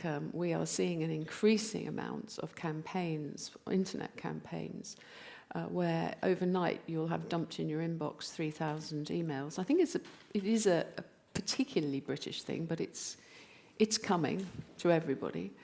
And you know, if you interrogate back to those people, they'll send you a very detailed scientific opinion. And my strategy is I always send back a question. Oh, I'm interested in your point 7D. Could you just reference that for me, or something like that? And almost always the response is, I've no idea. I just picked this up on the 38 Degrees website, or this or that, and I pressed send. So on public engagement, I think we have to be a bit careful about the quality of that comes back. Far be it from me as a politician to dismiss it, because of course I listen to everybody, but it's very easy in this age to send round lots of misinformation as well as good information. So I think we can sum up the session we've had. I would thank all of our contributors. It's been very stimulating. Thank you very much. What's the role of scientific evidence? That's where we started. I think we've got a little bit further on the discussion with that. And for me, it boils down to trust, respect, dialogue, conversation, and leadership. So I hope that's a fair summary. Thank you to you all for listening patiently.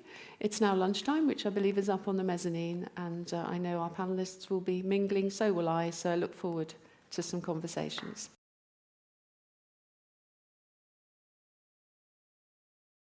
So we are now starting the afternoon session of the conference, and we will be starting with a first panel discussion about the links between better regulation and innovation.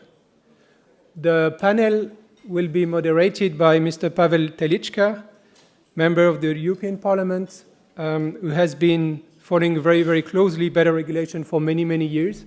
I think even since you were the first commissioner for Czech Republic some years ago. So you are from Czech Republic, and you belong to the Liberals and Democrat Party of the European Parliament. I now give you the floor for the panel. Thank you very much.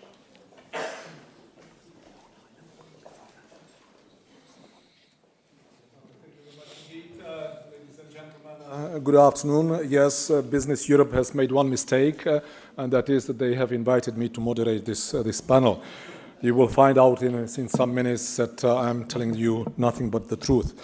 Anyway, but that will be made up by the fact that we have a distinguished panel.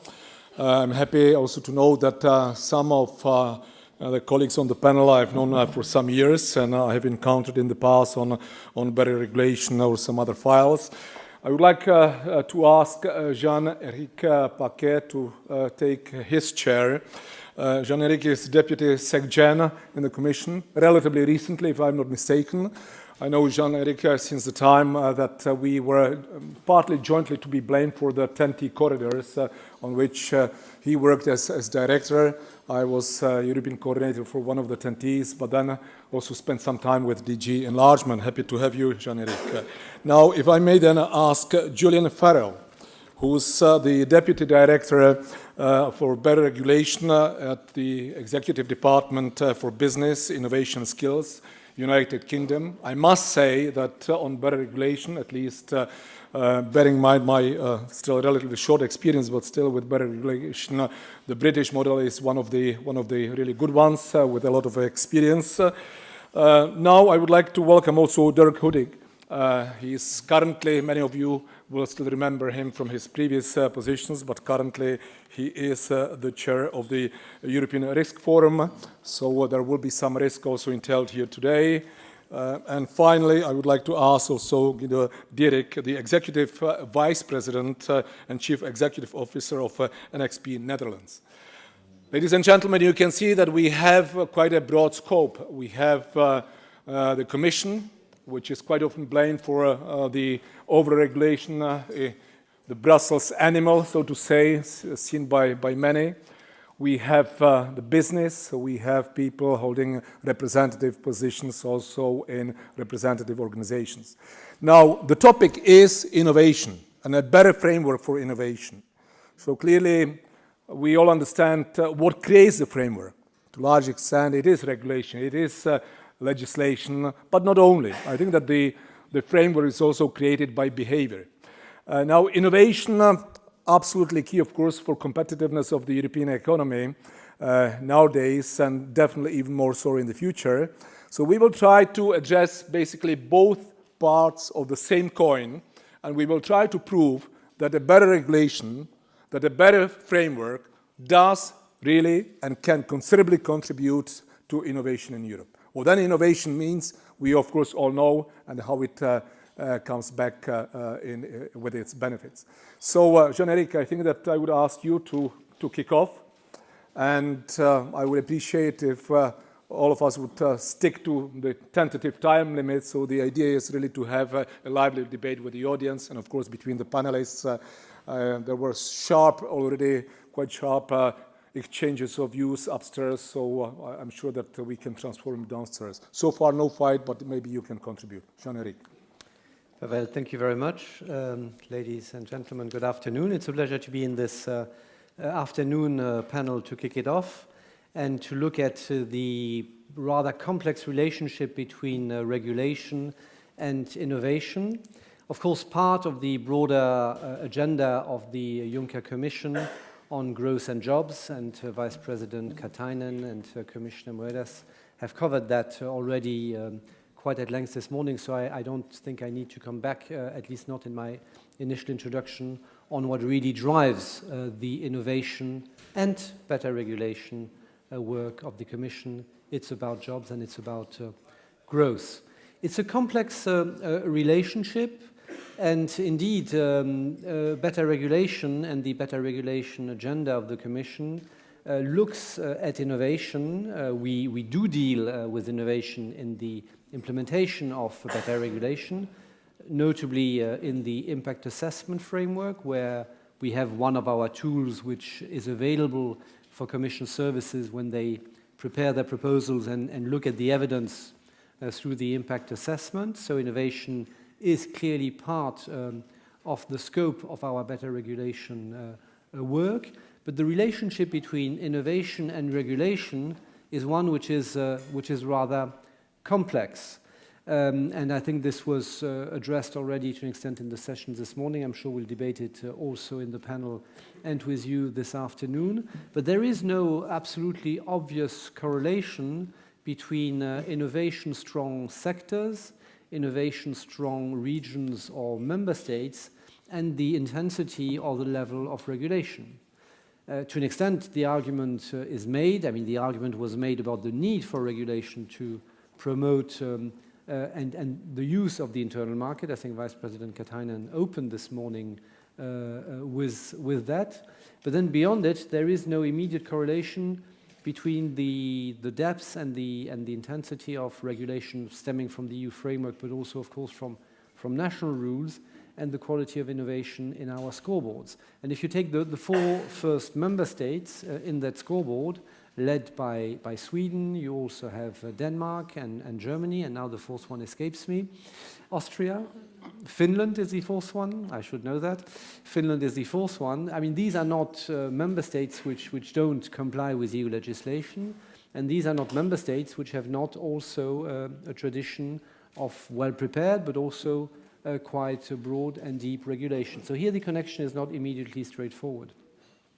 If you look at the innovation performance more generally of the European Union, of course you will want to compare it with our main competitors, and clearly we do lag behind, and I think there is a degree of frustration with you, but also with your public interlocutors at the fact that we remain significantly away from South Korea, from the US on the main indicators.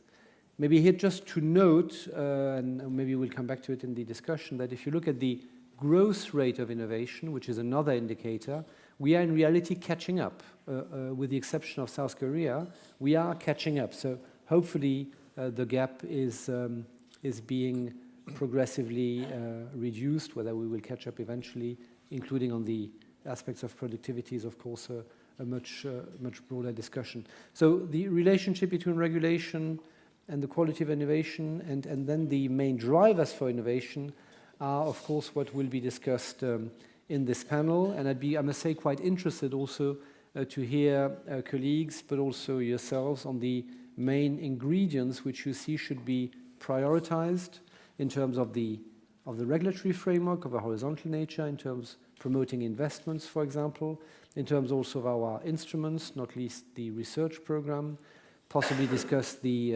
innovation deals which are in the making, to see how we can also discuss financing from the private sector around the Juncker plan, and also the issue of venture capital, which I think is a very typical concern in the European context. The way we use venture capital is quite different. The fact that venture capital is also very much promoted by public bodies, which find losing money a real complication, whereas venture funds in the US are essentially private. And one of the real added value of a venture fund is that at some point it confirms, well, we go ahead, or it also tells you your innovation is not going to happen, and moves out. And I think this is this flexibility and versatility of the private venture funds, which is quite distinct from the rather risk-averse public funding, which finds it always quite difficult to move out. And I think this has nothing to do with regulation. This are cultural and structural issues here in Europe. So your thoughts on that would interest me very much. But to come back with a few closing remarks on better regulation, I think here, beyond the impact assessment, the entire setup of the May better regulation priority of this commission, which obviously builds on 15 years of work with many of you on better regulation, really tries to put at every step, which is at the outset of the preparation of legislation, listening to stakeholders, publishing the roadmaps. Not that many comments coming back from you, I must say. This is a bit of a disappointment at this stage. Maybe the IT tools to do that are not that good, and we will improve them. But still, I think we would have expected, we do still expect more of input at the roadmap stage than the work we're doing on impact assessment. But beyond the preparation phase, I think the important message also of the better regulation package is that it remains essential that we work together at the implementation stage, because this is really where the legislation then has impact, where adjustments are made or can be made, where transposition is taking place at national level with often additional national rules. So it is not only at the preparation phase, but also at the implementation phase that stakeholders are so essential to feed back into the process your concerns, your views, and your recommendations to make our regulation even more effective in providing legal predictability and stability, which then in turn provides a solid framework for innovation to be contemplated. But where you think that on a specific or sector policy and legislation we got it wrong, that's where I think we need to start to work together and see where we can improve matters. Thank you. Jan-Erik, thank you, and thank you for more or less sticking to the time limit. Julian Farrell would be next. Of course, the advantage of the three remaining gentlemen is that they can already respond partly implicitly, explicitly to what has been said before, and therefore have from the outset a bit of interaction between you. So, Julian Farrell, please. Thank you very much, and thank you likewise to the organisers for inviting me. We certainly welcome the Dutch presidency's focus on better regulation and innovation. It's not a new issue. I remember 20 years ago having to amend the Telecoms Terminal Equipment Directive because someone had invented a new gadget and they could not make it comply with the directive. They could not put it on the market unless we amended the directive. But it's an increasingly topical phenomenon with disruptive and challenger technologies, and for the traditional sectors who are contemplating whether they can continue to carry on their research in Europe or whether they need to offshore it. Likewise, welcome the increased Commission attention to the topic, the Commission staff working document last December, and the analysis of the 4 kinds of regulatory bottlenecks, which is very helpful. The idea of taking up an innovation principle as a concept to complement the precautionary principle, again, a very helpful thought from our perspective, and the research and innovation tool in the Better Regulation Toolbox, which the Commission adopted last May. So we certainly advocate outcome-based regulation, goals-based regulation, technology-neutral, evidence-based, to try and get away from the overly prescriptive regulation, which sometimes we all have a tendency to slip into. I have 4 quick proposals for the EU institutions on how we might address some of this problem, and 1 little example of something we're doing in the UK which might create food for thought. My 4 proposals. Firstly, the research and innovation tool that I just mentioned in the Better Regulation Toolbox seems to us that should be a key element of all Commission impact assessments. The Commission is creating a rather more independent regulatory scrutiny board at the moment that considers all Commission impact assessments, has to give a positive opinion on all impact assessments before the Commission proceeds to adopt the proposal. Could not this innovation tool be a prerequisite to a positive opinion by the Regulatory Scrutiny Board? The Regulatory Scrutiny Board should not give a positive opinion unless it is satisfied that there's been a really thorough application of the innovation tool in the impact assessment. That's 1 thought. Second thought, consultation. Commission making great steps to consult more widely. I think we can still go further in this area. The Commission has developed the concept of an inception impact assessment. We'd like to see more of those. Could the application of an innovation tool be a fundamental part even at the consultation stage? We think it's really valuable to consult on impact assessments. The quality of our legislation domestically, we think, is improved not merely by consulting on the legislation, but by consulting on the impact assessment, so the government knows what stakeholders think of the government's preliminary impact assessment. And then, if the impact assessment is wrong, stakeholders can tell the government, and the government can change the proposal at a stage when it still can change the proposal. Can the innovation tool be a fundamental part of that consultation process for EU legislation as well? Third thought, I said this is a shared agenda of all the institutions. The Council and the Parliament, when we are considering proposals and when we look at the Commission's impact assessment,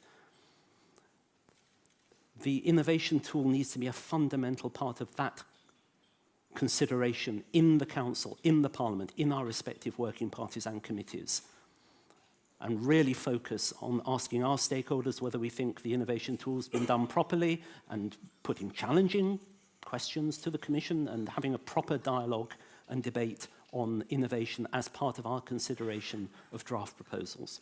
Fourth suggestion, the REFIT platform, which the Commission has created, will meet for the first time at the end of this week, a stakeholder platform for both governments and external stakeholders to feed in their views on the REFIT programme. Commission has said, rightly in our view, that we need to focus the REFIT programme on those areas with the greatest potential for delivering benefits, reductions in burdens. The whole innovation issue needs to be a fundamental criterion. I've said fundamental quite a lot, but I think innovation is fundamental. It needs to be a key criterion in the work of the REFIT platform in deciding where to focus our effort in REFIT. Finally, a little example from the UK. The Commission staff working document talks about innovation deals, a concept I think we're probably still trying to get our heads around a little bit, but something analogous that we are just trying out in the UK goes under the name of a regulatory sandbox. Regulatory sandbox.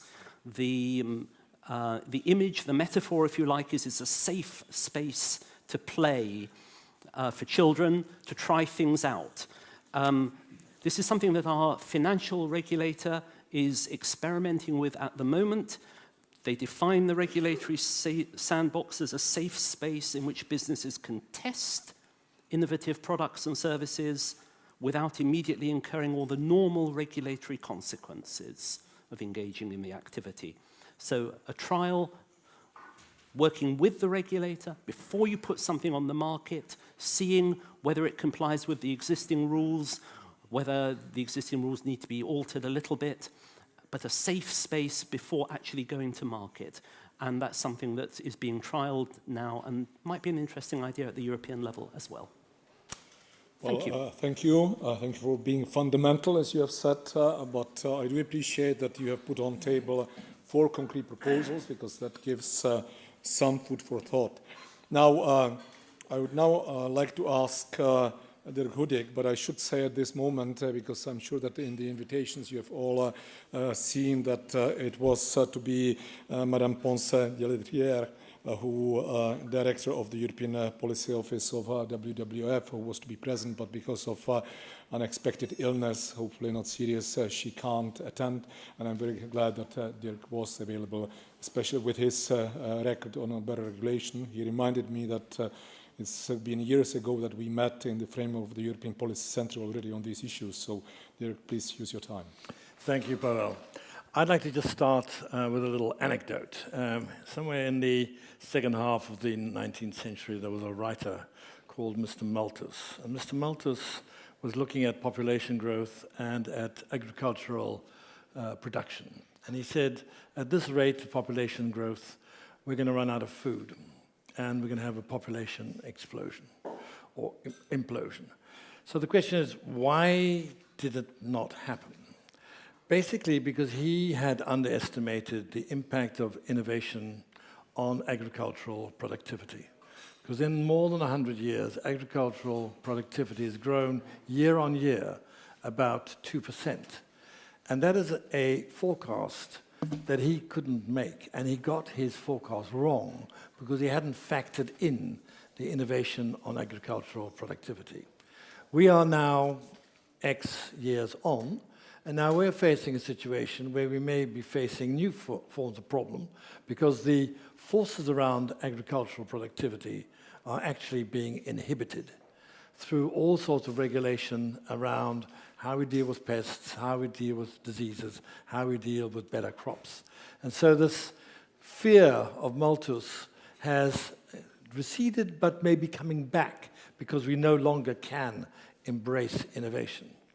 That's anecdote number 1 about the importance of innovation. The second one is taking you back to the Club of Rome. Now remember Meadows and all these people, they did their predictions about us having run out of raw materials by this time, 40 years ago. And of course that led to a lot of concern about the sustainability of the environment.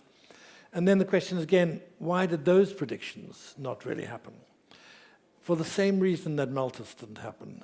they hadn't factored in the importance of innovation, how entire societies had changed their composition and were no longer based exclusively on raw materials, that the growth of our economies have been in the non-material side of the economy, doing the sort of things that Mr. Dirks does, producing tiny things with huge amounts of intelligence in it, which were totally unthinkable 40 years ago. So I think when we look to the future, we must bear one thing in mind we can learn from these two anecdotes. Unless we leave the space for innovation, we could be heading for problems that we don't really know how to deal with, because we won't be equipped to deal with them because we don't have the space to do it. And this is what I'm just saying. We don't need a sandbox. We need something much bigger than a sandbox to do that. And in that sandbox, some of the little castles made of sand must be allowed to fail. And that is one of the problems. In a risk-averse society, the innovator, the entrepreneur, must have enough space to be able to test something to see if it works or doesn't work, and not have prescribed on him the conditions which would predetermine his success. An example, the novel food regulation. Now, this was based on a lot of people thinking new forms of food would be a good thing. The regulations were framed in such a way that no single product has ever got through those hurdles. So there you have that the regulation which would actually regulate something has ceased to exist because the regulations were so constraining. And I think there's a tendency in a risk avoidance kind of culture to try to regulate to that degree of specificity that the initiatives are not longer there. So putting innovation in the middle of growth and giving it the space it needs is really important. So I'd like to just go back to one of the points made from Mrs. Kivi, I don't quite get her name, but the lady from the OECD. She said that one of the big things of new entrants, of new business models, is the access to the market. And I think she's absolutely right. The big thing in Europe is if the market is big enough, we can have unicorns, that they can get into the market, have a huge playing field, and grow and be capitalized at $1 billion within a couple of years. Why doesn't it happen? Because the individual national markets have ways of protecting their incumbents, of making access difficult because of uncertainties. And I think it's there that the Commission has an enormous role to play to see that the functioning of the internal market is enforced, that the freedom of movement of services, for instance, is allowing new entrants, new business models. Because the alternative is just fragmentation and death by small cuts. Because a lot of these new ICT concepts are predicated on huge, tiny transactions over a large space. And if you then don't allow that and don't allow the access to the market, these people will never take off. And that's why these sort of people go to the United States, even if they are invented here, rather than in Europe. So I think the conditions for creating this large single market is a part of the leadership we need to make it possible to scale up in Europe. The other thing I'd like to just come back to is what Mr. Moida said this morning, which I thought is one of the best things I heard today. He has understood the difference between risk and hazard. And the whole concept of, for instance, living in a chemical-free world is something that is against nature. Take hydrochloric acid. Now, that sounds like pretty nasty stuff. But if you don't have it in your stomach, you won't be able to digest your food. But hydrochloric acid has to go through the REACH process and is hazardous. So how are you going to regulate nature in a way that you don't actually see that many things that are toxic are essential to life, even to our metabolism, but in small doses? And the moment you leave the hazard and go, the risk base, which is exposure, and go to hazard, you lose all sense of reality. And that is, I think, one of the single biggest, most damaging concepts that there is for life sciences in Europe altogether. And Europe, don't forget it, the double helix, many of the great innovations in the life sciences are in Europe, but we are inhibiting ourselves through unscientific thinking. Now, scientific thinking. I don't mind if people think that the world is flat. You know, I think they've got their right to think that the world was created in 7 days or whatever. But I do mind if the public authorities make that into official policy. And I think that that is where we do have a real responsibility, also in the Parliament, that the flat earthers don't actually command the day. And we have the examples, discussion on bees, 101 things, that the flat earthers' views were seen as the same as scientific approach. So the prevalence of junk science in Europe is frightening. And our tolerance of junk science in Europe is frightening as well. And there again, you need the authority and the leadership to distinguish between junk science and real science. And I think that's where the parliamentarians and all the institutions have an enormous role to play, because the alternative brings us back to some kind of voodoo land where we don't want to be and we can't afford to be. So I'll end with one last point, which goes back again to one of the discussions we had this morning about regulation and innovation. And that is on the way science is assessed in the European institutions. We heard about the conflicts of interest, and the conflicts of interest are identified as relations between science and business, suggesting that by definition they are corrupt and corrupted by that relationship, which is of course nonsense. I mean, as we already said, there are a few bad apples, but that doesn't mean that scientists are not honest. If they were not to be honest, they would have been exposed by their peers years ago. You have no idea of the jealousies between academics. They would actually kill anybody who publishes rubbish, and their reputations are destroyed. So these self-correcting mechanisms are not really appreciated when it comes to the public policy dimension. So I think it's not about conflict of interest, it's about bias. And we all have bias to some extent. But what are the borders of tolerable bias?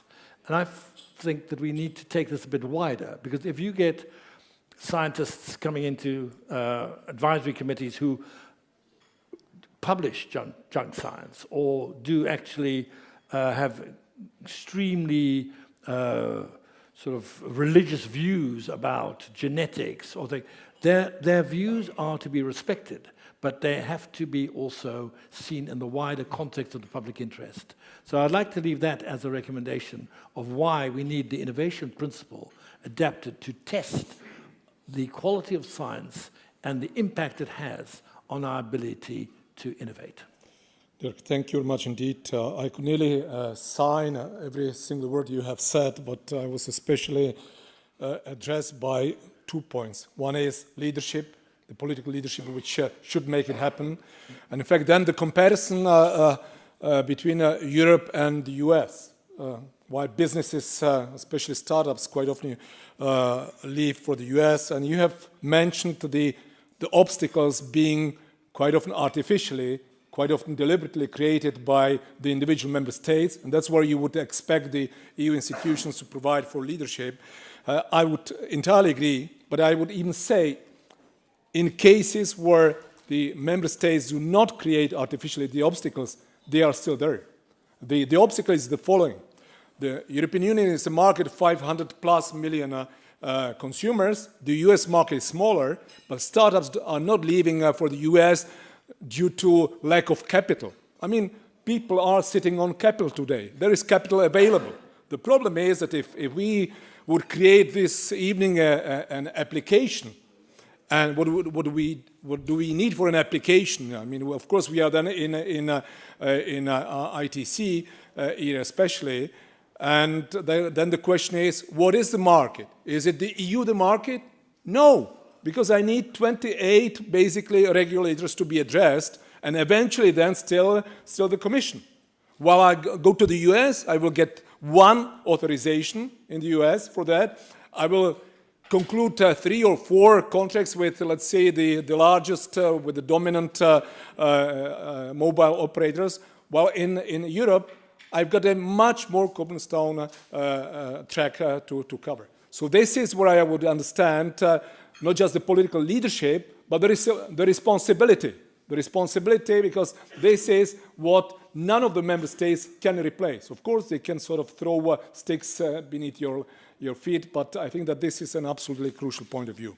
Now, that gives us probably a good sort of introduction into our last panelist, because Guido Dirk is really the only one today full-fledged business person on the panel, though some of us have business let's say, pass as well, but I would appreciate your introductory comments. Thank you very much. This morning we had the privilege to listen to Mr. Ferguson's expose on sex. I would like to take that one step further, an innovative form of sex, sex with a C, centers of excellence, and the importance of focusing on areas where we are already excellent. I work for NXP, we make these tiny little chips. Each of you has a passport, and for 99% certainty, it's an NXP chip. Last month, we doubled in size because we did a very large acquisition. As a result, we are now the 4th largest semiconductor company in the world. More important, that's why I'm mentioning it here, is the leading semiconductor company in the automotive world. And therefore, I will intertwine my expose with a couple of examples from the automotive world, although obviously I can mention others as well. In our sort of business, we and all of our competitors spend approximately 15% of sales on R&D. So whatever we do is innovation. It's innovation everywhere. 11,000 R&D people in one company alone, our company. But these R&D people, they work around the globe. They happen to be in a particular location. So it's not so interesting to look at where do they work. More interesting, and I want to give you a peep view in the boardroom decisions. How do we decide and where do we start new projects? So where do we grow R&D really? And then there are a couple of considerations that I see come back time and again. And the number one consideration is focus. We don't want to sprinkle our R&D money, even though it's a lot, 1.5 billion a year, it's a lot of money, but still we want to focus, focus, focus. That means, focus does not mean that you focus on the thing you need to focus on, it means saying no to a lot of other things. So when we focus our R&D money, we look at centers of excellence. Here comes in the centers of excellence. That means we can do R&D around the globe, because we are a global company. Well, why would we do something in Europe? We do that in those instances where there is a real center of excellence in Europe. There is already a strength, either in-house, but much more likely the ecosystem around us, and whether it's TNO, Fraunhofer, universities, and so on. We look for strong centers of excellence, and then we build from that. I'll say a few words about centers of excellence in a few more minutes. The other thing, obviously, everybody will do that. We look at skilled labor.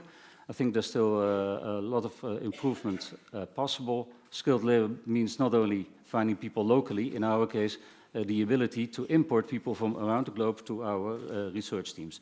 And that's where we still run into obstacles. Not really part, I think, of today's expose, but I just want to mention it because it's a real issue. Labor, so difficult to get in from abroad. In many countries, really difficult to get people out again. And we certainly make choices on also based on the labor laws. Simple example, Austria, labor laws much more flexible than France. So where would we opt? All things equal, we would go to Austria. The last element that we take into account when we determine where we will invest in new R&D is the government approach to innovation. And government, of course, in Europe is a combination of the country governments and the European organization itself. And where we look for are a couple of things. Apart from, say, mundane things like is there a subsidy program or does government even want to co-invest, like in Singapore, Economic Development Board?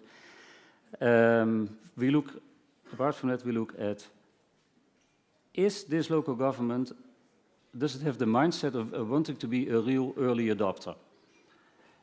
Because innovation is always about new things.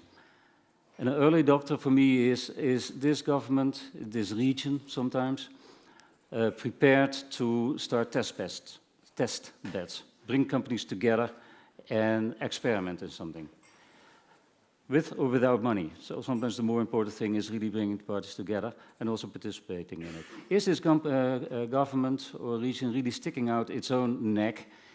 For example, you build a new hospital, a new school or whatever, and then make that a smart hospital, even if it's not really economically sensible at that point in time yet. Take the initiative. So that's very important too. And last but not least, of course, the rules and regulations. Now, going back to the centers of excellence, the electronics leadership group, a number of CEOs who have advised Commissioner Kroes, have identified 3 very strong areas for Europe. And those are the areas that we would go for to Europe, and we would not use our R&D folks in the United States or China or Singapore. One is clearly mobility. Automatic driving, car-to-car connectivity, very, very clear, very strong European business. Not just in Sweden, not just in Germany, also in many other countries, including the Netherlands. So for mobility, and then certainly the new forms of mobility, we would look at Europe. Why also? Because we have countries like the Netherlands who are actually setting up these test beds. Or there's this corridor from Vienna to Rotterdam, passing through Germany, where all sorts of different local governments, provincial governments and national governments are helping set up the test bed. So that's very important for us. We would not do such an activity in the United States. Internet of Things, I can mention a few examples, but maybe later on in the discussion for that as well. The last element then is, do we expect that we run into trouble with regulations, rules and regulations?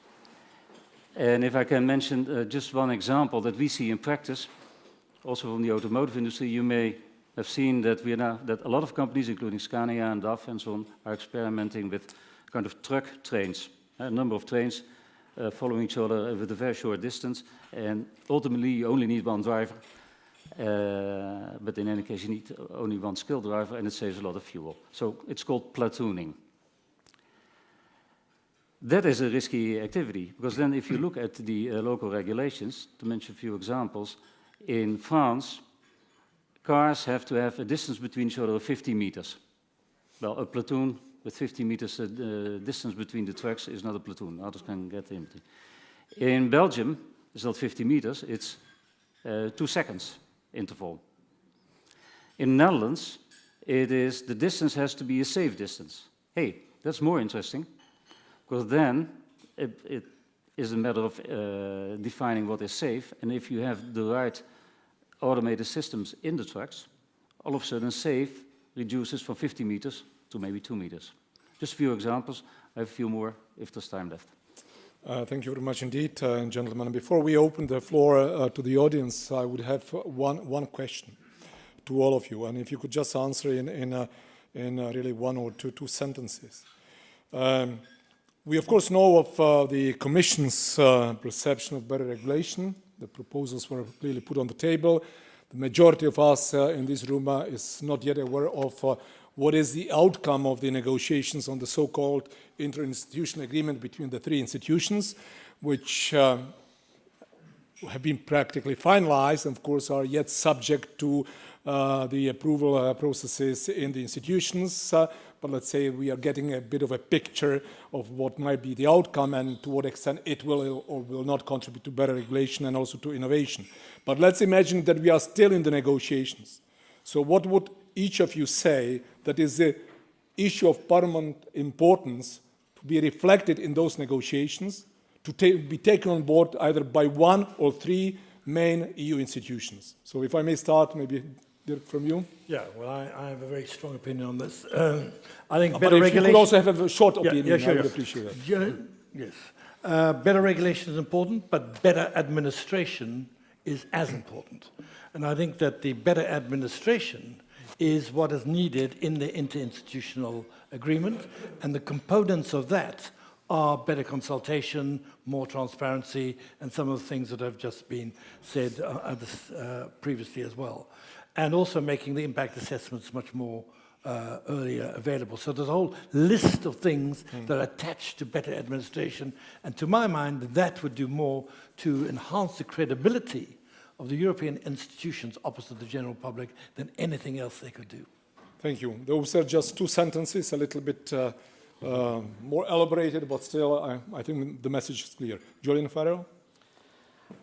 I think the most important thing that we would have liked to have seen in the IIA was an even firmer commitment to a target to cut the overall burden of EU regulation, something that is being tried by a large number of member states, something which the Council and the Parliament have both called for unanimously in recent years, and we welcome the Commission's intention to assess the feasibility of burden reduction targets and would strongly urge the Commission to expedite that work so that perhaps even under the Dutch presidency will be able to celebrate the fact that we're taking steps to implement a burden reduction target.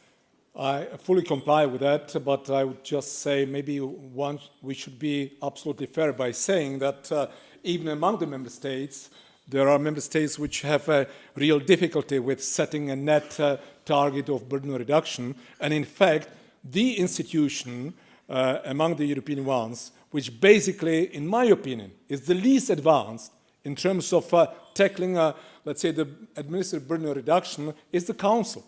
If you talk today, well, I haven't spoken on this issue with the current Secretary General of the Council, but with the previous one, and the response was, well, each member state can do its own impact assessment, each member state can tackle it on its own.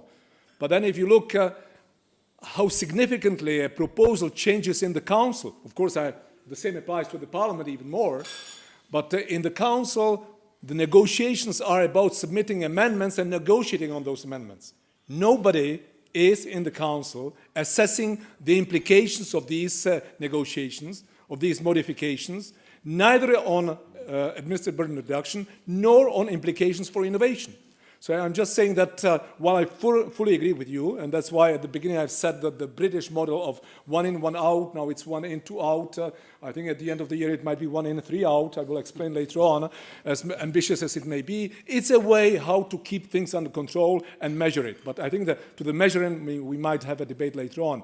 Jean-Éric, a quick response to the question? I mean, obviously I was part of the negotiation, so yeah, maybe I don't have the distance to really tell you. I mean, the first thing I should say is that I think the outcome on the institutional agreement on better lawmaking is quite a solid one. I think there's a strong commitment from the 3 institutions. It's definitely better than the Commission's proposal, isn't it? I think it has been a long discussion, and it's a good outcome. I think there's one element which I think could have been better, and it's the one which you are just discussing, which is the interaction between the European level and the national level. And I think there were long discussions indeed in how far we can better capture the implementation, compliance, and national rulemaking which derives from the EU framework. And I think that explains part of the fragmentation, and I think could have been maybe pushed a bit further. But I do believe that with solid will on the side of the Commission and a bit of courage, I think with the annual, let's say, burden survey or annual reporting, which is to complement a refit, I think the Commission has an opportunity to show how each member state is really doing in transposition. Because one of the major issues, of course, that we tackle is gold plating. And in fact, quite often we refer to the so-called Brussels to say, well, this is the bureaucracy that is making our life difficult. But if you look at the first draft of legislation, the one that leaves the Commission, and if you look at the outcome, and that is really transposition of the directive into national legal order, then it's quite a difference. And not only in terms of administrative burden that is put on, of course, all the applicable entities, but it's also a question of fragmentation of the market. Because quite often the transposition differs that much that in fact you fragmentate the market. So I think that I'm sure the Commission can cope with the outcome of the negotiations, and with a thorough reporting in this respect, it can show, I think, a picture. And I was many years ago responsible for the accession negotiations with the EU, and I remember what this regular report of the Commission could do. In fact, we even had changes in the government if the annual report was not a good one. So if there is an annual report which clearly will show which commissioner has been submitting what, how did he manage, so start with the Commission, but then proceed with the member states to show what really happened in each member state, in concrete sector, in concrete area of competence. I think that we will also see people that will be a little bit concerned by the focus being on them, and can do somewhat better next year maybe. Last response, and then we will open the floor to the audience. Please, from a business point of view. Yeah, from a business point of view, I'm somewhat ambiguous in it, because regulations can hamper or break business development, but can also very much support it. So an example of hampering it is, genetically manipulated food is not a business at all in Europe. Apart from what you think about it, it's not a business here, it is a big business in the United States. The opposite, where it can help, is areas where the public at large feel uncomfortable. For example, privacy. Take RFID chips in a license plate, which can bring lots of benefits to prevent car theft or all sorts of benefits. People feel uncomfortable about the privacy aspects. That's where a regulator, whether it's Europe or countries, can provide comfort to the people by prescribing certain security and privacy standards. So from a business perspective, I'm not always against more regulation. I also see clear examples where it's positive. If I may, one last example. We talked about car-to-car connectivity, cars that talk to each other to prevent collision. Europe is in the lead, like I said in the beginning, but big threat from the West, the United States, because the United States has mandated, so it's in the regulation, in the law, that every new car that will be on the market in 2019, 3 years from now, must have the capability to communicate with other cars, whether or not activated. So there you see all of a sudden the United States looking at it, seeing this popping up, maybe looking at Europe, that Europe is, from a business point of view, far ahead, and they want to take the lead in there. China is doing lots of similar things in other domains as well. Would you say that sometimes we overdo it with privacy and personal data protection at the expense of innovation and businesses? Or we don't take away, say, the concern that the people at large have. Okay, ladies and gentlemen, now it's an opportunity for you. Did I see a hand of the gentleman here in the middle? Gray suit, then one in white shirt, and one gentleman here in navy blue suit, and these would be the three I would take now. Please bear in mind that I'm not a young person, I could forget further hands, so let's go 3 by 3. Right. My name is Laurent Zibel. I work for Industrial European Trade Union, which is the Federation of Trade Unions in manufacturing at European level.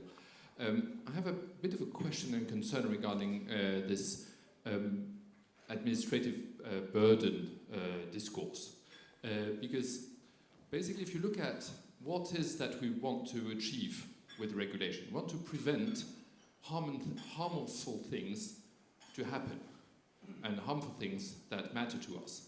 And there are actually 3 phenomena right now, which are, I would say, big trends. One is technology, second one is science, and the third one is globalization.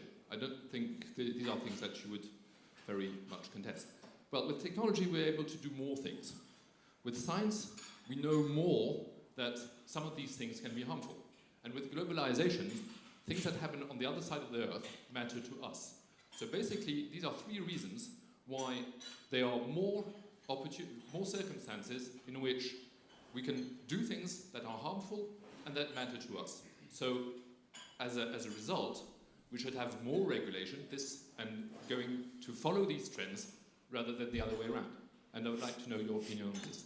I will give the floor to the panelists right away, but that gives me opportunity to come back to what Jean-Éric Paquet has said at the beginning, that if I understood well, that he doesn't see that much the correlation between the death of regulation and innovation.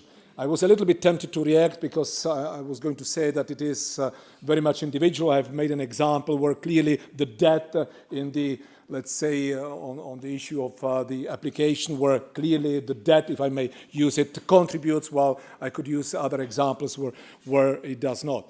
On your point, that already goes a bit further, and I have to say, but of course the panelists will answer, that me personally, I would disagree with it. Yeah, because then we could say that any regulation, by definition, is a good regulation. But what I understood from all the panelists, and I didn't see a disagreement between them, that impact assessment makes sense, that this is one of the key instruments to have a good regulation, a regulation which will make sure that the implications are not, if I may use your word, are not harmful. That's one. I mean, surely we speak today about innovation, but another point of view, or let's say one other point in impact assessments to be, how does it impact the consumers? That is also looked at. Administrative burden, that is also looked at. So it's environmental standards, for sure. So it's a wide spectrum.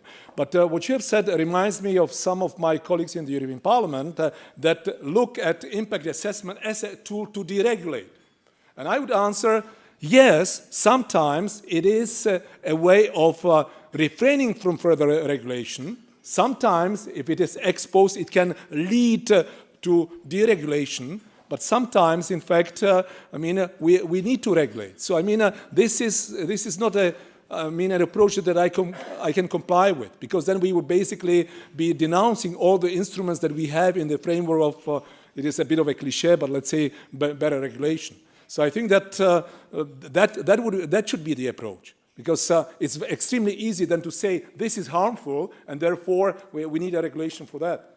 I mean, what is really harmful is that we will regulate, and we will see then competitive disadvantages for European businesses, and they will be losing ability to innovate, losing businesses, people losing jobs, and that might also be harmful. So I would invite us maybe to look at it from an ad hoc point of view, and the key word is, and you have referred to administrative burden, is disproportionate administrative burden or unnecessary administrative burden. So yes, with some goals, we need to increase administrative burden, but it has to be justified.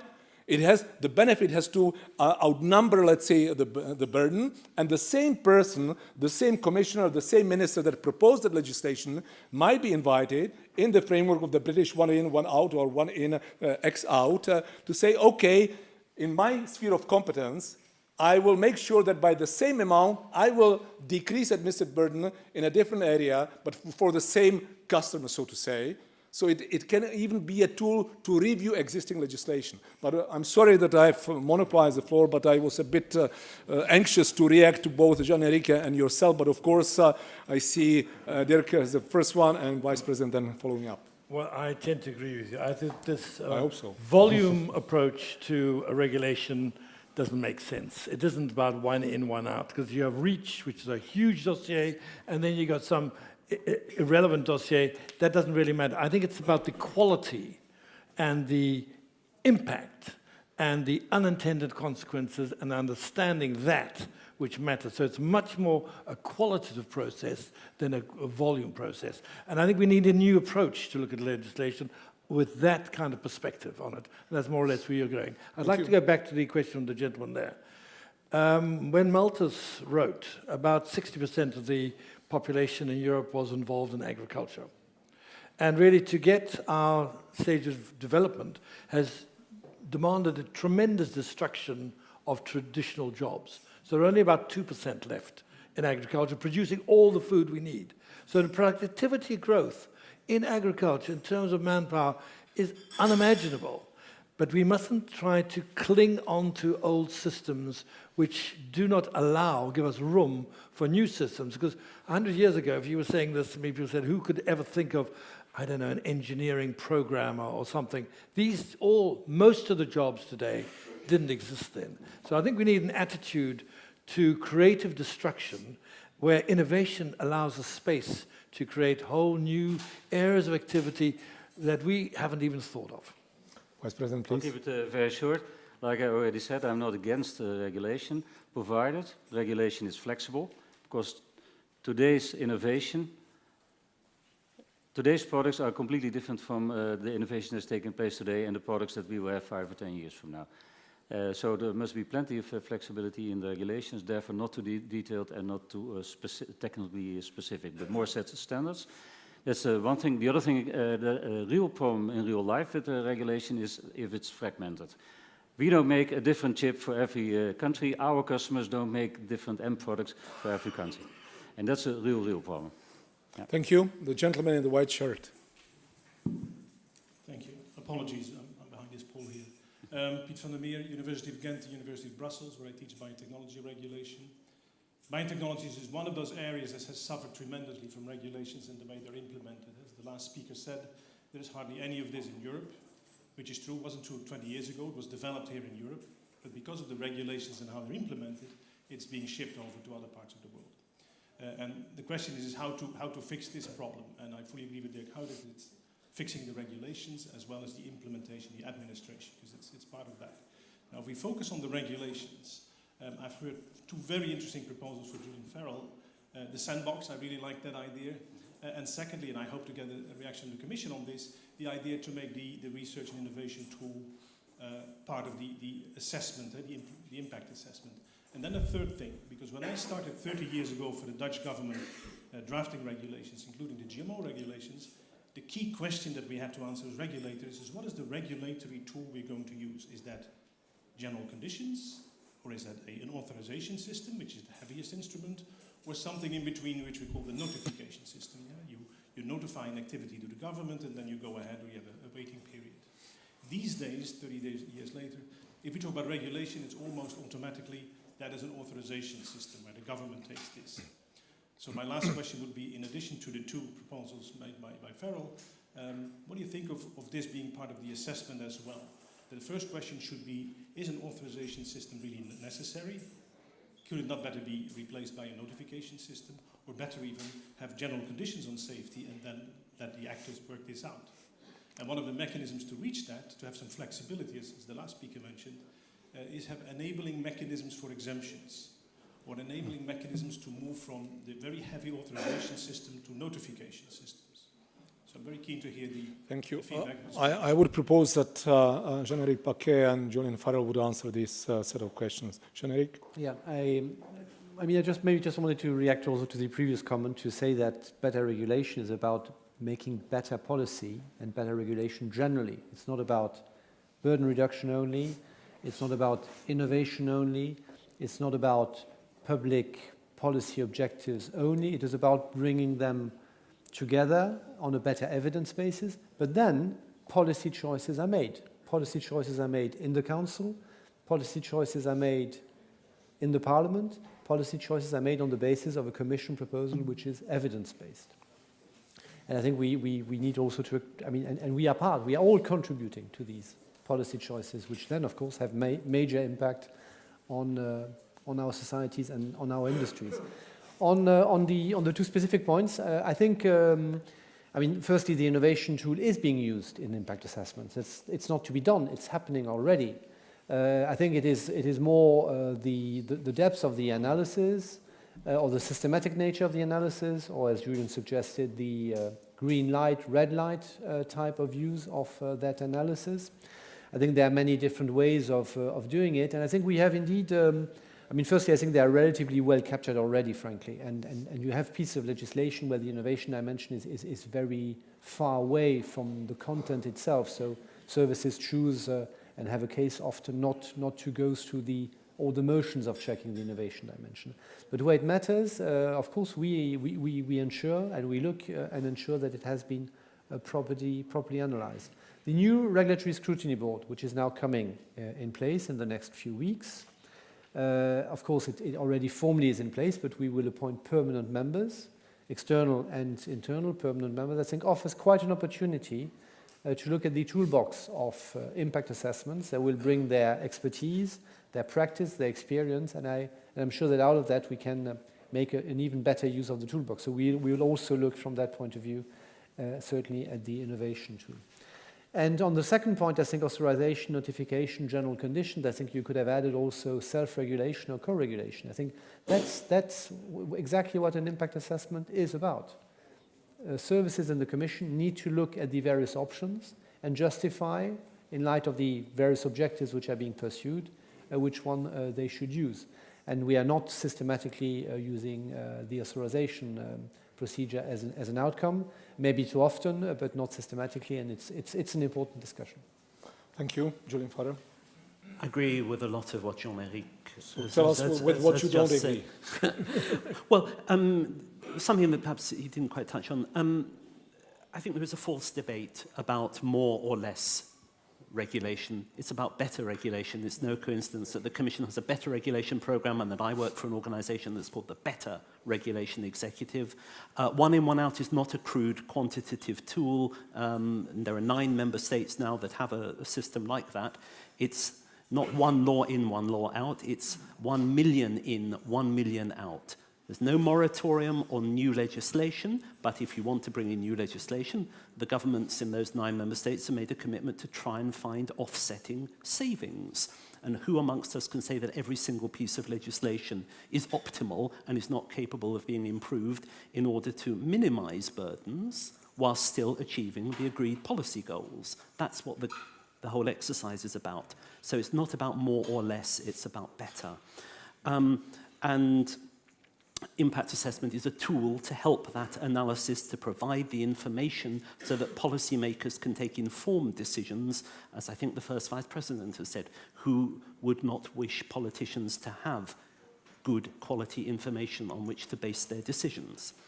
On the notifications versus authorizations point, the Commission's toolkit has a very good methodology of saying what is the problem. Does the problem need a public intervention? Does that public intervention need to be regulatory? What's the least burdensome form of regulatory intervention that is appropriate to the particular policy concerned? And I think that's where the discussion of notifications and authorizations sits.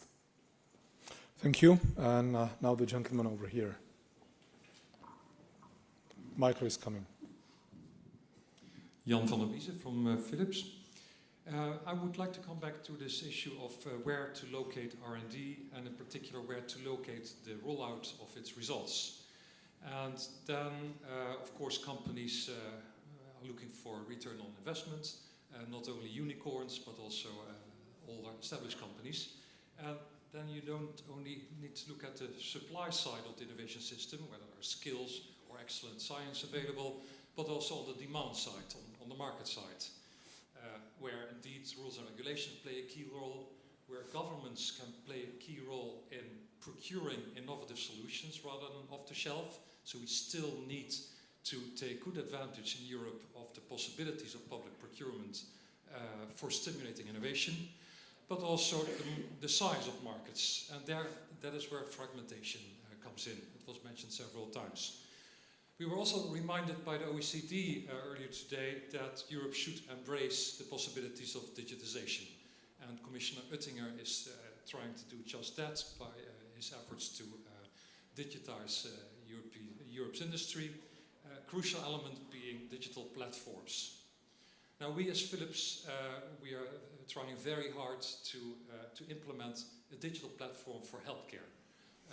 To connect all systems along the continuum of care, from healthy living to prevention, to early diagnosis, to treatment, to aftercare and sending patients home as early as possible, connecting all that with a digital platform that will be open to third parties.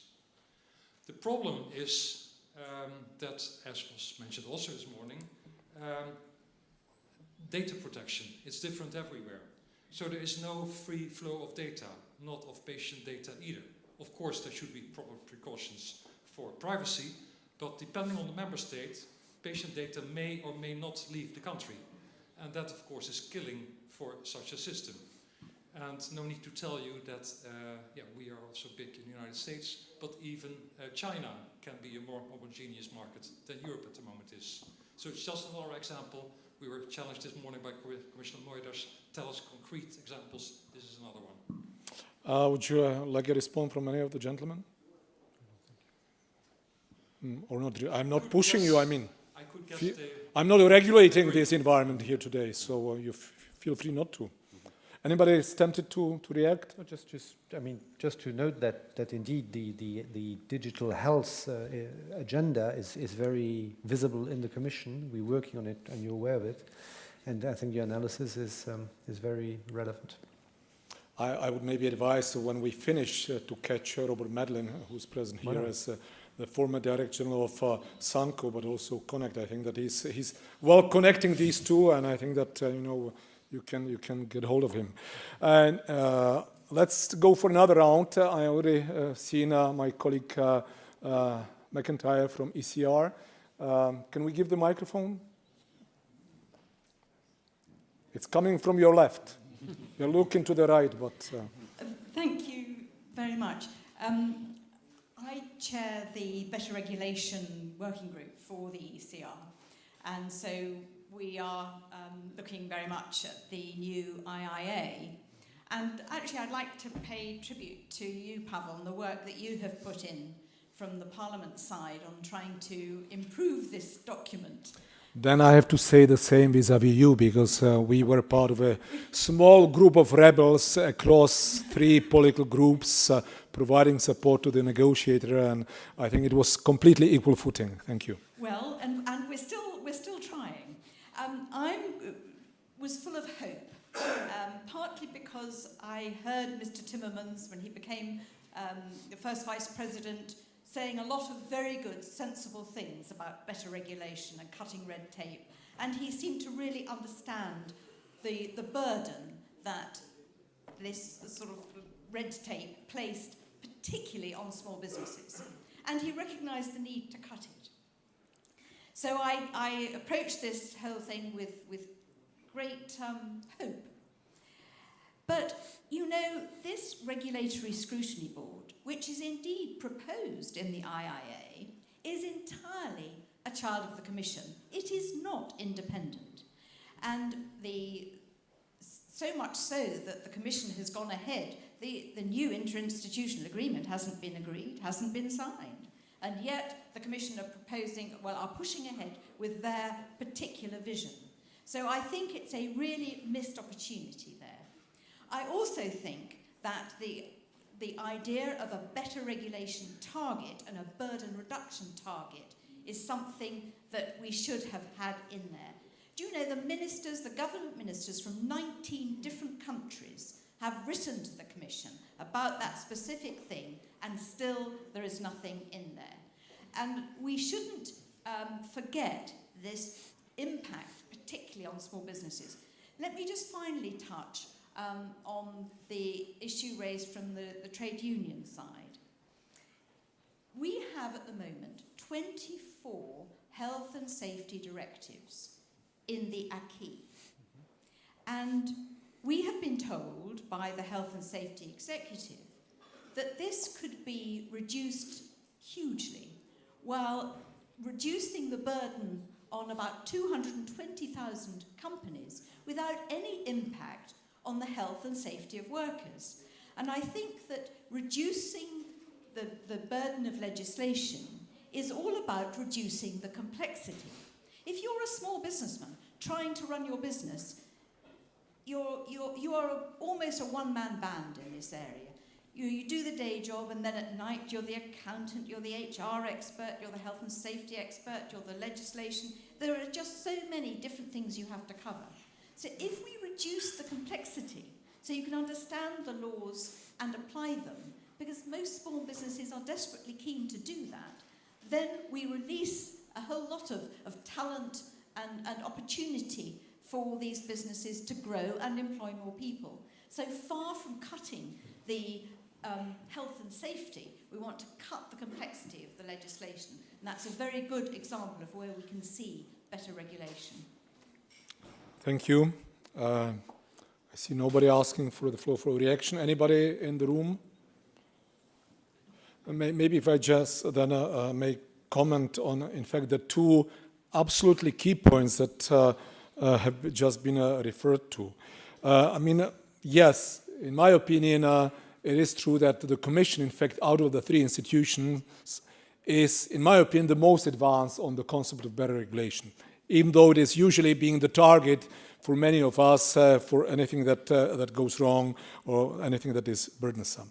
At the same time, I must admit that, and I do have an experience being a member of the high-level group for administrative burden reduction, which was, let's say, anti-burden consultative body of the Commission, which was composed of 15 guys and ladies, and we were considered to be independent.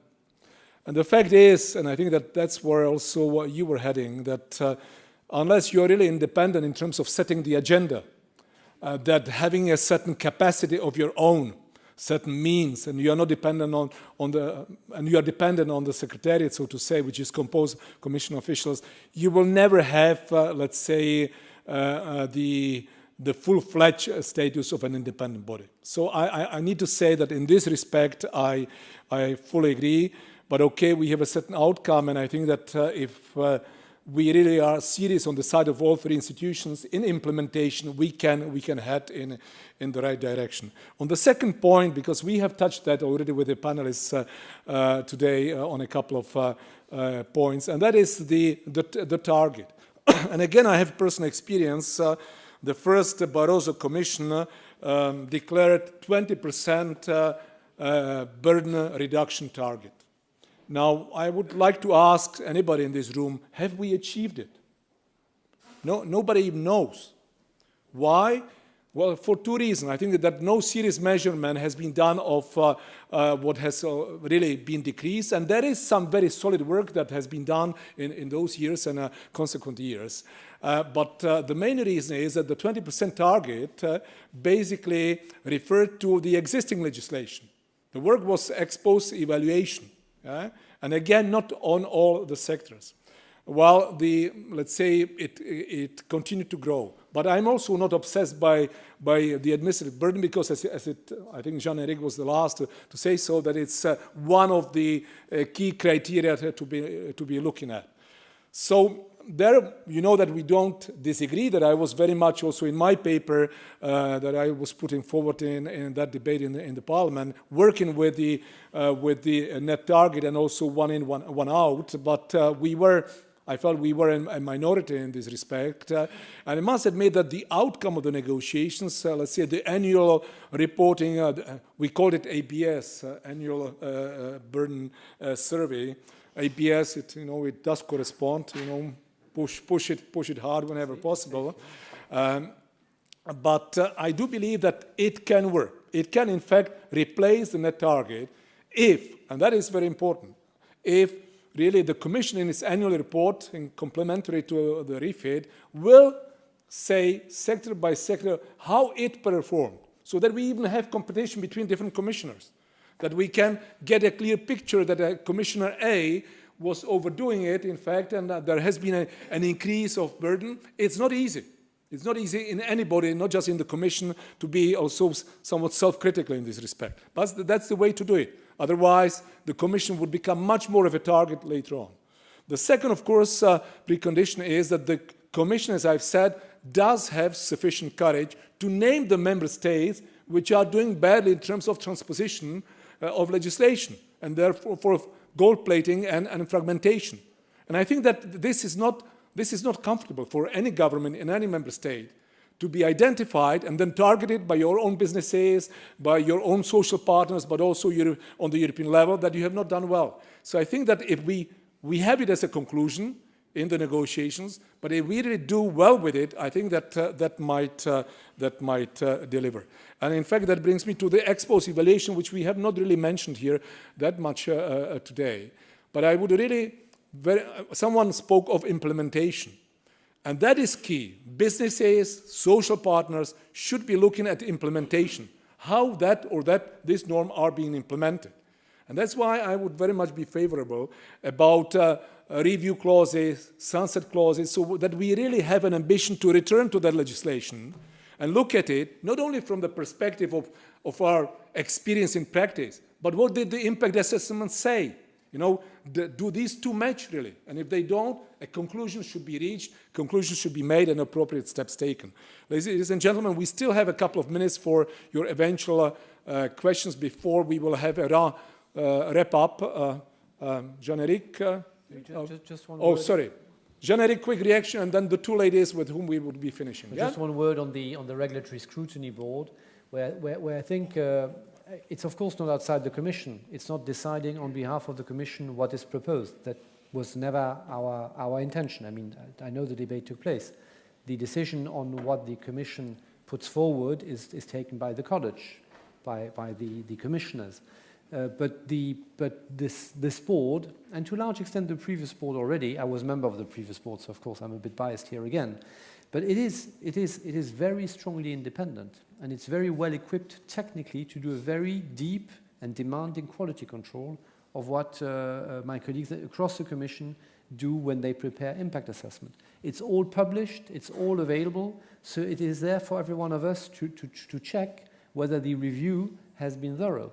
Half of the impact assessments today are rejected, and colleagues need to come back. They need to improve it. So I'm really very comfortable with the standing and also the output of the regulatory scrutiny board.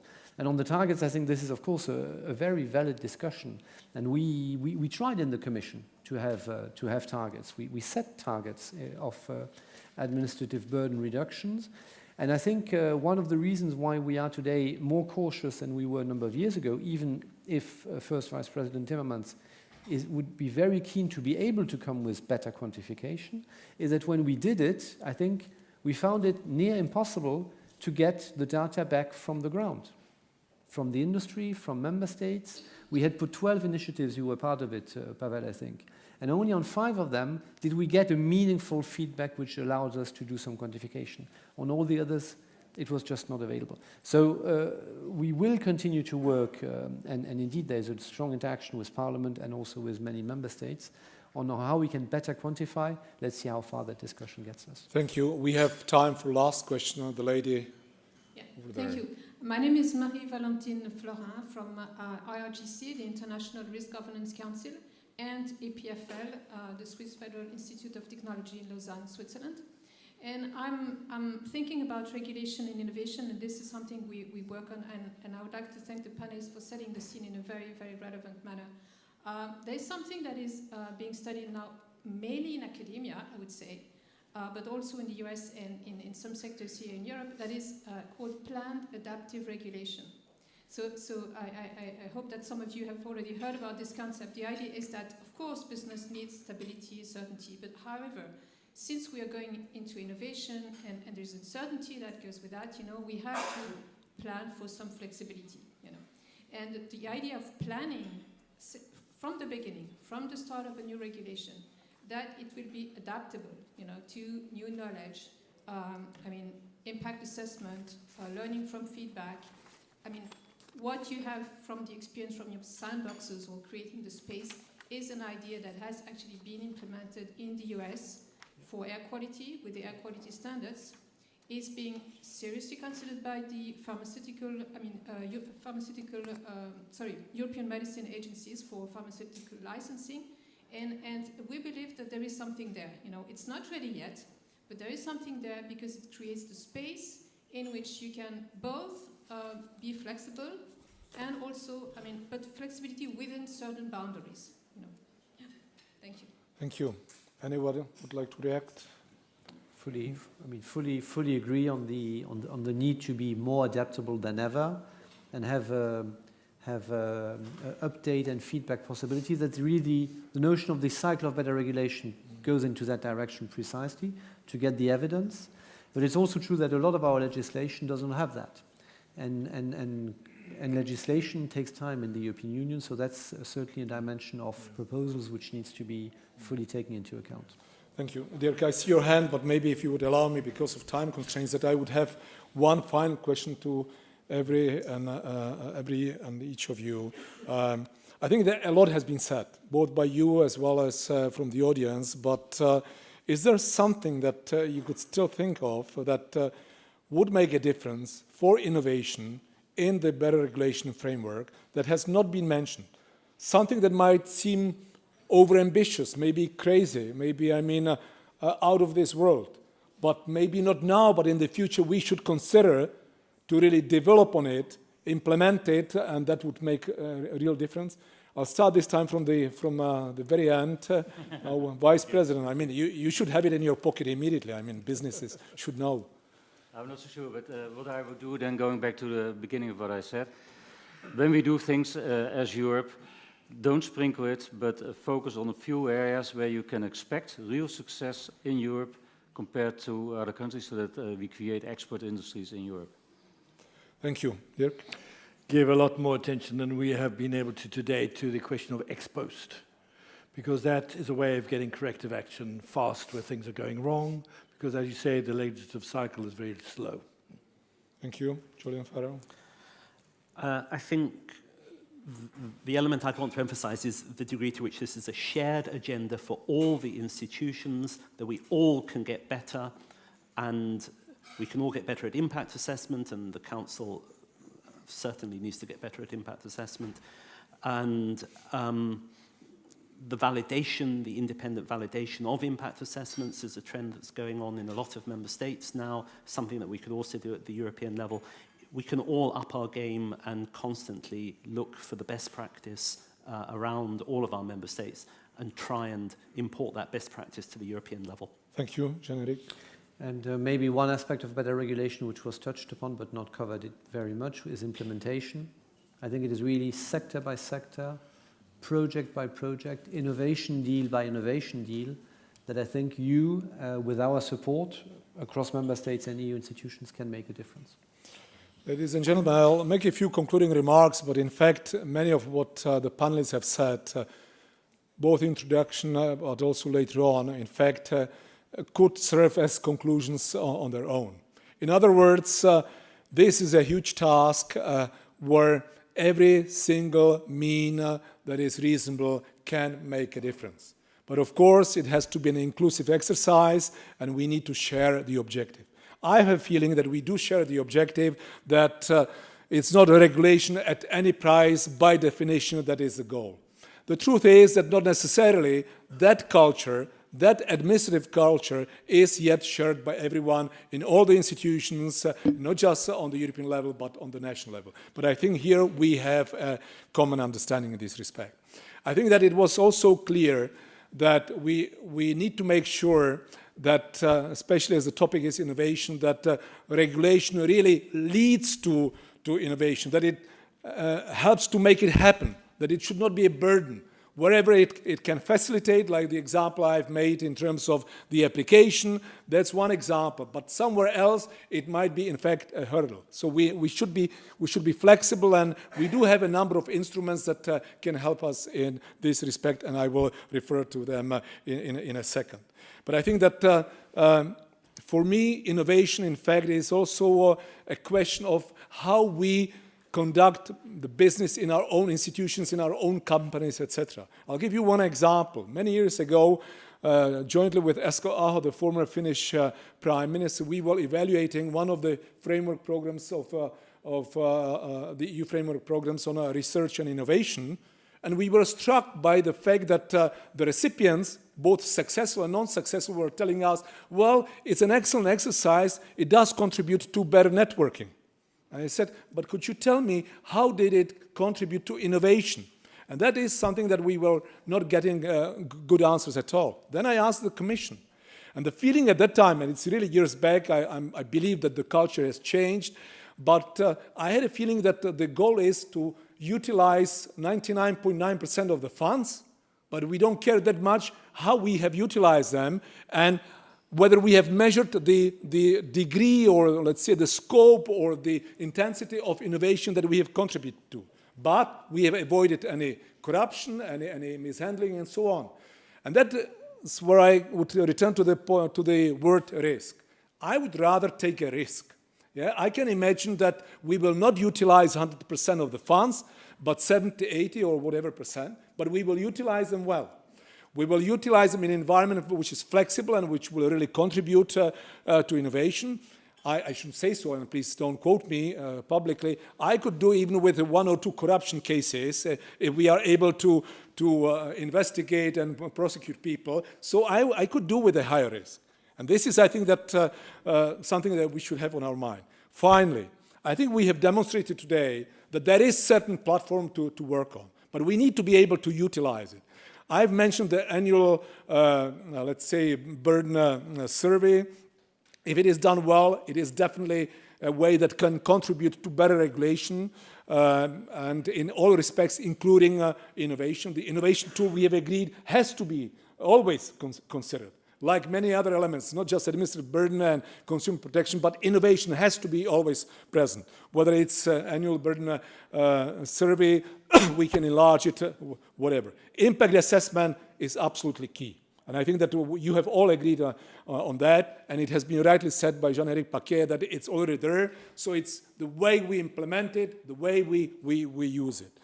Now, public consultations have been mentioned several times, and the fact is, and before joining the parliament or before being elected, I spent between my former public and current public life 9 years in business, and I can tell you that businesses, quite my clients, are not utilizing sufficiently the consultation mechanisms that already exist. And I would appeal on the institutions that issues are being consulted not just at the early stage, because then they change a lot, but at the final stage, and you can put pressure on the institutions to make sure that that really happens. But I think that consultations are absolutely key. Ex post evaluation, I've just touched upon it a minute ago. We're talking about implementation. I think that we have also agreed on that.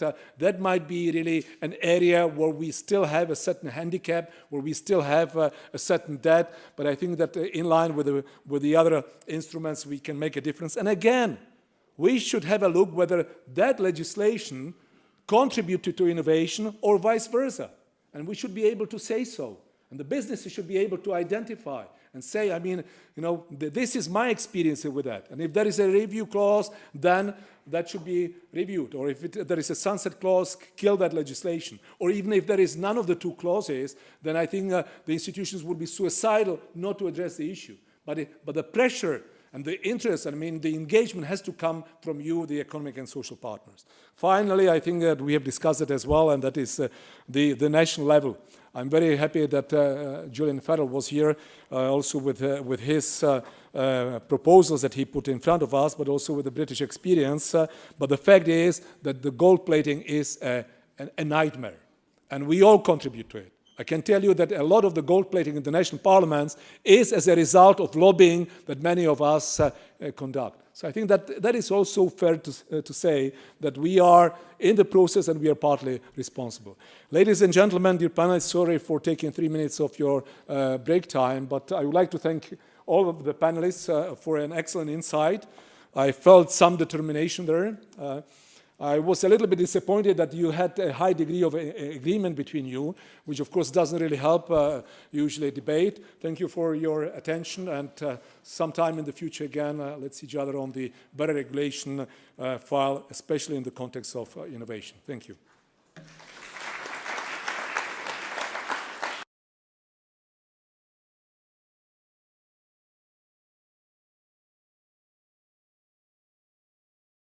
Yeah. Okay. So, ladies and gentlemen, we are now going into the next panel, our last panel before the closing session. The panel is going to be very much focused on the link between innovation and entrepreneurship. And for the moderation of the panel, we have the pleasure to have Mr. Philippe de Backer, member of the European Parliament since 2011. We know entrepreneurship is very close to you. You have experience with startups, so you are very much the person we need for moderation of this panel, and I give you the floor. Thank you. Thanks a lot. I can sit here, it's okay. So it's my honor and great pleasure to be here, the moderator for the third panel today. The topic that we will discuss is about the link between innovation policy and entrepreneurship, and the link between innovation but also the whole industrial value chain. And so the question then becomes, how can we create a right framework for innovation? In what areas should we add legislation or maybe remove some barriers and legislation? And are grants and subsidy schemes still the preferred tool for policymakers to stimulate innovation, and is this working or not? And so innovation has basically been a topic that has been on the agenda already for a long time. More and more decision makers also start to take a look at the real world and see what's going on in the real world. And so it's not only a paper topic anymore, but it gets more and more substance. And it was also widely discussed, for example, last week in Davos at the World Economic Forum, where the fourth industrial revolution was discussed. And this kind of blurring of lines between sectors, the fusion of technologies, digital, biological, physical, is really more and more at the core of innovation. And so the question is, does Europe want to be part of this fourth industrial revolution? And what do we have to change on the way that we are working, the way that we are thinking, and the way that we are regulating to make this happen? There was a very nice quote at the Davos by Lee Kun-hee, the CEO of Samsung. He said, "Change everything except your wife and kids." So maybe that's also the guiding motto for us here today. So with that in mind, I would like to introduce our panel and ask them to the stage. First of all, of course, the first panelist doesn't really need an introduction. The Commissioner for the Single Market, Industry, Entrepreneurship, SMEs, and also Space. First, Deputy Prime Minister, Minister of Infrastructure and Development. I will give the floor directly to the Commissioner because she has to leave a little bit more early. So we will give her the floor, ask some questions, and then we can start the discussion with the panel. The floor is yours. Thank you very much. Oh, thank you. Thanks a lot.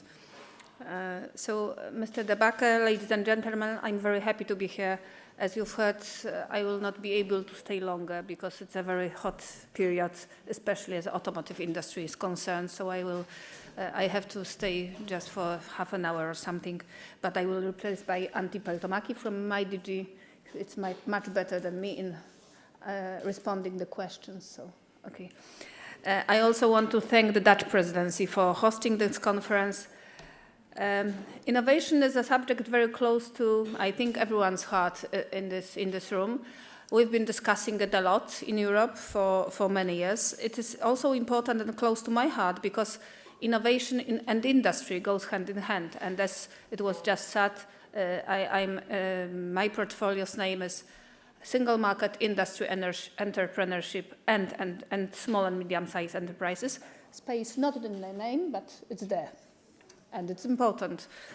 And of course, industrial competitiveness needs innovation, and vice versa. Innovation increases productivity. But this is a question, probably there will be a lot of questions today. In spite of all our efforts during last year, productivity across the EU has not improved in a very big way in the recent years.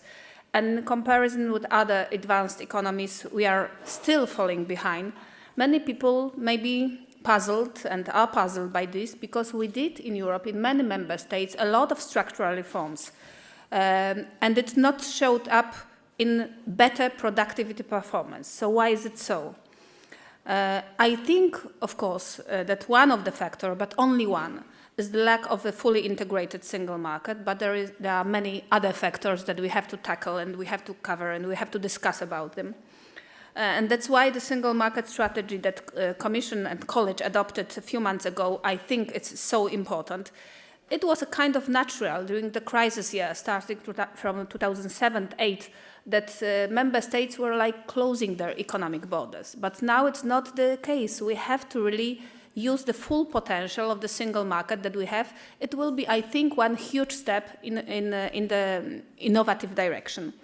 Of course, we need more investment in innovation in Europe. US companies are investing 50% more in R&D than EU companies. And what is even more important, of course, it differs across Europe. We are mostly using public money for this, not private, not in the way that Americans do it. Of course, it differs because I was for many years in Polish government. In some member states, like 90% to 10. In some, it's 70 to 30. But still, a majority of the money for R&D comes from public resources, which is okay, but not the best way that, and not the way that we want to see it. Over the last 10 years, investment in Europe in digital technologies have been a third of what companies invested in the US. And of course, also investment in new machinery is not at the level that needs to be.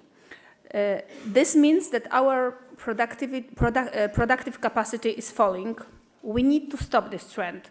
You know, all of the strategies, all of the plans that we've done during the last year in the Commission, because it was, again, I repeat what I'm saying always, but it was a year for planning, for structure planning in the Commission for the next year to come. This year, 2016, is the first year to deliver and to implement. We have several tools to address this underinvestment. We have several financial tools. I will not. More recent is the investment plan for Europe. But finance is not enough. It's important, but it's not enough.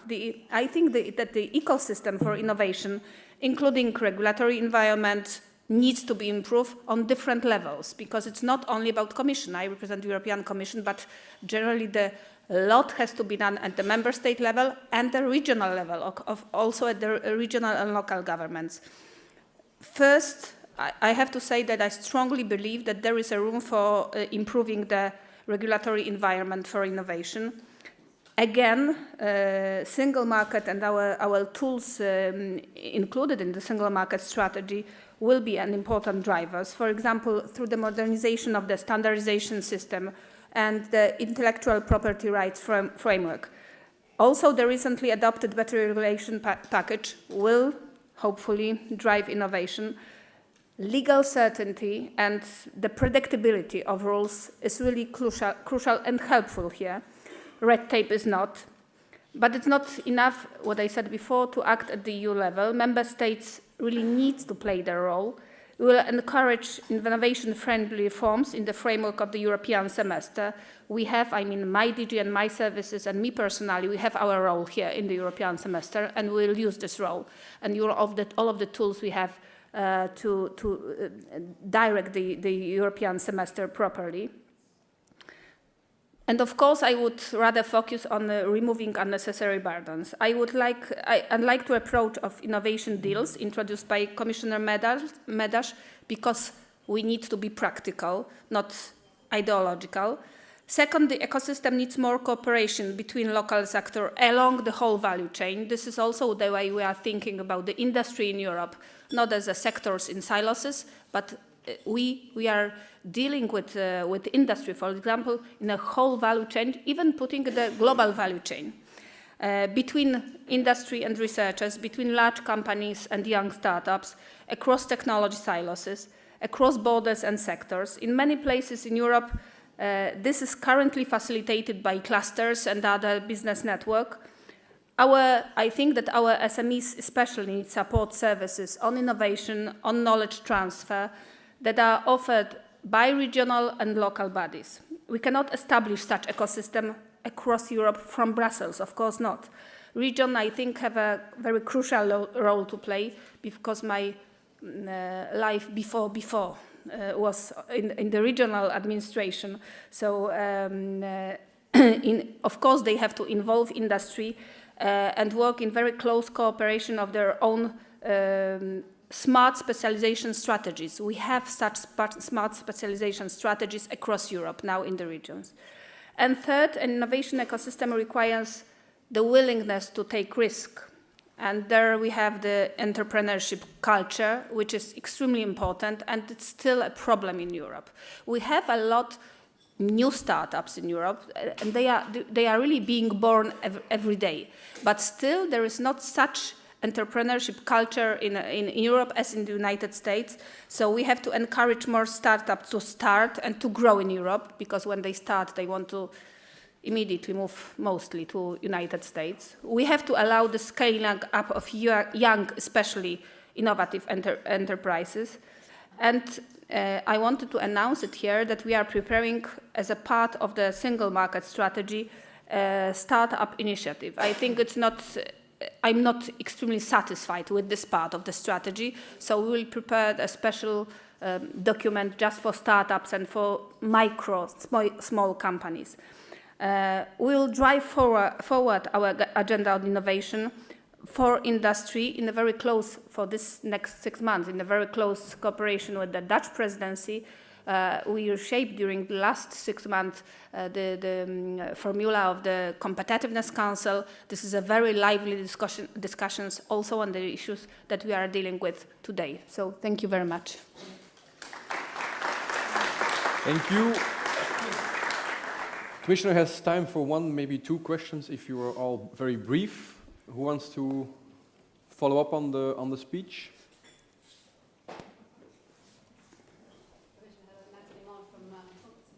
Thank you very much. Natalie Moll from the European Biotech Association. Since you're also in charge of the internal market and NIP, how do you see the importance of protecting intellectual property also for the innovation and especially the smaller companies that need to, as you said, continue to grow here rather than take their inventions elsewhere and reach the market? Thank you. I mentioned this because this is one of the most important, of the major important topic in our document. This is not only about copyright. This is about intellectual property rights, which is much wider, and will tackle all of the issues. Want also the system which will be affordable for the small companies, even for startups. It is, I think, something that's in few months we'll present very detailed table of activities, what we will do with this, but this is definitely on our table for now. Not copyrights only, but because copyrights in this digital single market strategy, but we are much wider. Hello from Euractiv. If I'm not wrong, last year you said that you will present some sort of guidelines as a framework to deal with the sharing economy, which is also related to the issue discussed today. And I think it was expected for early this year, so I don't know what is the state of play, and if you could tell us a bit more about this. Maybe I make some commitments now, so the DG will have to be in line with this because it takes too long. So really, you are right. I think that because I'm very much against preparing new legislation on this. I think that we were discussing it, of course, also from the consumer protection perspective, from the taxes perspective, so from the financial services. I think, and I'm quite sure, because we checked it last year, that there is a possibility of having very clear guidelines based on existing regulation in Europe that all of the member states could use as far, in their perception and in their interaction with the sharing economy. I think this is, again, I repeat the same, but new novelties and modernization and new thinking is something that we have to embrace, not, starting to this is not a threat. This is not a threat. This is a possibility also for European economy. So what commitment can I have in 1 month time? Yes, maybe in 1 month. We'll put in a parliamentary question. Beginning of March. So it's 5 weeks or something. Okay. Done. Can I have one final question before you go? If you are a policymaker, of course, from the European Commission with great powers, but you cannot do everything because you also need member states and bureaucracies and people to follow. If you would have a magic wand and change one thing to improve innovation from your position, what would it be? It would really be a magic, I think, but because I think we should start with young people and with skills. And this is, I think, one of the most important things, because other things we can change, maybe not quickly, but it's achievable. But if you want to have more and more people in business, I was the whole my life working administration. I cannot imagine that I could do anything more. so I'm the best example.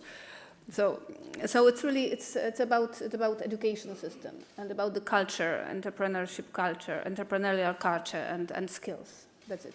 Okay. Thank you very much, and sorry that I'm not able to stay longer with you, but... Thank you very much. Thank you.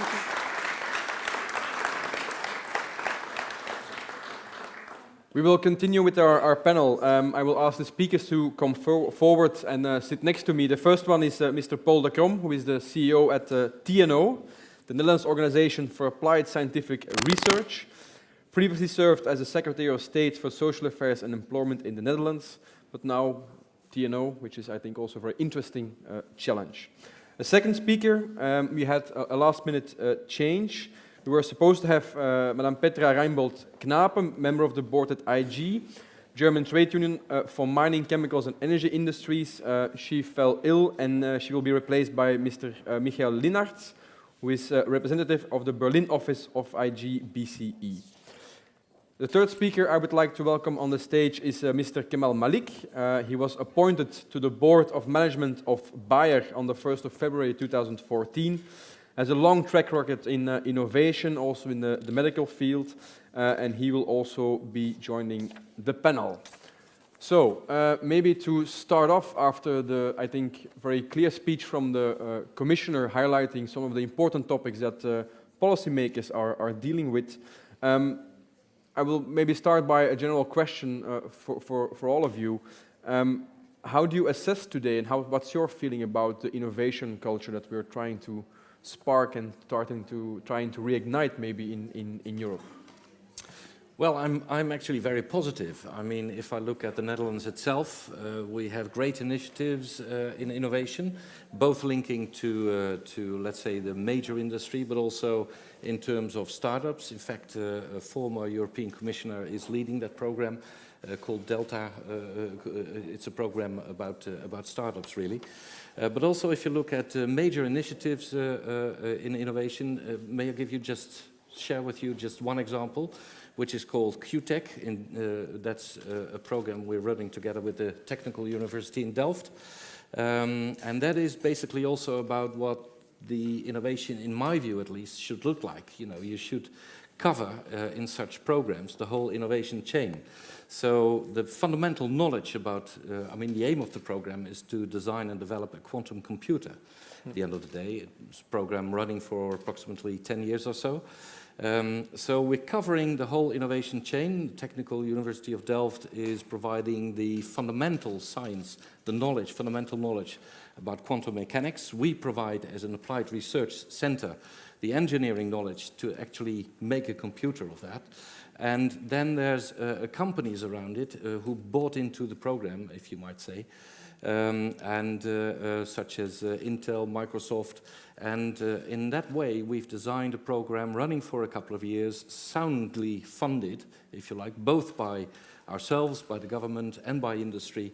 And we're seeing more and more of those examples. And actually, what we would be looking for is to have also some firm examples at a European level across borders. And we do that by creating mass and focus, really. So I'm quite positive. Okay, an optimist. It's always nice to have an optimist in your panel. From your side, the state of play as you see it today, the role of innovation, but also maybe how do we strengthen these kind of ecosystems which we are developing, where industry, research, knowledge transfer can come together? To my mind, innovation is very important, also for the trade unions, but we have a cultural problem because I'm from Germany, I'm the head of our liaison office in Berlin, and we have a lot of NGOs, and their business model or role is to be against innovations, and this is a problem. If you want to build a new railway station in a town, it could be a problem. If you want to build a pipeline in the Rhine area, it could be a problem. If you have new technologies like biotech or nanotechnology, it could be a problem. So I think the most important thing is to fight against this threat and to say to the people it's necessary to have new jobs, that we have innovation in production and in products. I think this is the biggest task we have. If you, Mr. Malik, the innovation scene in Europe, because you have seen all across the globe, you've been active all across the globe. I'm responsible on the BEYRER board for innovation. We spend 4 billion euros a year on research and development globally. And the reason why I say globally is we can spend that money anywhere. We don't have to spend it in Europe. A large proportion of that is currently in Europe, but it doesn't have to be. We have the opportunity to invest throughout the world. We heard earlier from Commissioner Modis about the United States and the amount of venture capital and all of those things. But we shouldn't forget Asia as a developing region. And just some figures to illustrate that. In Singapore, the extensive involvement from the EDB to encourage companies and to give them incentives to set up research and development in Singapore. Korea is the same. If you look at China, the growth of innovation in China, the turn of the millennium, 7% of all chemistry scientific publications in the world came from China. Now it's 28%. They've doubled the number of patents that come out of China. Europe needs to find a way of being competitive in that framework. And we need to emphasize the innovation principle and get the right framework. Because quite frankly, unless we do that, Europe will fall behind the rest of the world. An example of this is the debate about green biotech. If you want a textbook example of how legislation has prevented something happening, look at green biotech, GMO. This was invented by European scientists, and now we're reaping the benefits in Asia and the Americas, with the consequence that investment, talent, and jobs have gone out of Europe as a consequence. So we really must think about the frameworks we have, because Europe will not be competitive with the rest of the world otherwise. I want to pass the floor to Mr. Peltomac. I want to ask him also on the stage, but I thought he was already there. So maybe you can also come up here, because you from the policy side, of course, you've heard here the representatives from the private sector in different capacities. And of course, the question to policymakers always is then, how do you find the right balance between, let's say, the public and the private, and what is exactly the right framework? I mean, what kind of tools do you as a policymaker at European level have from DJ Grow to make sure that we indeed honor this innovation principle? I think that, of course, we have been now living quite long time under kind of economic turmoil, and I think public finances are really stretched. And of course, I think there hasn't been very much room for public investments really to be scaled up. And of course, I think that has also been a bit of the case on the private sector side.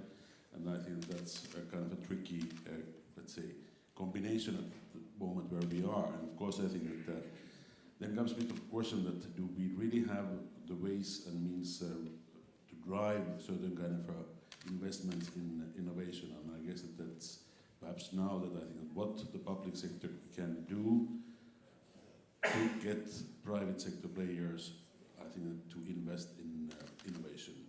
And I guess that's what we have been discussing under the industrial policy. It has been very much the kind of a question of what you were referring to, the discussions in Davos, that I think where we are in terms of the digitalization, and comparing how eagerly and I think that how widely European industries, it's not only the startups, it's not those kind of new innovative companies, but it's really the question of how much our established old industries are ready to invest for their own renewal.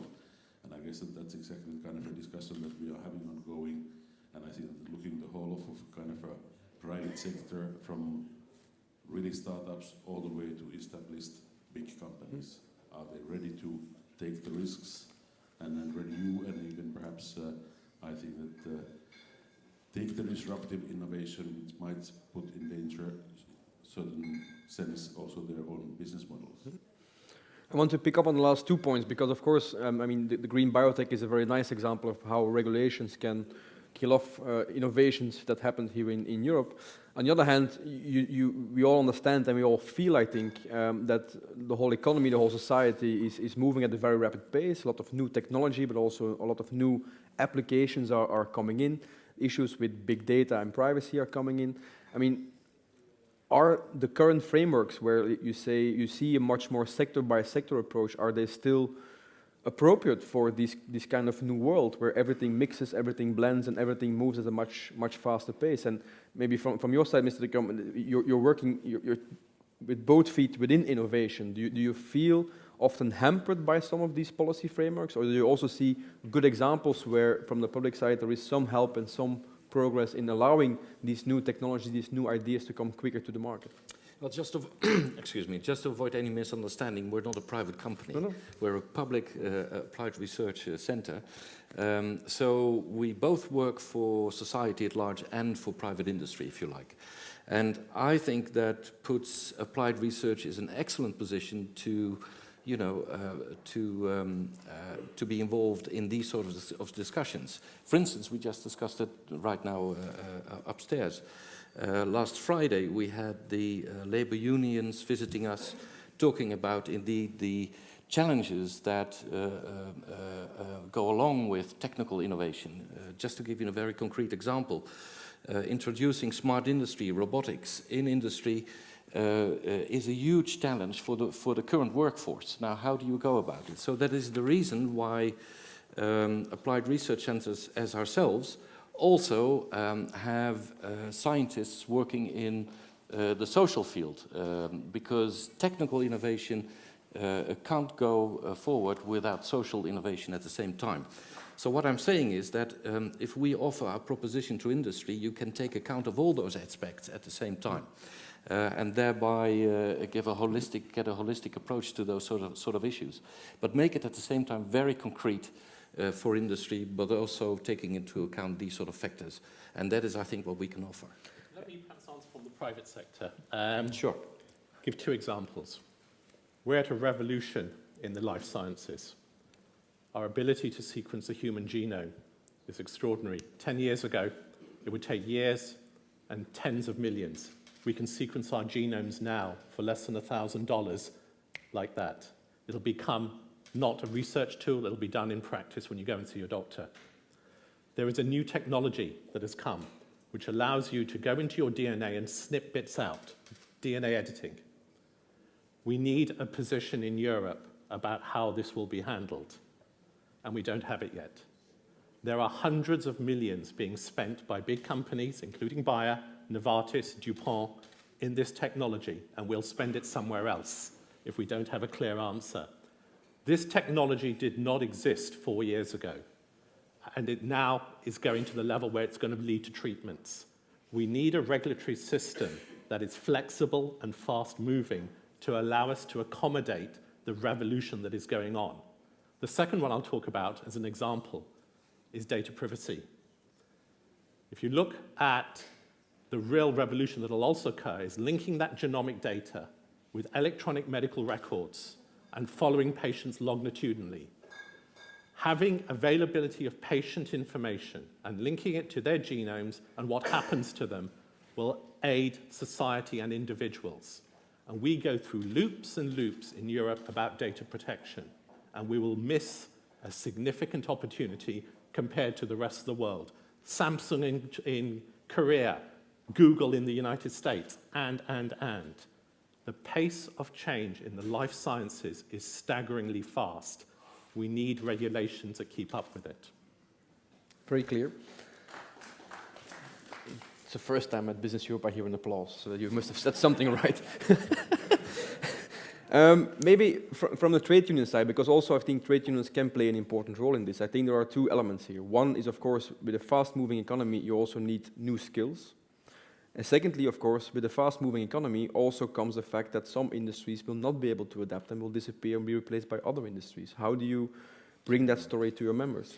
So I think it's the biggest problem for a trade unionist, because the members are in the plants and you go to them and say, okay, your job, perhaps in 1 year you don't have a job. It's your member, he's paying the membership. So yes, you are kind of lawyer. So.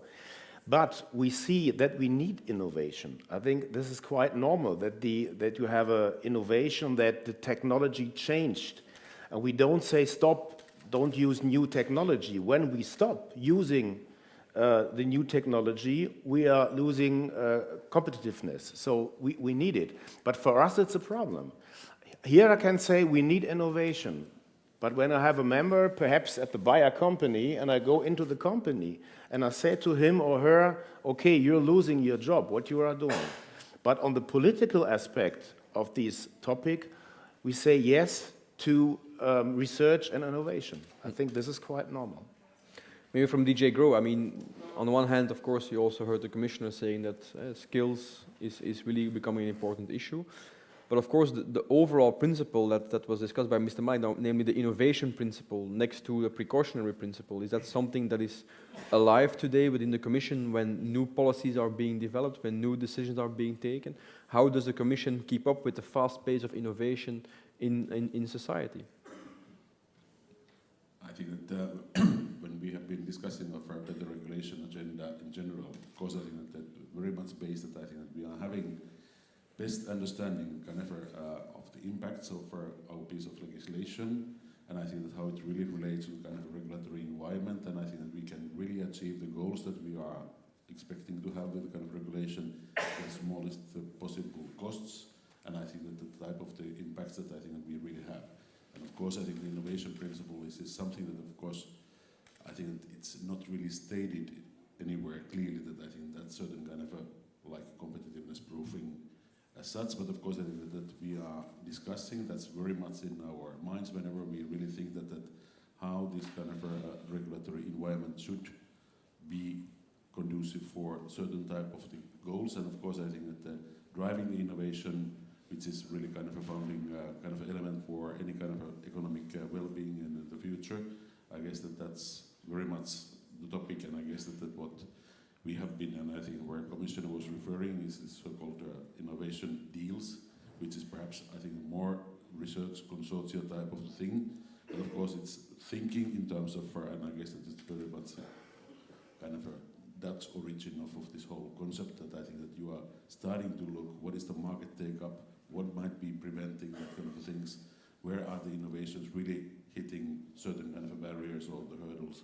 And I guess that it's certain overriding idea, but I think we have to work very concretely. Maybe can I ask Mr. Malik and Mr. Kom to answer this question? I mean, it is indeed a fast pace, and not all politicians are scientists, and definitely vice versa. But of course, the question and the difference that I see often in Europe with other continents is the fact that if something is not regulated in Europe, it's not allowed. While in other countries or other continents, when something is not regulated, it is allowed. And so are you able enough to explain to policymakers what is really the potential of these kind of new discoveries and what you exactly need as a framework in order to continue functioning within the European Union? I think it's interesting. I mean, I think if you look at an overarching level, the precautionary principle is enshrined in the European treaties, and that's good. What we'd like to see is it's complemented by the innovation principle. So it's not about getting rid of the precautionary principle, but complementing it with the innovation principle. I think as an industry, as scientists or whatever, we failed miserably in explaining the benefits of green biotech to society. Politicians responded to the fears of society and the lack of, and you expect politicians to do, that's kind of what politicians do. I mean, they represent us. And if we're concerned, politicians are going to do that. They're going to represent that. As scientists, as companies, we just assumed it was so blindingly obvious that this stuff was good that everyone should just understand it. And we failed. And we must do a better job with the new technologies of engaging with policymakers, with society, with the media about the potential this stuff has and how we will ensure regulation around this, that bad things don't happen. That's our responsibility, and one we failed to deliver on with green biotech. I would fully agree with that. I mean, the key word is engagement. I've heard that word before today a couple of times. But indeed, you have to explain what it is all about, what the risks are, how you manage those risks, and so on and so forth. And I think we can, because we have, as an applied research center, we have a role to play, just in the middle of science and business and governments, that we can certainly play a role here. And indeed, that's what we're trying to do as well. And I see it as a key role for us as well. But then it is essential to understand for us what is driving business, what the demands are, and at the same time also understand on the other hand what the public interests are in a certain domain. And I think we can play a major role in bridging the gap, if you like. But indeed, I mean, industry itself should have a key role to play as well at the same time. Can I take everybody one step back and maybe go to the fact that we have a lot of good research here in Europe? Fundamental research, as we call it. It's no longer fundamental because it's often quickly applied, but the transition is often an issue. So making startup companies is something that is not easy in Europe. What's even more difficult is to grow them in Europe and to keep them in Europe and to keep the jobs and innovation, the further innovation here in Europe. Maybe starting with you from the trade union side, is it easy to convince people because with a new culture of startups and entrepreneurship, there's also more risk involved. The time that you had a 40-year career with the same company and a very hierarchical way of working is done. Are you able enough also to stimulate people who have an idea on the work floor to take it outside and to build on that? I think this is not a question for a trade union. I think when you have an engineer who wants to build a new company, a startup, okay, it's his thing. We have to convince the people in the company that new technologies are not dangerous for them. I think this is our job we have to do. And we talked about Davos, the fourth revolution of industry. We call it Industry 4.0 in Germany, perhaps even in Brussels. The people are sometimes afraid because you have some studies, researchers, and the results are you are losing thousands of jobs. And when I'm working in Berlin, some people from the economy say, okay, and then we have to cut back workers' participation. The people are afraid, and this is not smart. You have to convince the people we need new technology, and it's good for growth, and it's good for new jobs. I think this is a job we have to do as trade unions, but also the companies and the economy. From your side, I mean, you also know let's say the bigger industrial side, but also the startup side in life sciences is crucial, I think. I think one of the key issues for me is innovation culture and the culture of innovation. For innovation to work well in the life sciences, you need an ecosystem. You need large companies, you need small companies, you need universities, and you need hospitals working closely together. Why Boston is the biomedical center of the world is you've got two great universities, MIT and Harvard. You've got the world's best hospital, Massachusetts General, and you've got a lot of money with venture capital funding. That ecosystem works. But the second thing is the culture of startups and innovation. I'll give you an anecdote. I was in Boston recently, and I spoke to two professors at Harvard. How many startups have you done? One said, 10, 12. The other said about 10. 3 went really well. I sold them for hundreds of millions. And next ones. I was in Germany, spoke to two Max Planck Institute professors. Said the same question to them. The first said, oh, it's just too much trouble, so I've never done one. The other one said, why would I want to do that? That's dirty. That's the commercial side. We've got to change the culture in Europe about this. Academics should want to have startups. Making money isn't a bad thing. Being entrepreneurial is not bad. That's how we will create jobs in our continent. And we need to encourage that because they're doing it around the world. And startups are the breeding ground for the life science. They may not be in traditional industries, the big automotive and whatever that I perhaps don't know as much about.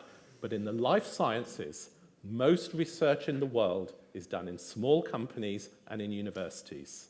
And we feed off them as large companies. And if we don't have that ecosystem in Europe, we'll go elsewhere to get it. What systems do you have in place to convince people who are working in academia to make the switch to a company or maybe go back and forth between public, private? Does it happen quite often? Well, I don't have to convince our own scientists to do that, because that's the very reason why we exist. So, I mean, we employ 2,500 scientists, well connected to the university communities, but they work with us for a different purpose. When I came into this job about 10 months ago, I used to ask them, why do you work here and not in a university? And that is because they want to see their inventions, their ideas, and the science translated into practical solutions for business. That's exactly what we're doing. And that is what 350 applied research centers in Europe are doing. So that's why I'm saying, in my view, in Europe at least, America, I'm not so sure. Apparently it works a bit differently. But in Europe, I think we really have a key role to play here. And we do that quite successfully. And You have examples from abroad, rightfully so. We know the examples from the US and from India, but we also have them in Europe. Let's not forget that. I mean, the Eindhoven area is the most innovative region in Europe, alongside a couple of others. So we can do it in Europe. I recognize the risks that we're facing if we're not being proactive enough to face competition from the rest of the world. But we have all the building blocks in Europe. We have great universities, we have great companies, we have compared to other regions in the world, a reasonably well-functioning labor market. You know, we have a well-functioning education system, and if we keep investing in it, and the pace of that should, develop more than it is today. So we have a challenge there. I mean, I think the building blocks. But essentially, what I'm saying is, I'm not negative about it at all, because we do have those building blocks. But at the same time, I recognize if we, just sit like this, nothing will happen the coming 3 years. Can I ask a specific question? That's the risk you're pointing for the whole panel also. I mean, people always talk a lot about investing, and we need to invest more in innovation. The question is, where is the money coming from? You said that the budgets of the public sector are quite stretched. If you see, for example, venture capital, which is pinnacle to the support of startup companies, the US is still raising 10 times more money than we are doing. So it's not only, they're not only able to provide more seed money to startup companies, they're also to provide more money for growth. And so that is also a reason, and the Commissioner mentioned this, that maybe some of these companies move out of Europe. So what can we do about that? Is it, let's say, strengthening a single market, creating a bigger market? Is it something that the Commission is actively pursuing? What can you do? And maybe some thoughts from the other panelists? If you look at the agenda for Juncker Commission, I think it started with the investment plan, and I think, of course, it started really to look at different type of investments, not only infrastructure, that was perhaps the starting point, but it has been moving very much towards kind of industrial investments. It's very much, I think, focusing also the SME financing. It's not more, I think, kind of what I think we have had in terms of and research innovation funding, and I think that also I think the structural funds that I think that were very much based on grants. Now I think that much more focused on loans, equity type of funding. Capital Markets Union is trying really to look how we could address venture capital issue, and how we really should have a much more innovative financial instruments available in the European economy. And I think that if you look at the flagships, they are trying to find out that type of the kind of a new dynamism in the European market. But I think that you are totally right whenever you are saying that. I think that in terms of the venture capitalists and the amount of the money is available in Europe compared to the US, the discrepancy is clear. But it's also that I think that how venture capitalists are working together with the startups and then the companies.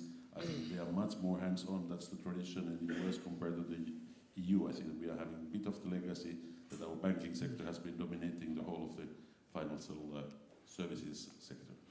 Do you feel there's enough urgency in this issue? I mean, I think large corporations are also playing a role. I mean, BEYRER as a whole is spending 1 billion more on R&D than we did 4 years ago.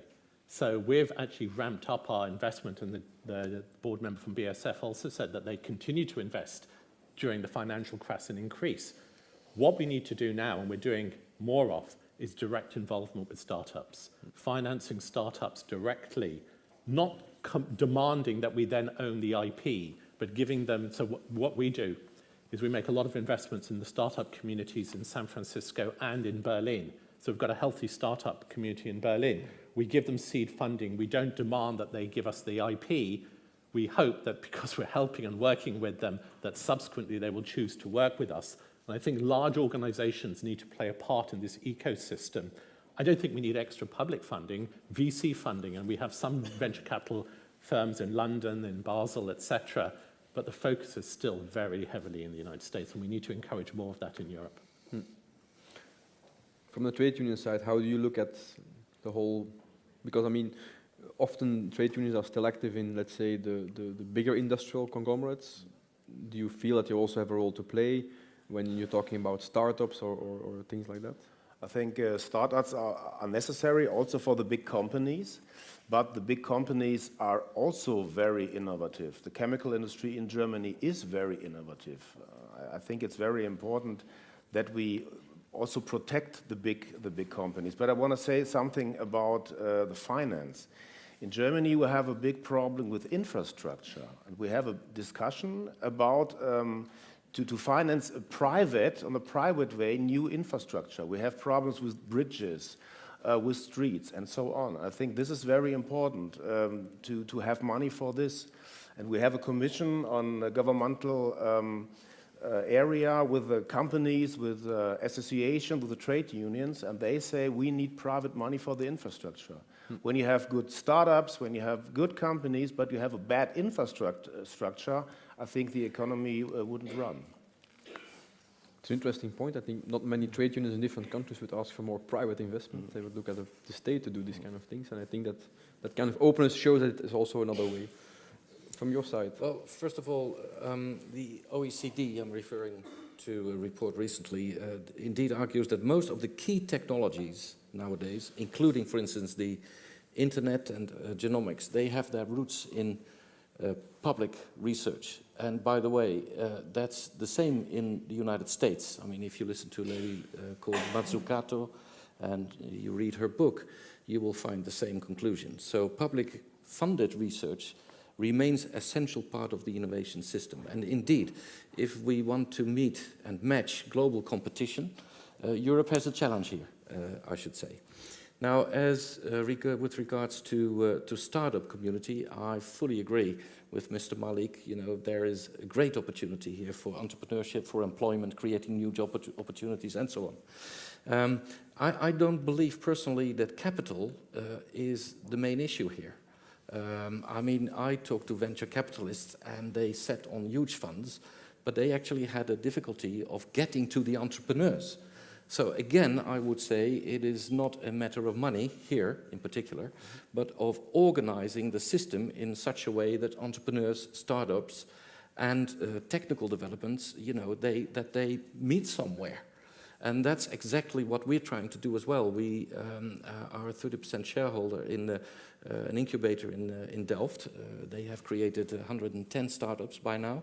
And we're also looking at the possibility of creating a fund with venture capitalists to, you know, to a channel, if you like, to use it as an instrument for technology transfer to the private markets. So indeed, we have some catching up to do. But if you look at the initiatives in Germany, for instance, but also in the Netherlands, Finland, and other countries, I think we are well placed to do some catching up. But then again, we will have to put an extra effort into it, both in terms of budget and both in terms of organizing it. Mr. Bleek, maybe a question for you, because you can also look a little bit broader in the sense that we often complain about the entrepreneurial climate here in Europe. On the other hand, if you look at the statistics, for example, you see that last year in the US you had a little bit more than 20 unicorns, so companies growing above 1 billion. Europe had 15, so we're not lagging behind that far, although it's 25%, but okay. But I mean, in that respect, there is still a lot of things going on in Europe. So how do you assess? We discussed a lot of the difficulties, but also the opportunities, and are you able to transmit these kind of opportunities also to policymakers and other stakeholders outside of your company? How can you contribute to that? Yeah, I think Europe is a fantastic place because all the building blocks for the ecosystem are there. Great universities, highly skilled workforce, loyal workforce. We need to do more on the entrepreneurial spirit and culture. I think that's an important thing about the startups. There is also an availability of money. I mean, I spoke to a large VC based in Basel, and they said, we've got a lot of money. We just need to know where to put it. And so we need to bring some of these bits together a little bit better. That's the bit that needs to happen, and get the innovation spirit of Europe a bit stronger. But we have very strong building blocks in Europe, and we just need to kind of aggregate this a little bit better. And that's where I said we need to work in tandem. Policymakers, large organizations, regulators, public research organizations working better together, and then we can be competitive. Maybe can I just add? I mean, what you're basically describing is an ecosystem within the triple helix, and we have some experience with that. And in my view, that is the best breeding ground for innovation. You know, if you create long-term partnerships with all parties involved throughout the innovation chain, funded by long-term programs. That's the ideal ground for innovation, and I see it happening. But yet again, I don't think the pace is not fast enough, and we have to make an extra effort in Europe. That's for certain. But the building blocks are there. Absolutely. Can I maybe? Yeah. Yes, I think Before one I turn to the important audience. topic is when you have R&D, you need also production. We had a big debate in Germany. Okay, the production goes to China, and R&D stays in Germany. To my mind, it makes no sense. You have a cluster, and so you need R&D and you need production, and then it works. But when you split it off and production went abroad, I think it makes no sense. Yeah. Very clear. Maybe some questions from the audience. Any comments, questions, remarks? We covered a lot of ground: public, private, startup, growth. Yes. Again, me a lot, risk governance and innovation technology. There's one thing I'd like to suggest is that we look at motivates young people behind the startups, And if startup companies are created by scientists, we can look at motivates them. And at EPFL in Switzerland, we realized that many of them are not motivated by money. They are motivated by contributing to solutions to solve the world problems, or some of the world's problems. If you ask them food security, food safety, water, energy, health, this is what motivates them. Malaria, gene editing for malaria. What's the name of the new virus? That attracts Zika. Exactly. This is what motivates them. If we can bring them into this and accompany them in their search for solutions, that's the best I think we can offer. Maybe I'll translate that into a question for the panel, maybe from the Commission side. I mean, I have this feeling also that more and more people are looking for impact with their decisions, with their lives, with their actions, with their companies. Is the Commission able enough to really bring all the stakeholders together? Not only the scientists, but let's say in the triple helix model, do you play enough your role into bringing that different stakeholders together and decide together on the regulatory path forward, but also on how you can connect people much better and how you can, let's say, accelerate the pace of innovation, but also the impact of that innovation? I think we have tried really to find different kind of platforms where we can get through interaction with all different kind of stakeholders that are needed in this kind of exercise. But of course, I think that it's an interplay between, I think, different kind of layers of member states, kind of regional, local levels. And of course, where you are having different type of the kind of clusters or kind of combination of academia, companies, big, small, different type of the kind of institutions who are playing their part of this exercise. And of course, I think that then comes the question that, of course, what is driving these kind of innovations? Is it the money, or is it the impact, or is it the kind of thing? Of course, we have been, I think, doing quite a lot of, I think, now on social innovation, and I think we're having a lot of startup companies that are really mainly, I think, looking for impact instead of making really big money. But of course, I think that that's perhaps the beauty of this game, so that I think you are having so many different kind of players on the ground, and I think that then they can feed in each other's projects. But of course, I think that we are facilitators. We try to look perhaps more in terms of having the right type of the frameworks, but I think that it's a bit of the challenge for the Commission or the kind of European Union or Brussels to really reach out to each and everyone. I guess that's it out of our powers, but of course I think that we have to have a certain kind of a real understanding concretely what's ongoing there on ground. I'll drop the term smart specialization, then you more or less covered it. For you? But I think we have a great opportunity. My understanding is that Commissioner Moedas is trying to set up, or planning to set up, a European Innovation Council. And if we use that well, that is an excellent opportunity indeed to create this dialogue and this engagement between businesses, universities, applied research centers, with the aim of getting a long-term program in place where we indeed can compete with the rest of the world. So I think it's a wonderful idea. Let's do it. I have two questions here in the front, one, two, and then one in the middle. Thank you, Rolf Schomer from the European Commission. On this comparison between the venture capital in the United States and here, I think we might make a mistake, because we have also to see what are, let's say, the ideas behind this venture capital. And if you get a tax credit for your losses in the United States for your venture capital, you have an economic incentive. So the point is, where is economic incentive on the European side? And here, if we agree that the elements are there in Europe, but on the other hand, we don't have this tax credit system, so we need to think about other things. I would like to ask a question to Mr. de Krom, because coming from Germany, I know what Fraunhofer is doing, and I think you might have the same ideas.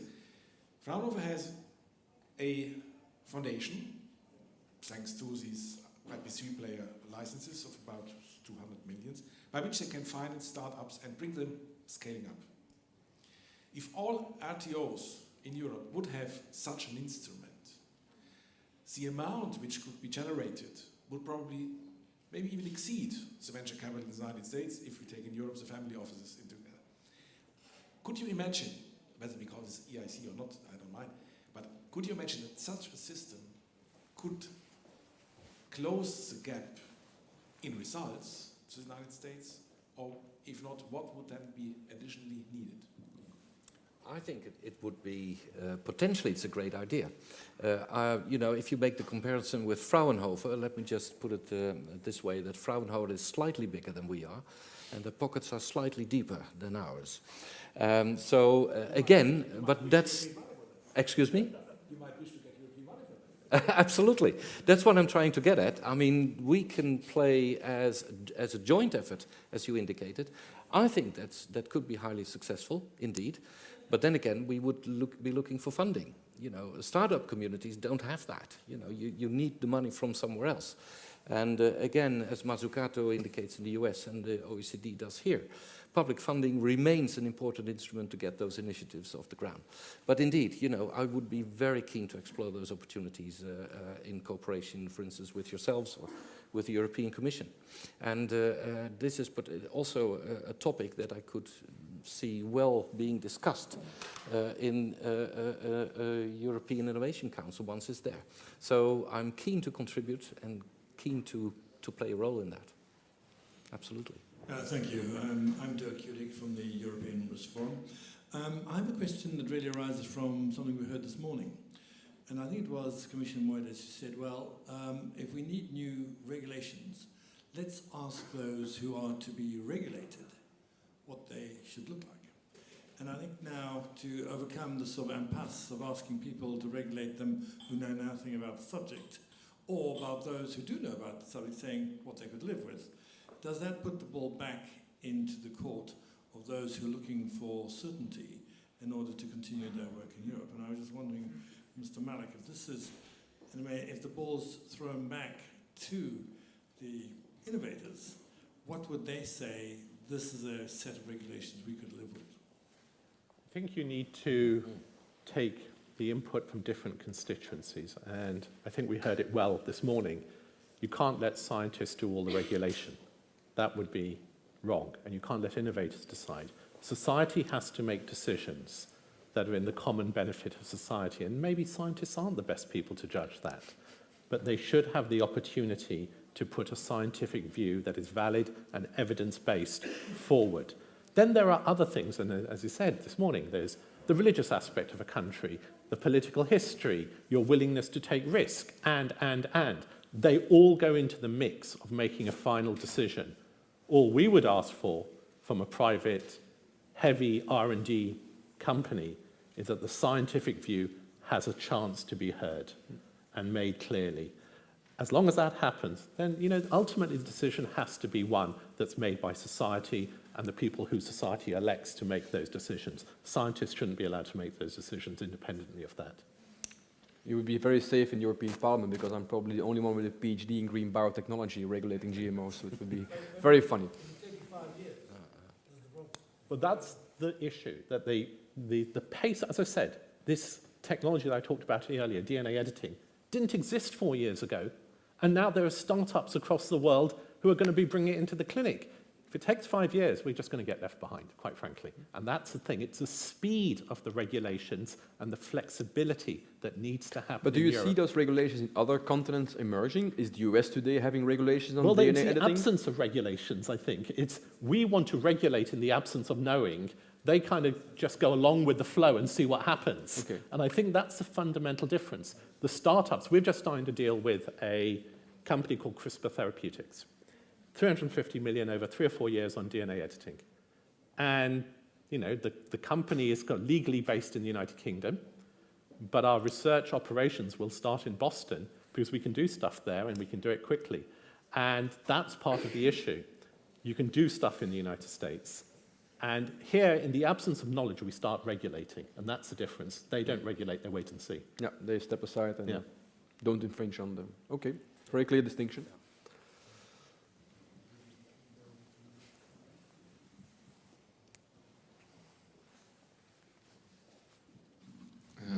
Hello, Laurent Zibel from Industry All European Trade Union.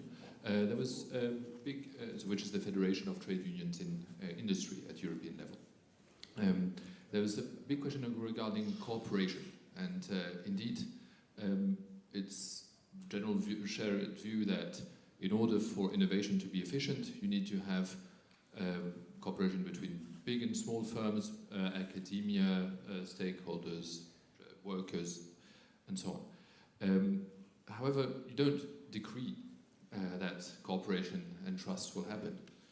It happens also, and very much so, because there has been a discussion about the sharing of the costs and of the benefits and of the risks of all these changes and transformations.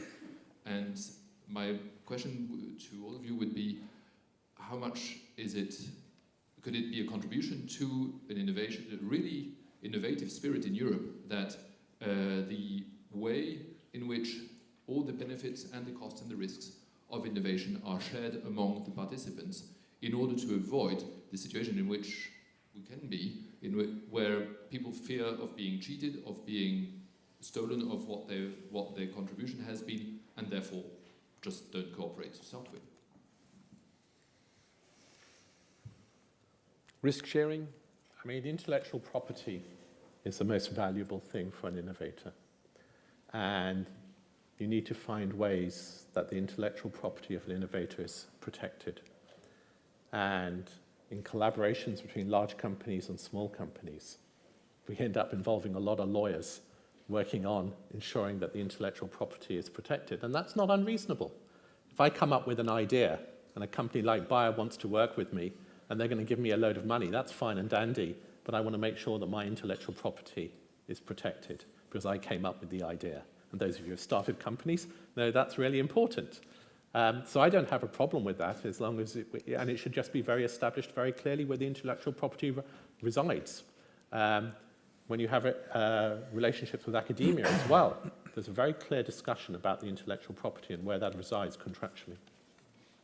Is that maybe, I'll pass the question on to the trade union on the panel also, the fact that there is a possibility more and more, especially with startups, but also with more established companies, to have stock options and therefore de facto start participating in the rise and decline of companies because you are no longer only a worker, you're also a shareholder. Is that something that you would like to see more being used, or is that not the right way to do it? We have a lot of workers who are also shareholders. I think it's a very old instrument, and it's okay. Normally you have the shares from your company for a little better price, but it's also a risk when you're working for in an energy company in Germany. You have a problem with your shares. Yeah, they're going down. So not only energy, but that's another debate. Another question over there.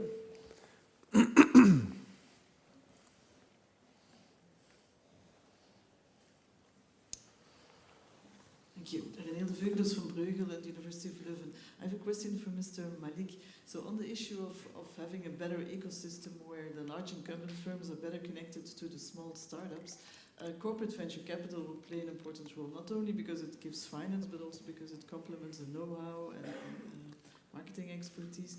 So and we know that in Europe, it's not only that the size of the venture capital market is smaller, but also the share of corporate venture capital in the total venture capital is way smaller. So what suggestions do you have so that we in Europe can actually better leverage that corporate venture capital instrument?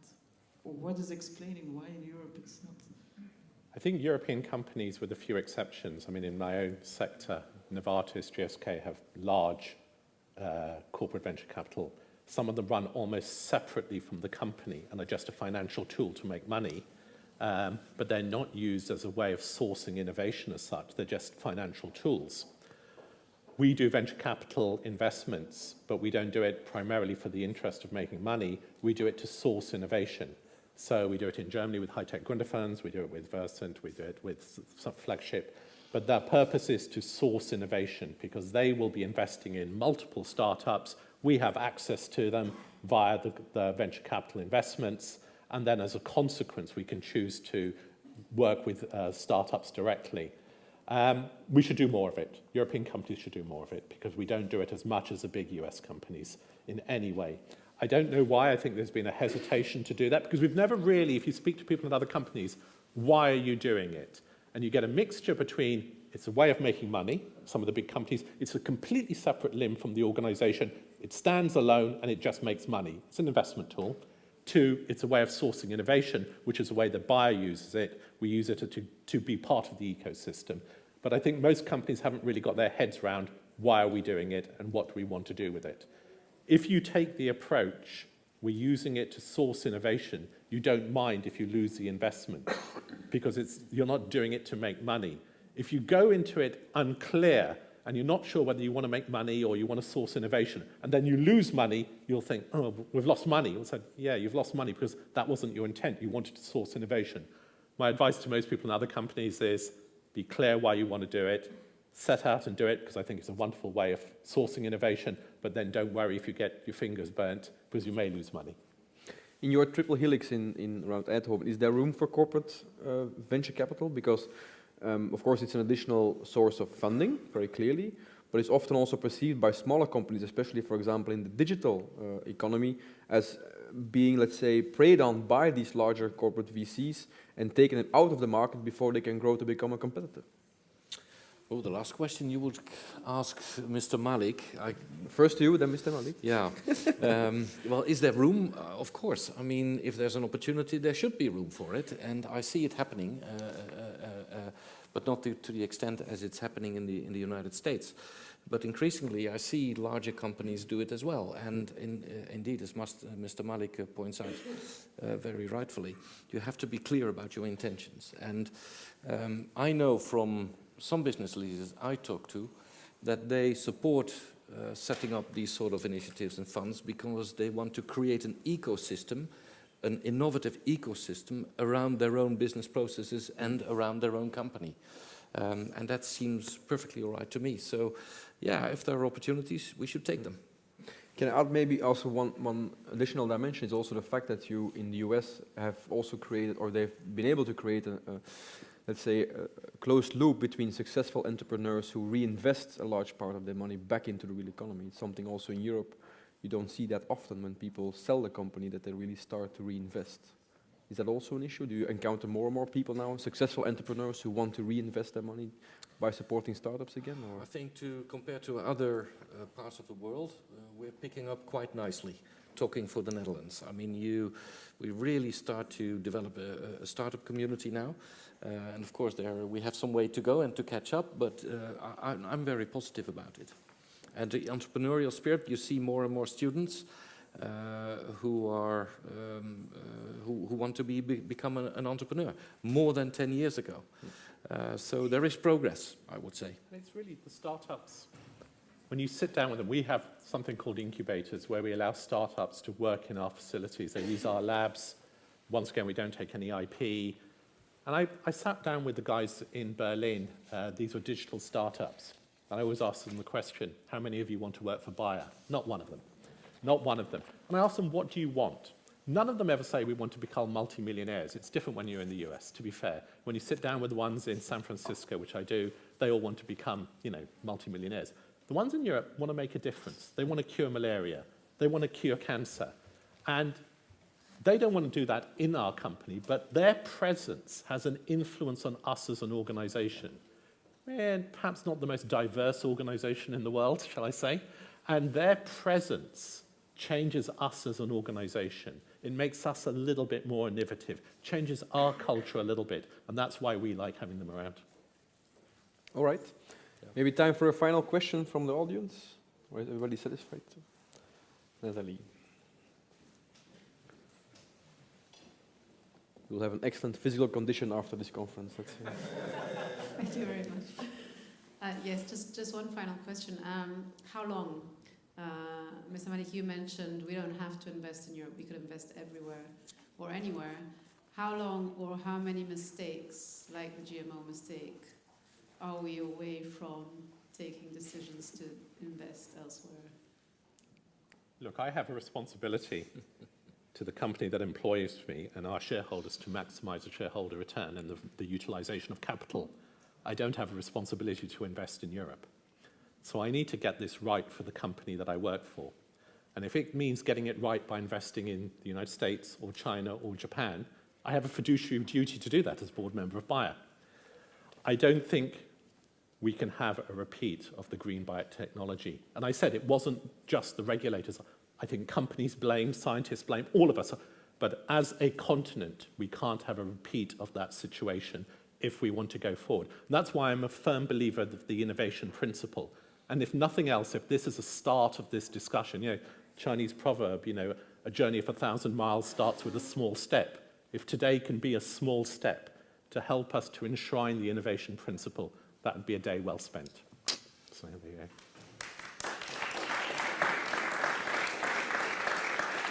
I'm pretty sure somebody's going to tweet that quote.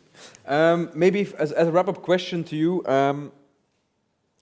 two questions. One, let's say from the public side and one from the private side. From the public side, there was an innovation barometer study published last year saying that only 10% of European companies actually use public money to invest in innovation.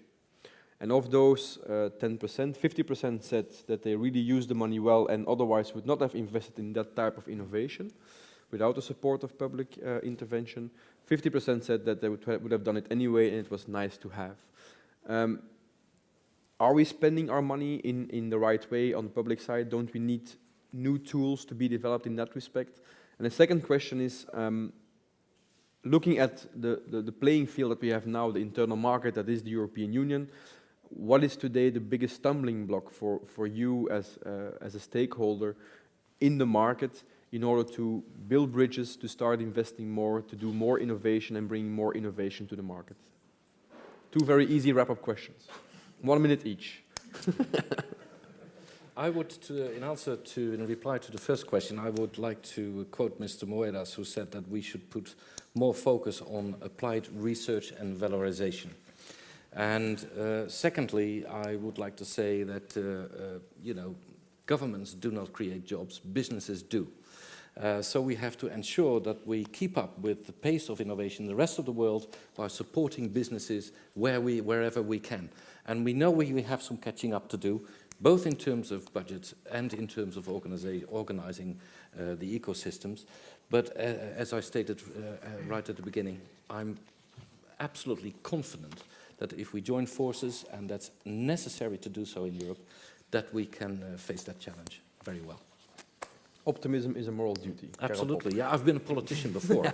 So, once I left politics, I agreed with myself that I would never, ever be negative about anything anymore. So that's why... Not even about the Belgian weather? No. I'm also optimistic, but I have a question, because we didn't speak about the political situation in Europe, and I think this is the biggest threat we have.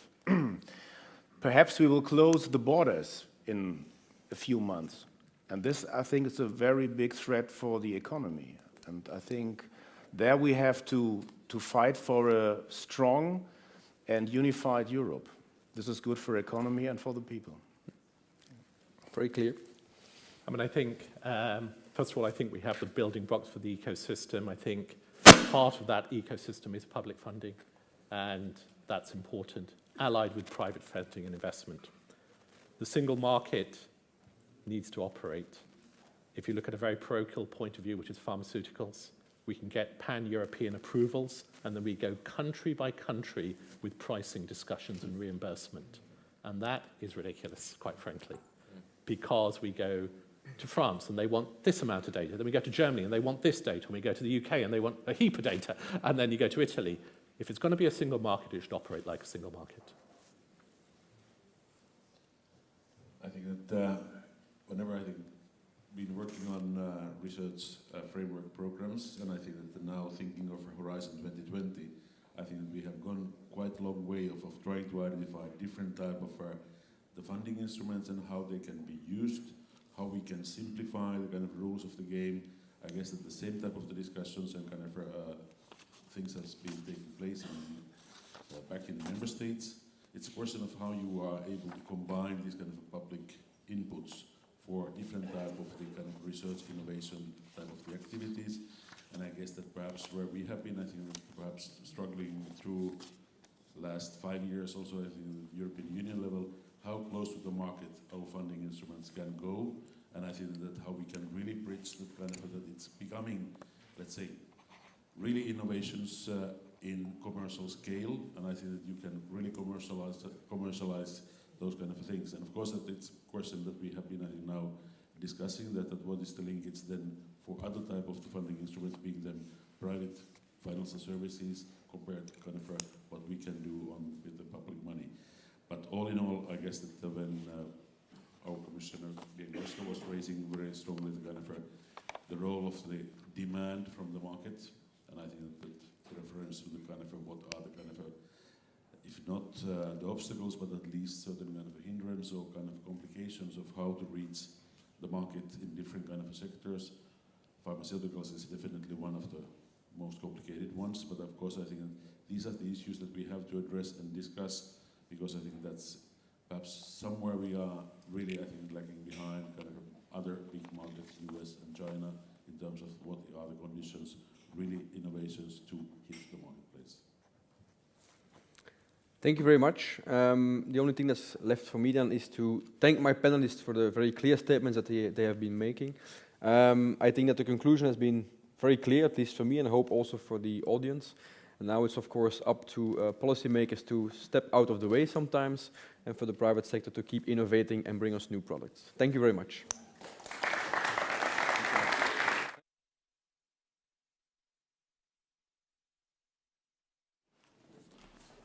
Thank you very much for a very interesting panel discussion, and thank you. I'm very lucky because I think all the moderators today have been really strong keeping the time, so we are perfectly on time, and thank you very much for this.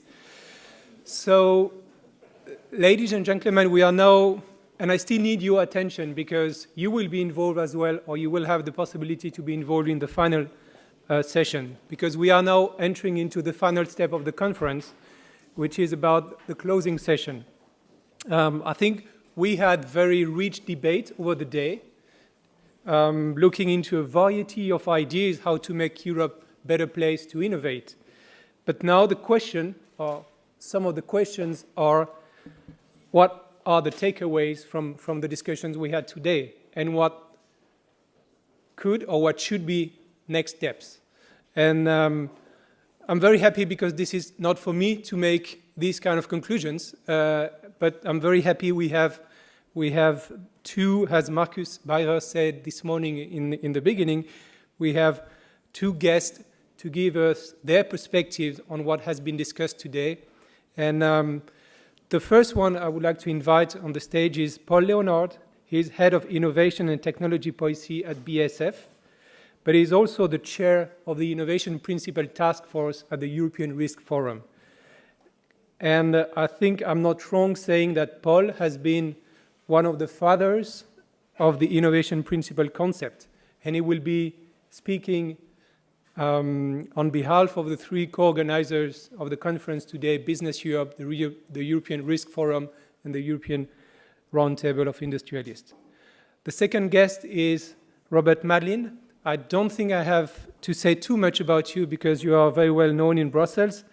I can simply say that you are in the Commission since 1994, And you have, as we heard before, since 2004, different 2 DGs as Director General, and you are the first ever Senior Innovation Advisor of the European Commission President. So please, Robert, you can also join us on the podium. As I said, you will have the possibility as well to engage in the closing session and bring some questions, comments to Robert and Paul.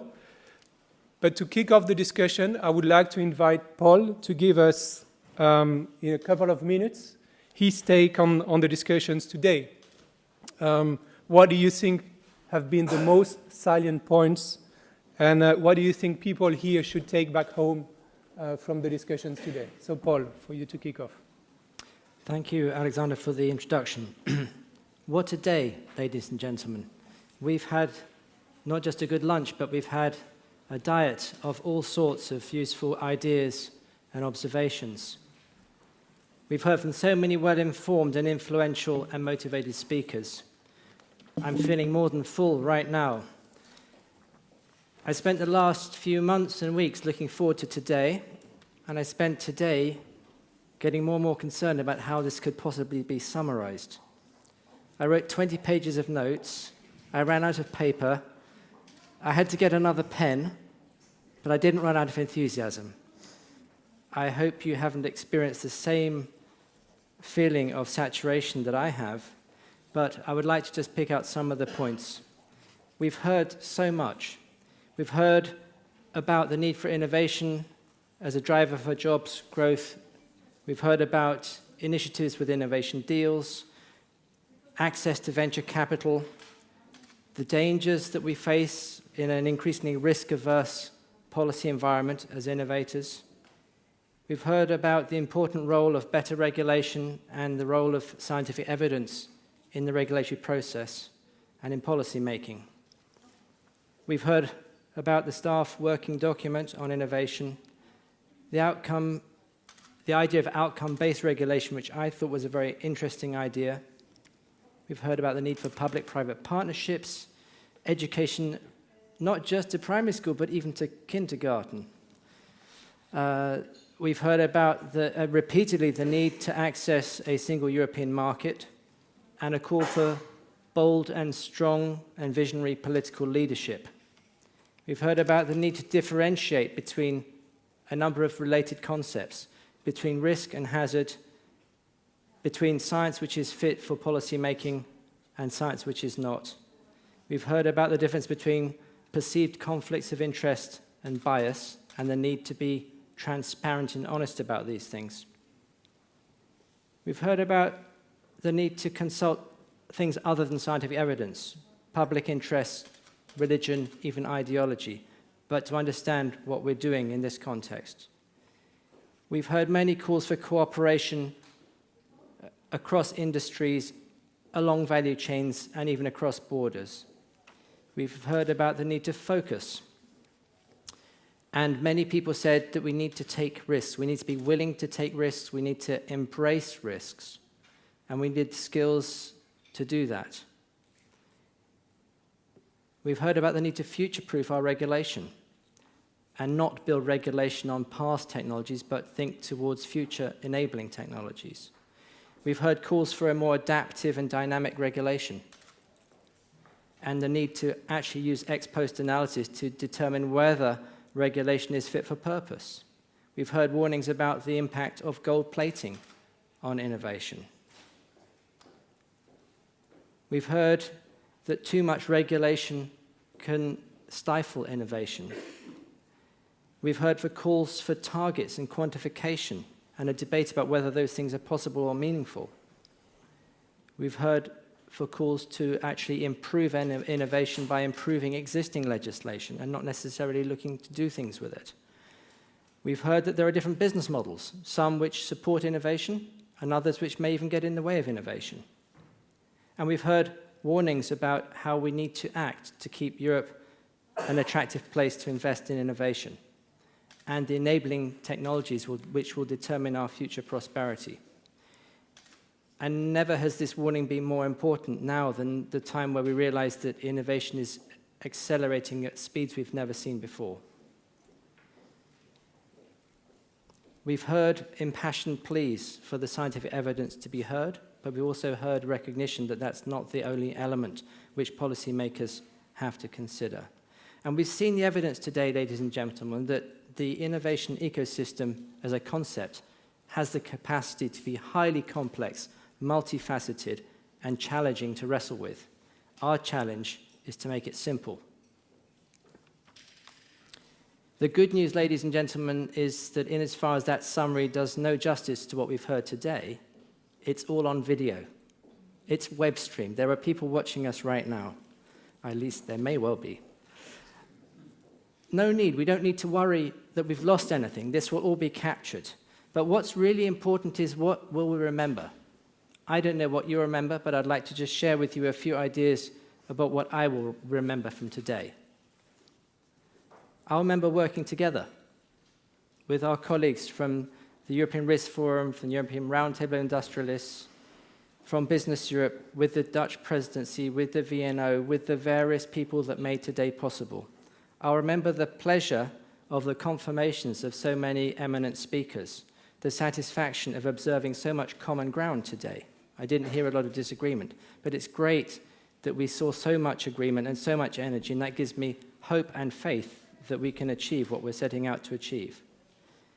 Today was also the first day that the innovation principle has been formally presented and debated by such an informed audience. And that's something I will never forget. We have heard today many people talking about the need to work together across boundaries, public and private, and the benefit that we can get through doing so. We've heard about calls for culture change, and I'll remember those. It's not actually here that we're calling for somebody to implement 2 words, innovation principle.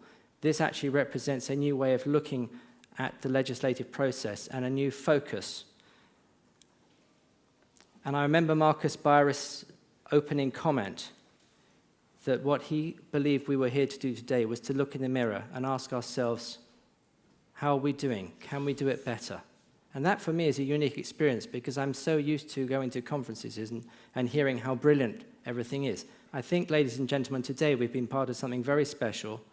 I'd like to thank you all for your contribution to that.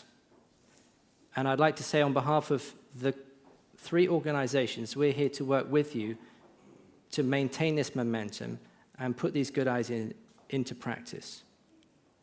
I'm going to hand over in a minute to you, Robert, to continue from where I am. But first of all, I'd like to ask you whether today was really a small step towards enshrining the innovation principle. Thank you.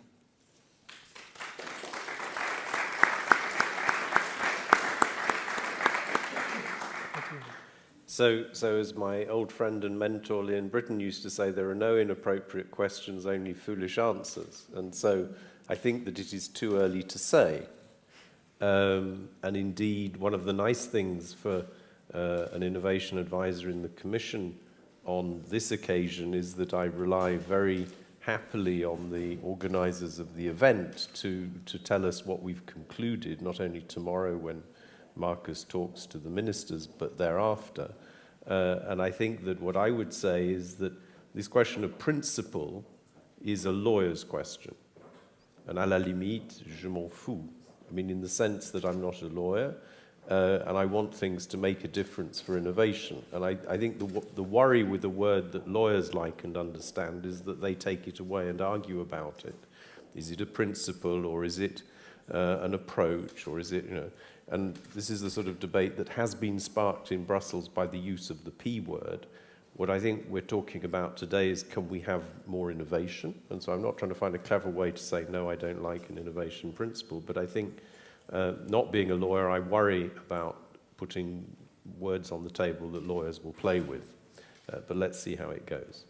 What I would like to say, therefore, is not to try and do a second conclusion, because I don't think that's very interesting, but to try and just capture with 5 general thoughts what this extraordinarily interesting discussion has said to me. And the first message that I take away from this is that Europe has to rediscover a truthful geography. and a sense of its own purpose in the geography of the planet. The sense of purpose is actually, we're a big, sophisticated democracy. We have a choice. Europe collectively has a choice whether we want to be among the purveyors of general purpose technologies for the 21st century or not. We can argue about exactly what path we're on, but I think we would all agree in this room that we're not on the best possible path to be planetary innovators for the 21st century. But the reason I say it like that is, personally, as a lifelong bureaucrat in a democracy, it's okay if correctly informed democratic decisions are taken that Europe doesn't want something. And so I think that the notion that we should want everything is not given. And I actually think that the citizens of Europe will be more welcoming of new things if they feel they have a choice. But let's assume that at the moment, if they understand the choice, they would say yes, which is what most of us would say for most innovations. Why then are some of the choices that we make not the right ones? I think it's geography. We think about the correct choices in regulation without realizing that investors and innovators have a choice.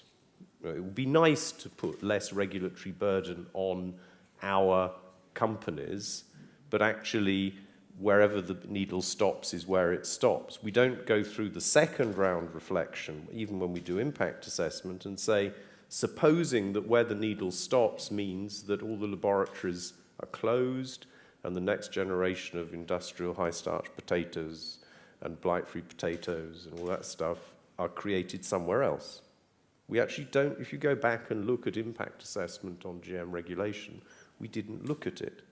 And so I think reintegrating geography and the fact that we have a choice, but that choices have consequences, is something which probably we haven't properly articulated yet. And I think it's quite important, because I do believe that given the right choice, European citizens will make the right choice. But often we're sort of depriving ourselves of the choice because we're not correctly framing the impacts of the options.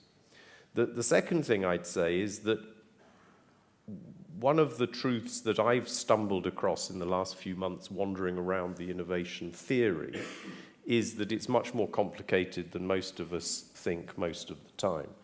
And in the literature, there are some extraordinary surveys done of national innovation policymakers, where 8 out of 10 say, we know that innovation is a very complex system and not a sort of research to market pipeline, whereby we pour tax money in the top and innovation trickles out at the bottom.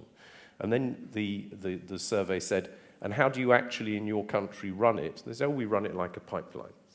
In other words, I think, and we got hints of that during the day as well, that if the thing that makes innovation work is a very complicated, emergent system about which we actually don't know all the truth yet today, we shouldn't behave as if it's a pipeline. And I actually, just to disagree with one of the remarks made in the previous panel, I didn't hear Mr. Muedas say we're going to move money from research and put it in innovation. I think these are complete non-questions.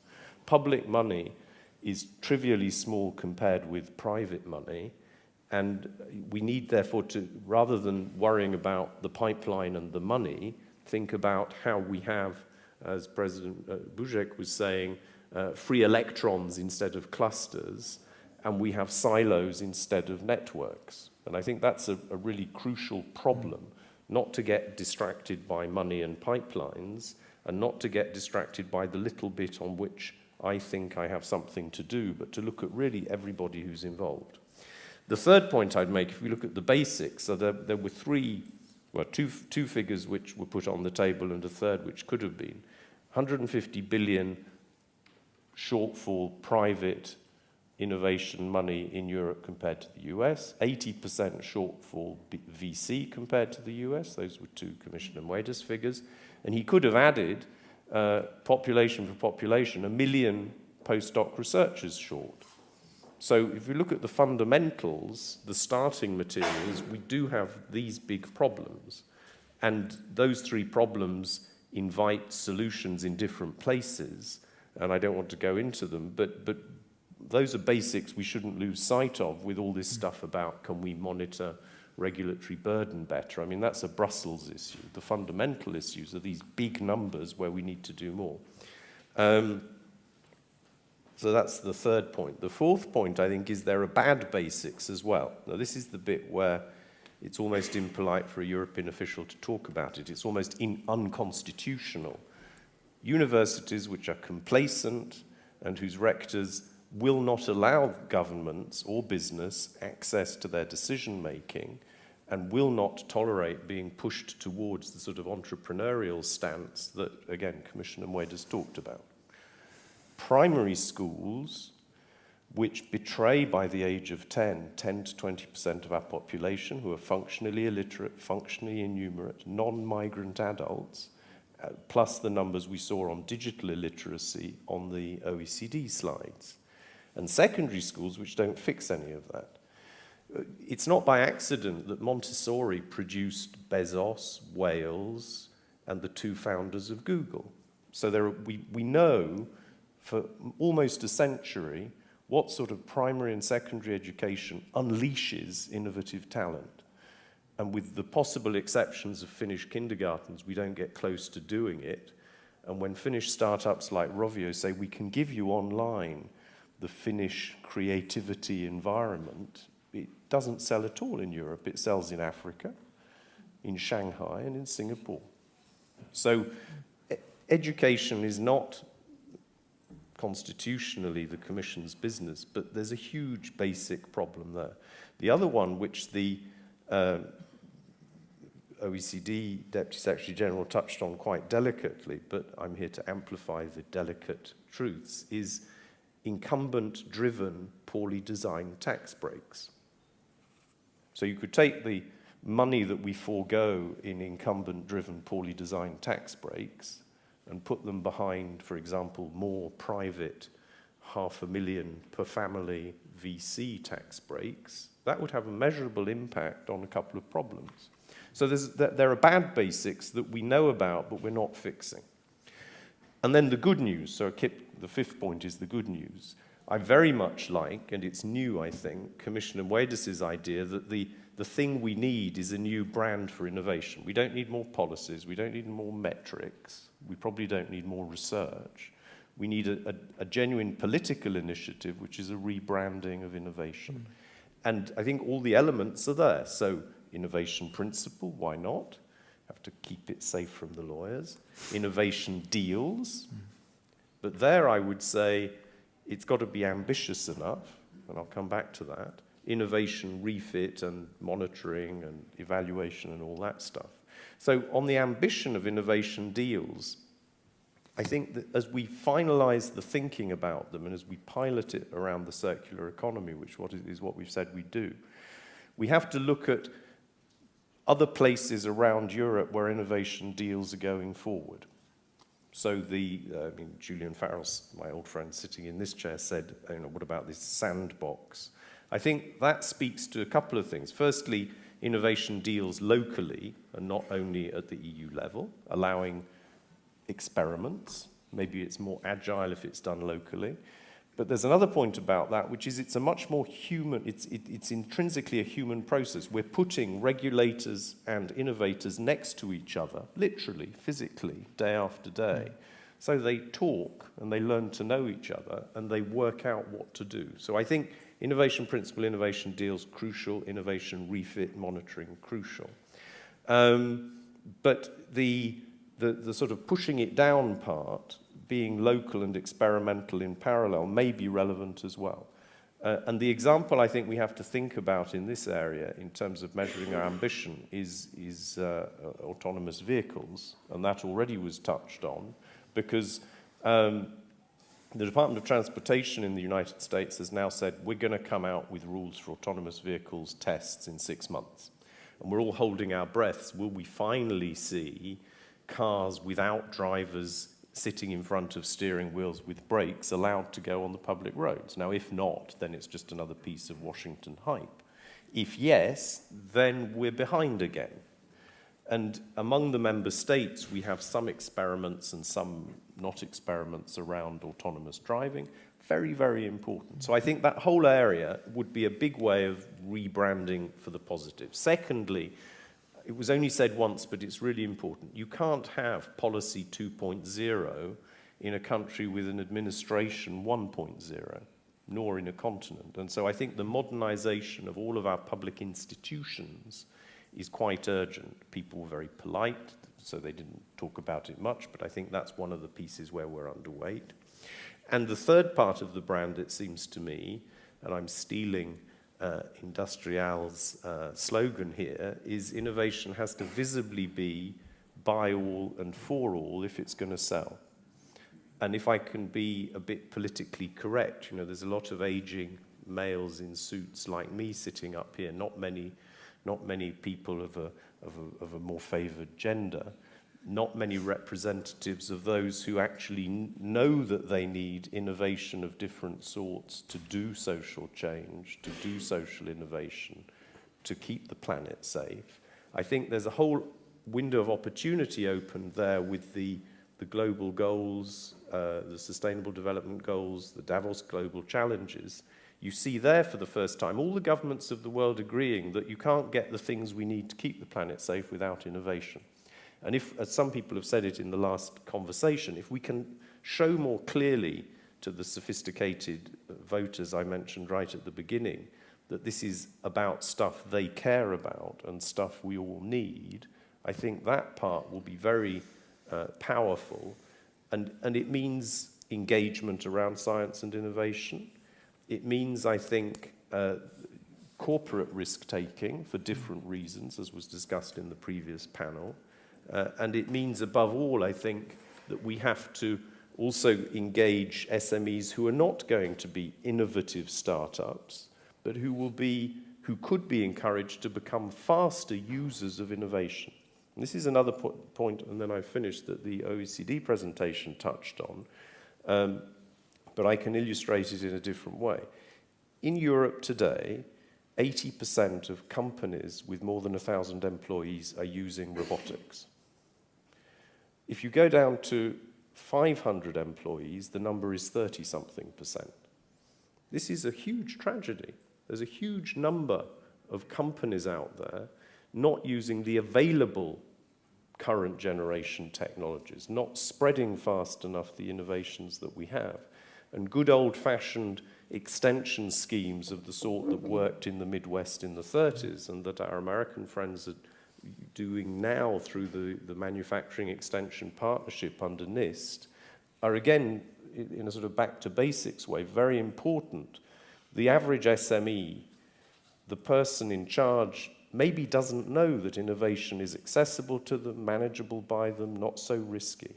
The recent voucher scheme the Irish government has done to help SMEs get into e-commerce. The formal report isn't out yet, but the first signs are huge positive impact for SMEs whose managers didn't quite dare try this because it's not actually that they didn't have the 2,000-3,000 euros to try to get the consultancy in, but it just wasn't a priority. So there's a huge stepping stone we could put there, which is another flavor. So by all and for all doesn't just mean political correctness. It doesn't mean throw away tech-driven innovation, think about something else. It also means showing more of the decision makers of today's corporate Europe that innovation can make a difference to their bottom line 6 months from now. And I think that's a piece that we haven't quite done in getting the Mittelstand behind innovation. They all nod their heads, but then they go home from their Chamber of Commerce and they do the same old, and we have to overcome that. So I've probably been longer than I was allowed to be, but those were the few thoughts that I wanted to share.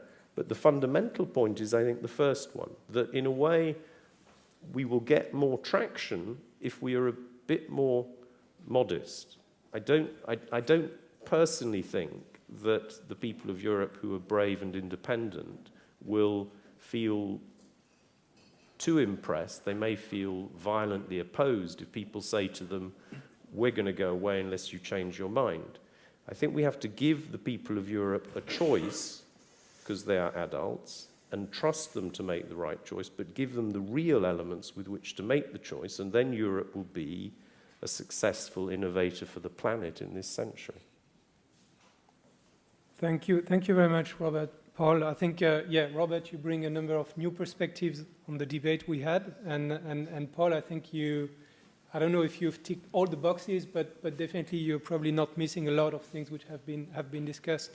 Unless, Paul, you want to give some reaction, otherwise I promise that I will give a chance to the audience, raise any questions to Robert and Paul, or any final comments that you would like to make.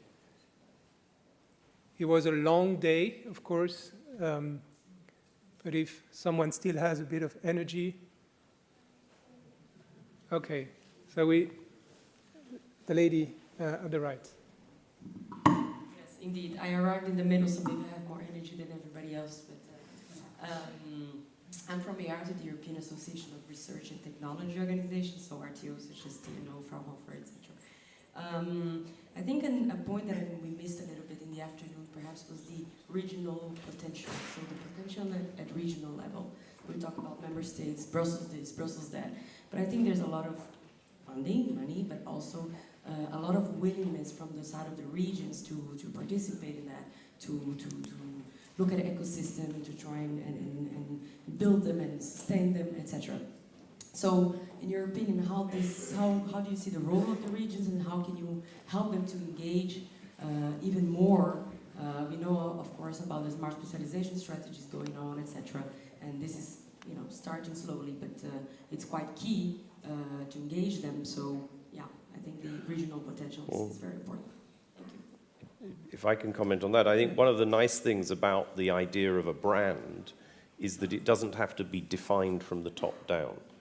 And therefore, it will allow the variation between different regions. I think there has been a tendency in Europe in the last 10 years for every region to want to have a Silicon Valley. And the smart specialization call is actually saying to everybody, like you're stuck in the mud, change down a gear, be more modest, find out where you are, and you'll get traction. And I think that there are some very striking examples, which there isn't time to go into now, where really quite poor regions are benefiting from this redefinition of their strategies to define something that's possible for them. So I think the regional variation has to be harnessed. And the unanswered question is, how do we link regions together so that Europe can actually use that the way, for example, China is now using its regions, slightly different scale, for faster parallel experiments, faster scaling of innovations as they come out. So at the one hand, we're saying, let's go down and be more granular, but we mustn't lose the connections and the potential to scale. Yeah, we take then the final question, please. Hello. It's just to briefly show the report that Robert Manlin alluded to, our position paper called Innovation by All and for All by Industry All European Trade Union. I encourage you to download it from our website. And the second point is I'd like to share very much this opinion that you expressed of your confidence in democracy, Ms. Manlin, because it is indeed by having all members of society engaging into the debate on an equal footing that you can really have the level of support and of broad commitment by all actors in society and economy that will lead to the level of cooperation and trust that we've been all advocating in this afternoon and day to support innovation. I think we can only transform society if all are involved in it. And I think on the second point, and it was said from the panel just before we came up, that includes people in employment. The most extraordinary industrial innovations in Europe today are taking place in factories, in companies where they are really changing the logic of work organization to give more autonomy to expert workers, and they're making a lot of extra money as a result. So this is, again, it's not political correctness, it's not a zero-sum game. In the more complicated world we're coming into, some of the most powerful innovations, especially for manufacturing industry, are not just the factory of the future, but the organization of the future. This time I really take the final question, please. My name is Sophie van Tonnert. I'm from European Academy Science Advisory Council. I would like to also go into that last point a bit of more democracy, which is, if I understood well, a combination of asking the right questions from the policy side, but also better informing the public. And my question is, who needs to do that? Who has responsibility for that? Is it the scientists, so that's what ESEC is trying to do?